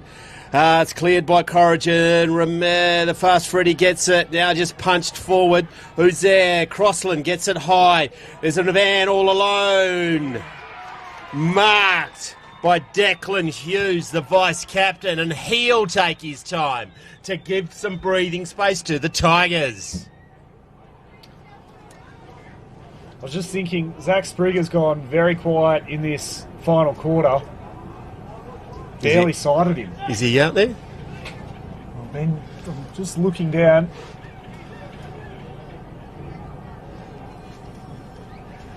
Declan Hughes, the vice-captain, will ride this one home off his left foot. Kicks in on its way. It's never going to miss. It just wheels around and he gets his second, and it's a 7-point ball game on the McIntosh and Sons scoreboard. 10-6 plays 9-5. That's the point I was making before around the fact that to win this game, Southern Cross would need to kick 3 unanswered goals. Yeah, they can get 2. They can get 2. The most they've had in terms of that run, they had 3 straight in that third term when Russo and then Flay again to get it within 9 points. But Corrigan just continue to have answers, and that's something we've seen right throughout the game. When Southern Cross start to get on top, Corrigan are able to hit back. Yeah. They just conjure goals out of really nowhere. They've got such a strong and potent forward line. They have so many options up there. If Guinness isn't kicking it, then it'd be Hughes, or before him, Coppin or Webster. Sprigg even through the middle. They need to get him involved in the game. I can't see him out there, but in the meantime, Hughes wins the clearance for Southern Cross. Up towards half forward. Williams couldn't trap it. Tried to paddle it to his own advantage. It was to his detriment. Comes away, Walton. Just slamming it into the middle of the oval. Chapman with the clear height advantage. Knocks it to the back. On hands and knees, Stephen hands it away. Hughes with so many options and so much time. Gave it to Bayok. He goes forward. Oh! Soka will get the free kick. Unnecessary. Jackson had his measure in the contest, and now Soka will go back. 17 minutes have gone. This to get it back within a point. It would take a very, very good kick from here. When he gets onto it, it'll be probably 48 metres out from goal. Slight angle, no breeze to speak of. To put them within a point. And to hit back almost immediately from just inside 50. Soka puts it across the face. It's now a 1-kick ball game. 2 points for Soka today. Going to be kicked in by Graydon Bartlett. Taking his time, and take your time you should. Goes now to the grandstand wing. Bartlett gets onto it. Sprigg is there. Reading the ball better one is Ben Doyle. Doyle now will go in the direction of Sprigg, but it's a good lead. Brodie Roberts just puts himself in harm's way. Right on cue. Sprigg goes inboard. Gets it to his teammate. Has a shot from downtown, but it's an absolute shocker. It bounces. Lux the fortune. Tackle. Didn't have possession. Play on, says the umpire. Does it stay in? Wowee. The crowd is going nuts. You got your wish, James. Sprigg just ran onto the ground, immediately affected the contest. Got down by McCarney. Our last shot at goal now gets it back to Rendell. Having a shot is Kabules. I reckon that's Dane Stephen. Marks it and goes wide. Gets it into the hands of Larkham. It's all Tigers on his side of the oval are going to have to find a different avenue. Soka's there and they're eventually going to kick it to him. No, it's Harvey. He has been very good this half. Harvey now goes to Soka. Got a big ass, goes underneath, maybe tunnelled. It was indeed. 19 minutes in, Soka gets the free kick and bounces away immediately to half forward. Bartlett has a big role to do. He did that really well. Hill provided support, slipped over at a critical stage. High. Taken high. And Russo isn't happy about it, but the decision stands. Almost into time on. They're still not home yet, Corrigan. A goal from Southern Cross ties at any score, really, from here will do, though. Going very conservative. There's still, I would say, probably 3 to 4 minutes left. Here's your Sprigg. man. It's your right man. on cue, slides in, takes a big mark and has a bit of a cramp. He's Time's now taking as much time, and the umpire was straight onto him. Doesn't have the leg that he probably had at the start of the game. Or that was a pretty nice kick up to the one-on-one. Well halved, though, by Bayok. To the front, locked up, umpire circles. We'll get a ball up. 20 minutes gone. 1 goal separates them. Southern Cross have not led at all in this game. At one point it was out by 26 points.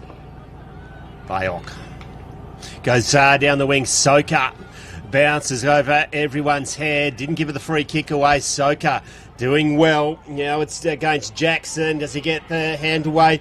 Doyle does. Oh, it's agricultural. It's going to give a free kick away. It's going to go back. Coppin. Kabules.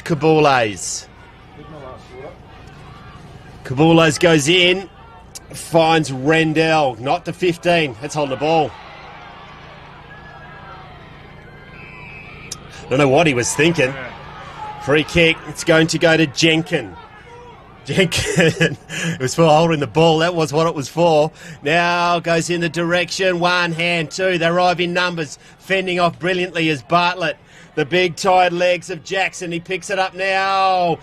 Gets it back. Now throws it over his head. Bashmule's there in numbers. What can Southern Cross do? Goes forward and finds Russo. Not 15. Called to play on. Has a shot on goal. Has a shot on goal and kicks it.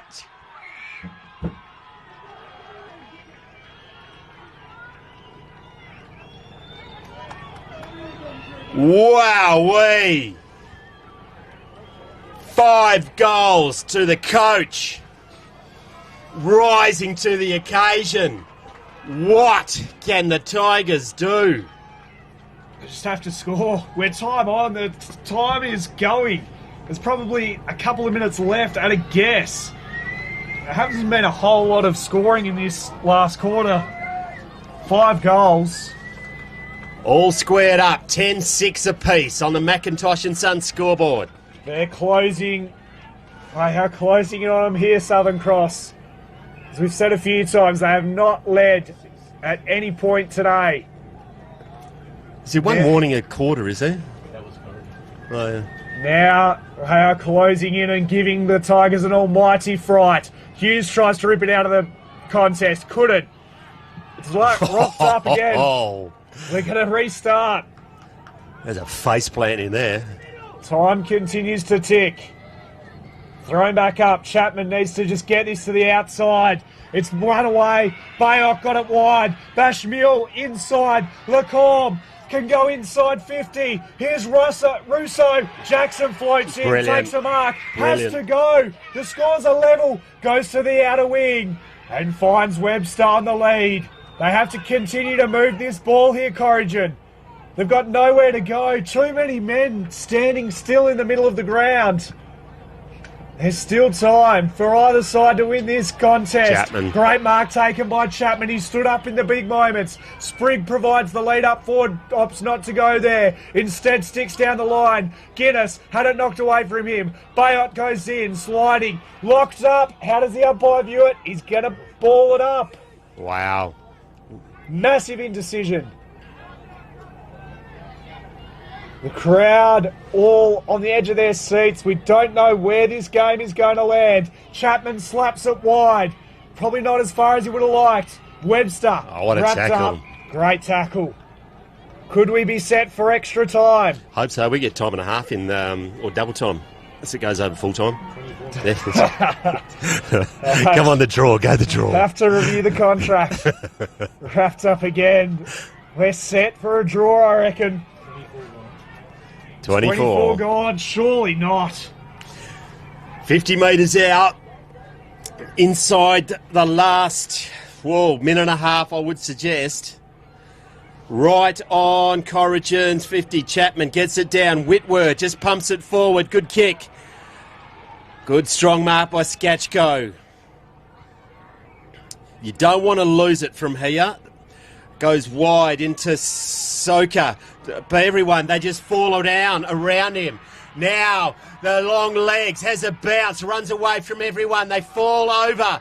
Bartlett's there. The seas part, goes inboard.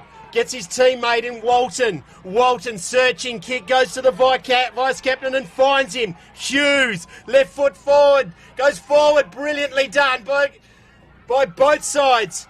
Now they get it clear. It was Della Bosca. It's a foot race on the outer wing. Coppin perhaps without it taken to ground. They're not going to pay those today. Now, this time of the day, Roberts is in there. If Corrigan can get the ball out, they've got two people goal side. Locked up. Wowee. Locked up on the outer side.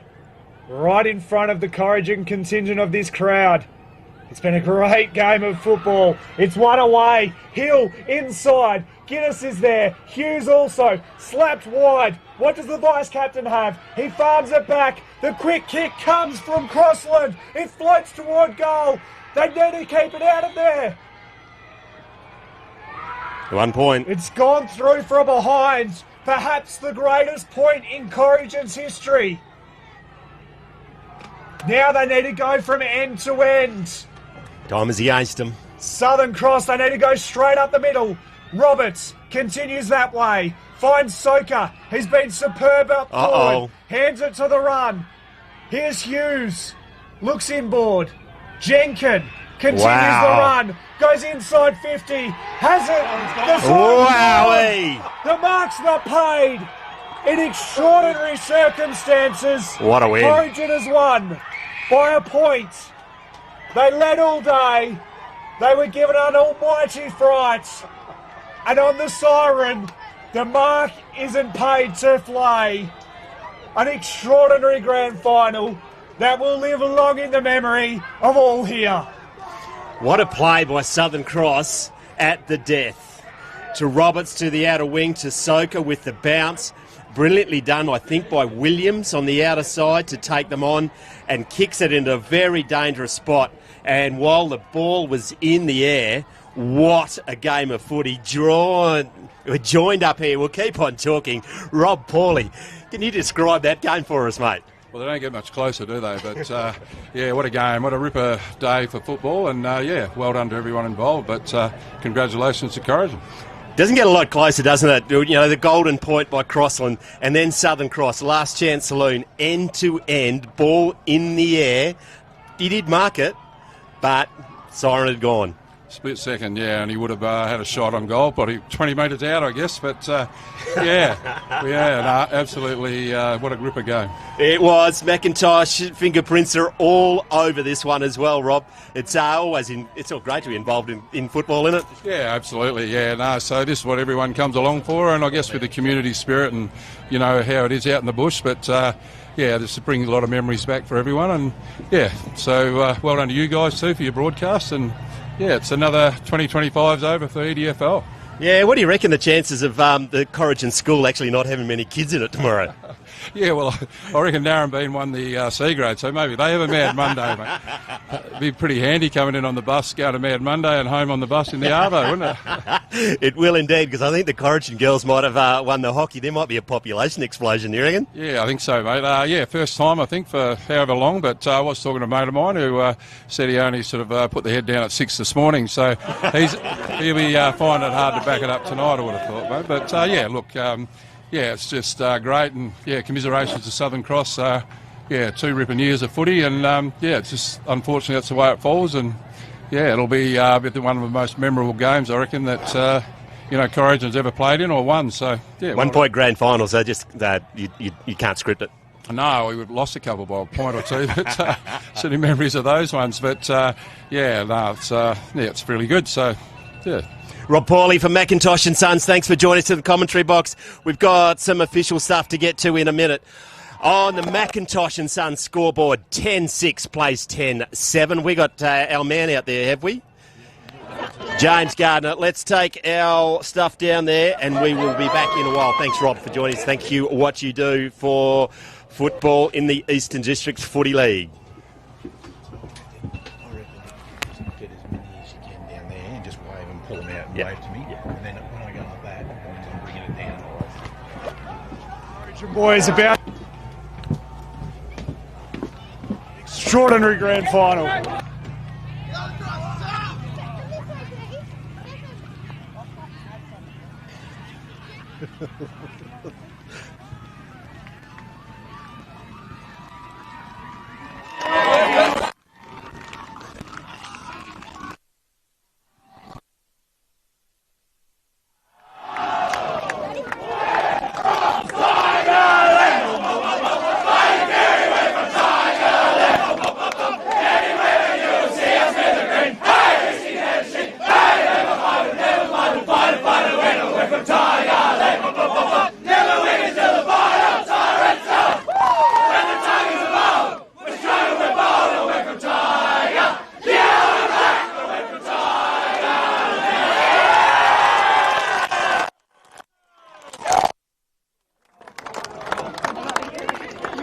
Winners are grinners, and there's a man with not much a bigger grin on his face. Scotty Coffin, how are you, mate? Oh, very good, mate. Fantastic win there. 1 point, very nerve-wracking, but it's good to have a win. Boy, he kicked a goal early on. Yeah, mate. Yeah, he went all right. He kicked a goal early and had a good game. Grand finals don't get any better than a 1 point with Crossland kicking the winning point in the end. Yeah, no, it was nerve-wracking towards the end there when it was all tied up. Just wanted to score and then... big relief when the siren went. It was. The ball was in the air, and he did mark it. It was just a cracking game of footy. Cracking game of footy. Great skills from both teams, and we didn't expect anything less today with perfect weather, huge crowd. We knew it was going to be a good game, but yeah, just a fairy tale finish for us, really. Corrigan Hotel need to replace the roof, won't we? Well, I did that recently, so the roof should be right. I'm not sure about the floorboards tonight, and. Yeah, it's going to be a big night at the hotel, and got a party lined up afterwards with the buses to do the ferrying of the people and that, so it should be a good night and, a good 3-4 days probably. Scotty Coffin, thanks for joining us. Best of luck tonight, mate. All right, thanks. You got something?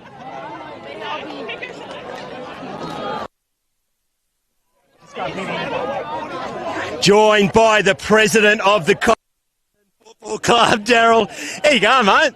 Yeah, I thought we had about another 10 minutes to go or something. So I couldn't believe when the siren went. But yeah, no. Pretty good siren, I would have thought. Yeah, absolutely, mate. Stoked. What a great bunch of blokes. You know, they've worked hard all year. Couldn't be happier. You're never looking down the barrel, but it was always going to be hard when your key forward goes down. Yeah, it didn't help. But the boys stepped up and we filled the spots, and yeah, they went well. Who's your pick for your best off-field performance tonight, mate? Apart from yourself. Oh, off-field. Oh, that guy could be one of the girls, I reckon, the way they're shaping up. We'll decide. Do you reckon they might as well close the Corrigan school tomorrow? I think they might have to, since the girls won the hockey yesterday. So, yeah, absolutely, they might have to close the school. So, big celebrations tonight. So, yeah, looking forward to it. Congratulations, Daryl. Look after your boys tonight. Will do. Thanks, guys. Thank you. Briggy, mate, what a game, what a win. Oh, unbelievable. Never felt anything like that. Unbelievable. Hey, you were superb right throughout the game. I thought you were so influential through the middle of the ground. How good does it feel to be part of such a great club like Corrigan? Oh, it's rewarding. It's definitely not me. There's been a lot of talk like online and on Facebook chats and whatever, but we're such a good team. We're one big family. It doesn't matter if we're Perth players or locals. The start of the year, we all just bonded like glue, and I think that's what helped us succeed today. Your own performance, you must be really proud of the season you've put together and then to culminate today in such a great performance. Yeah, it was great coming back to Corrigan. It's my second home, so I love coming back and I love this team. My footy developed playing for Corrigan, so anytime I can come back, it's always great. Well done. Enjoy tonight. Enjoy the celebrations, mate. Great game. Great game effort there by James Gardner. We're they get your camera angle when they come in there. Graydon, that's a sensational victory, mate. Unbelievable. Heart was in the mouth, ball was coming down. I called out about 2 minutes early how long's left, and they said there's only been 15 gone. And I was spent, and somehow saved by the bell. Yeah, it was a cracking game of footy. Tommy Crosland won't have to buy. I think was it Tom would kick the winning point, which at Crosland he won't be able to have to buy beer for the next 3 or 4 years. Yeah, well, it came from my intercept, so we'll go back to there, eh? Nah, Tommy, I thought it was a goal. Everyone went up. You celebrate that one like it's a goal, and from there it was just locked down, and they moved it a bit quicker than we would have liked, but thankfully it was enough. You want to talk us through that last play? It was nearly Eagles-like, wasn't it, by Southern Cross?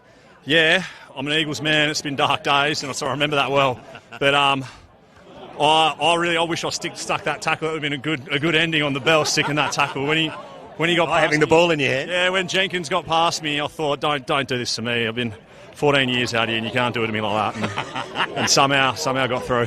Congratulations, mate. Who's your pick for the best off-field performance tonight? Riley Hill. Riley Hill's $1. I don't even know. I think they might have suspended betting. Yeah. And what's the chances of any productivity encouraging this week with the girls win the hockey as well? Yeah, I think the town's on lockdown. I don't know. Congratulations. Enjoy yourself, mate. Appreciate it.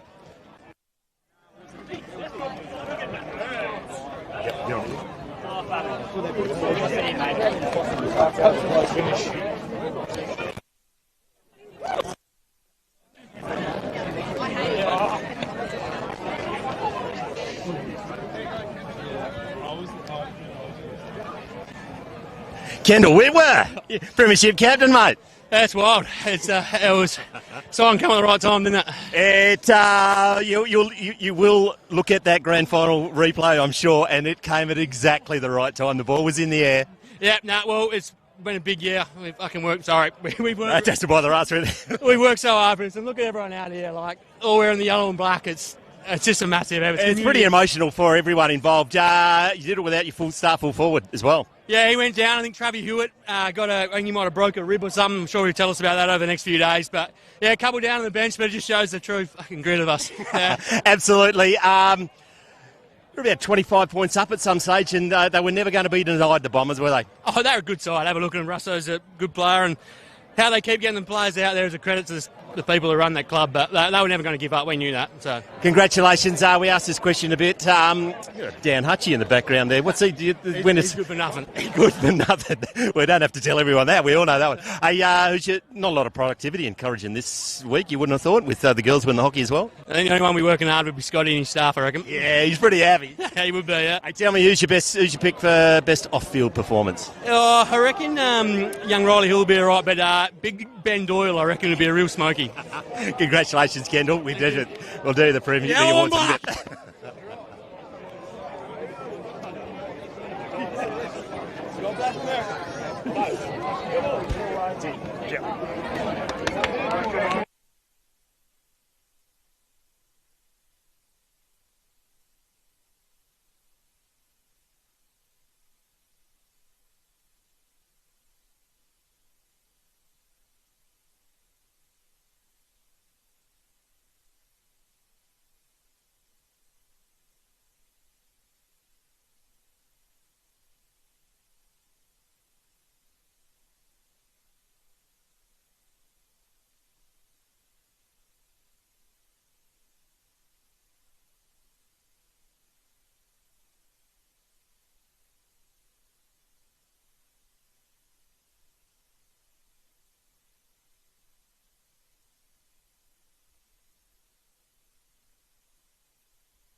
on. I just need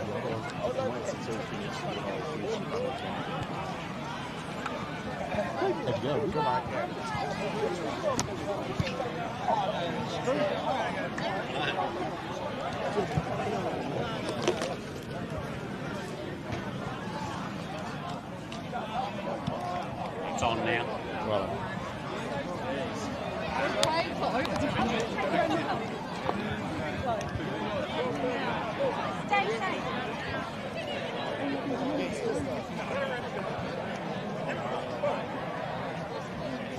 Okay, ladies and gentlemen,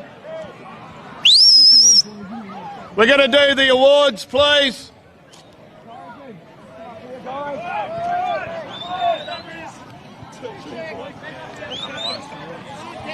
Yep, and Brett's going to give them out.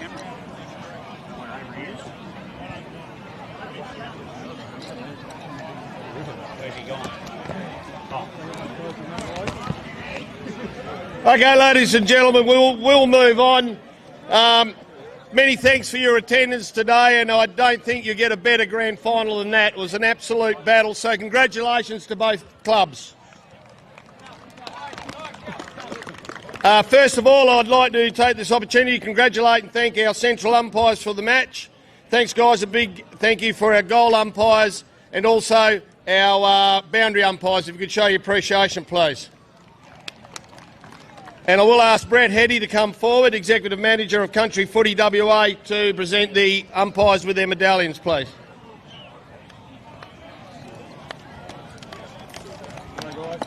Hi, boys.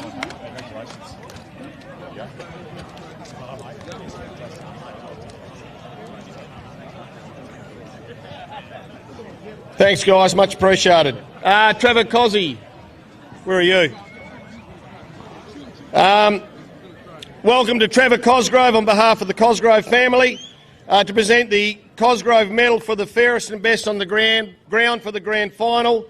And the winner is from Corrigan. Sorry. Yeah, I know. Commiserations, Southern Cross. Great game. It was a great game of footy, played in great spirits. Corrigan, well done. Magnificent effort. Same to you guys. And I would have hated to have been picking this, but Josh Chapman.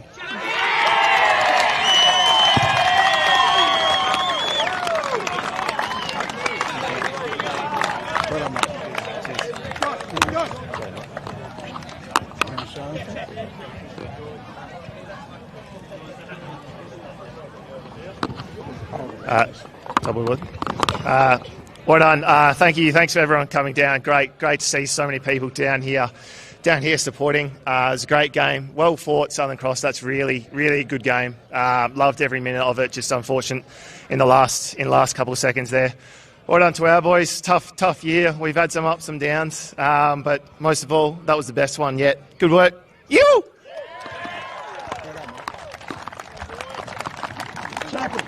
Chubby.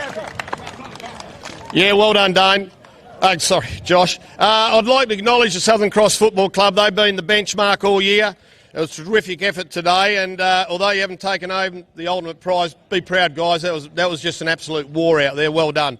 And I'll invite their captain, Dane Stevens, to come forward and say a few words, please.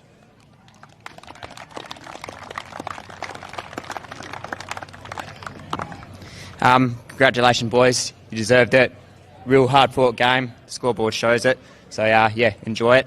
To our boys, unlucky we had a great season, but just couldn't get over the line. To all the sponsors, volunteers throughout the year, and congratulations to our reserves boys too. Well done. It's been a long time coming. So, and everyone that's involved in the EDFL too. Thank you very much for making this happen.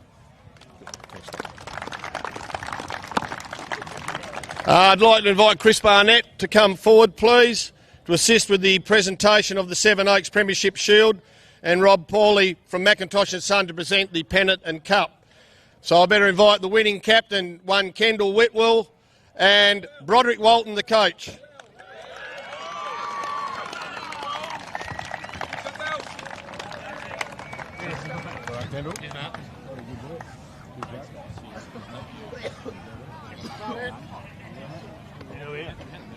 Bash, get in the photo, mate. Jump on the other side. Thanks,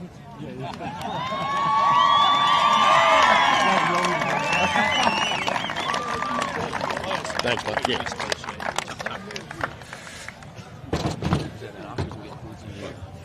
Firstly to the Bombers, we all know the hardest thing in country footy is getting players out there and sticking, and people behind the scenes of that footy club, you must do a massive effort, so the league's a lot better off being an 8-team comp, so well done.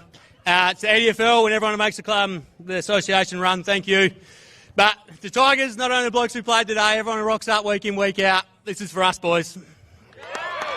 And girls. Yeah, just to reiterate what Kenny said, commiserations, Southern Cross, obviously benchmark all year.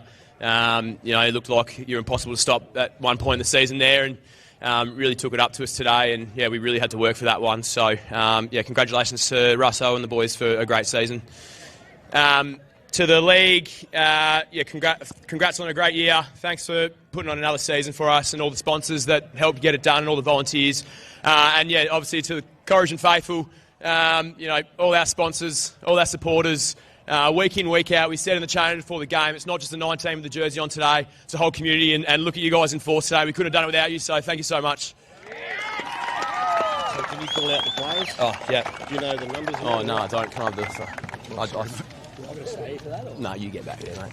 No, leave that here, because I'll call you up last. Just a hand. Call him up last. All right. We'll just run through the players. So, number 1, Jordan Webster.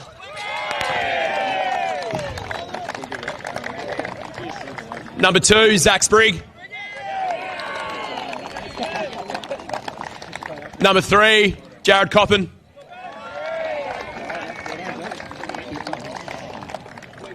Number 5, Benny Doyle. Number 6, Riley Hill.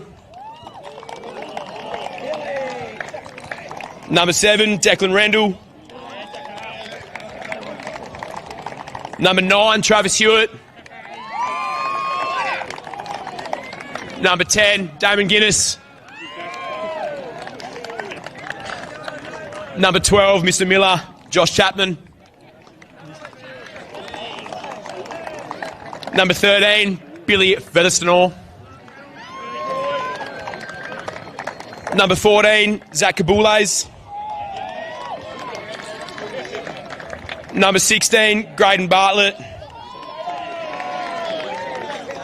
Number 24, Tom Crosland. Number 25, Brant College. Musa. Number 28, Declan Hughes. Number 45, Matt Peniza. Tommy. Number 50, Declan Jackson. And Captain Courageous, number 11, Kendall Whitware. And myself. Call yourself. Number 8, Rod Walton. So just get together for a photo. Do you want to mention it? Yeah. Sorry? Just before the boys have their photos, thanks fellas. West Perth have kindly donated some money for awards from each team, selected by the commentators, and I'll get young Spriggy to call it out. Yeah. So number 1, Eric for Southern Cross, best on for me.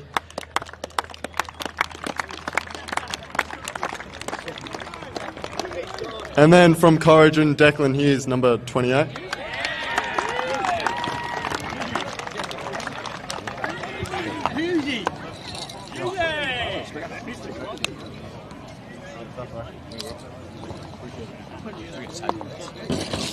We'll give one to Kyle. Yeah.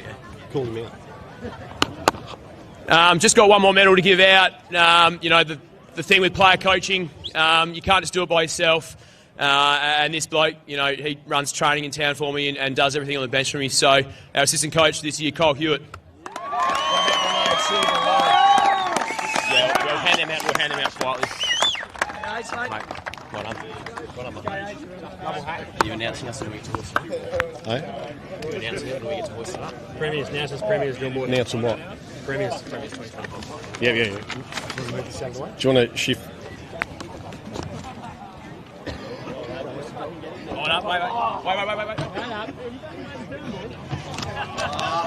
Ladies and gentlemen, 2025 Premiers, Corrigan Football Club.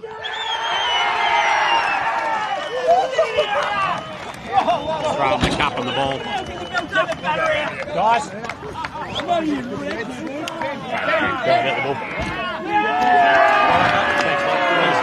Good, thanks, Bucket.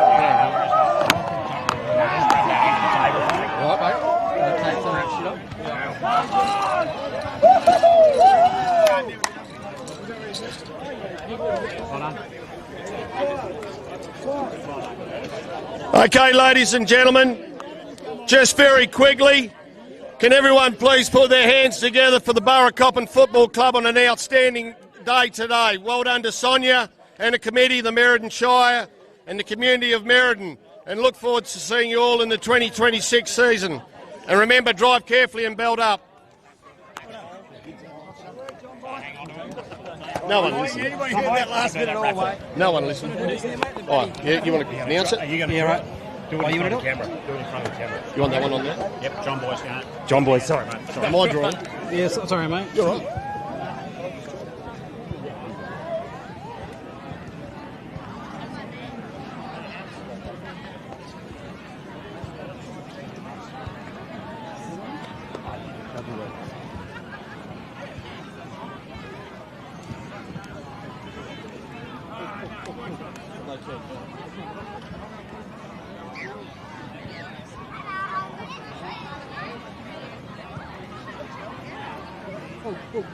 One, two, three. 1, 2, 3.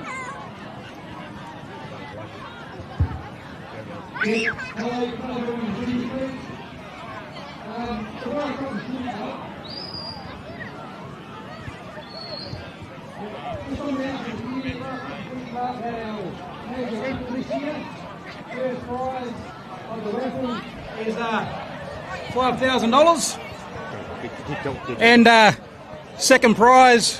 Where's my phone? Got my phone. There's $2,500, and third prize is $1,000. And the winner of the $5,000 raffle goes to Richo at 680 New Carney East Road, New Carney. You hang on to that. Yeah. Second prize goes to Steve Gregory. Steve Gregory.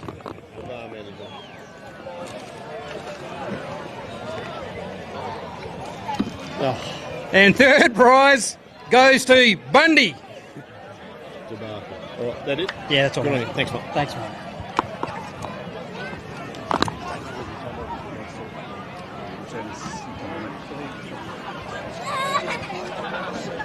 We're going to wrap this up with Eastern District's Grand Final day. Anyone got a crowbar? Because we need to get the grin off the president of the Eastern District Football League, John Hewitt. What a day! It wasn't a game. It was an event. Well, it started as a war battle and ended up in war. It was just one of the most incredible games. I got no fingernails left. Amazing. The boys have worked so hard for this, and full credit to Southern Cross. They've been the benchmark all year, and last year, but this year especially, they were the benchmark. And incredible.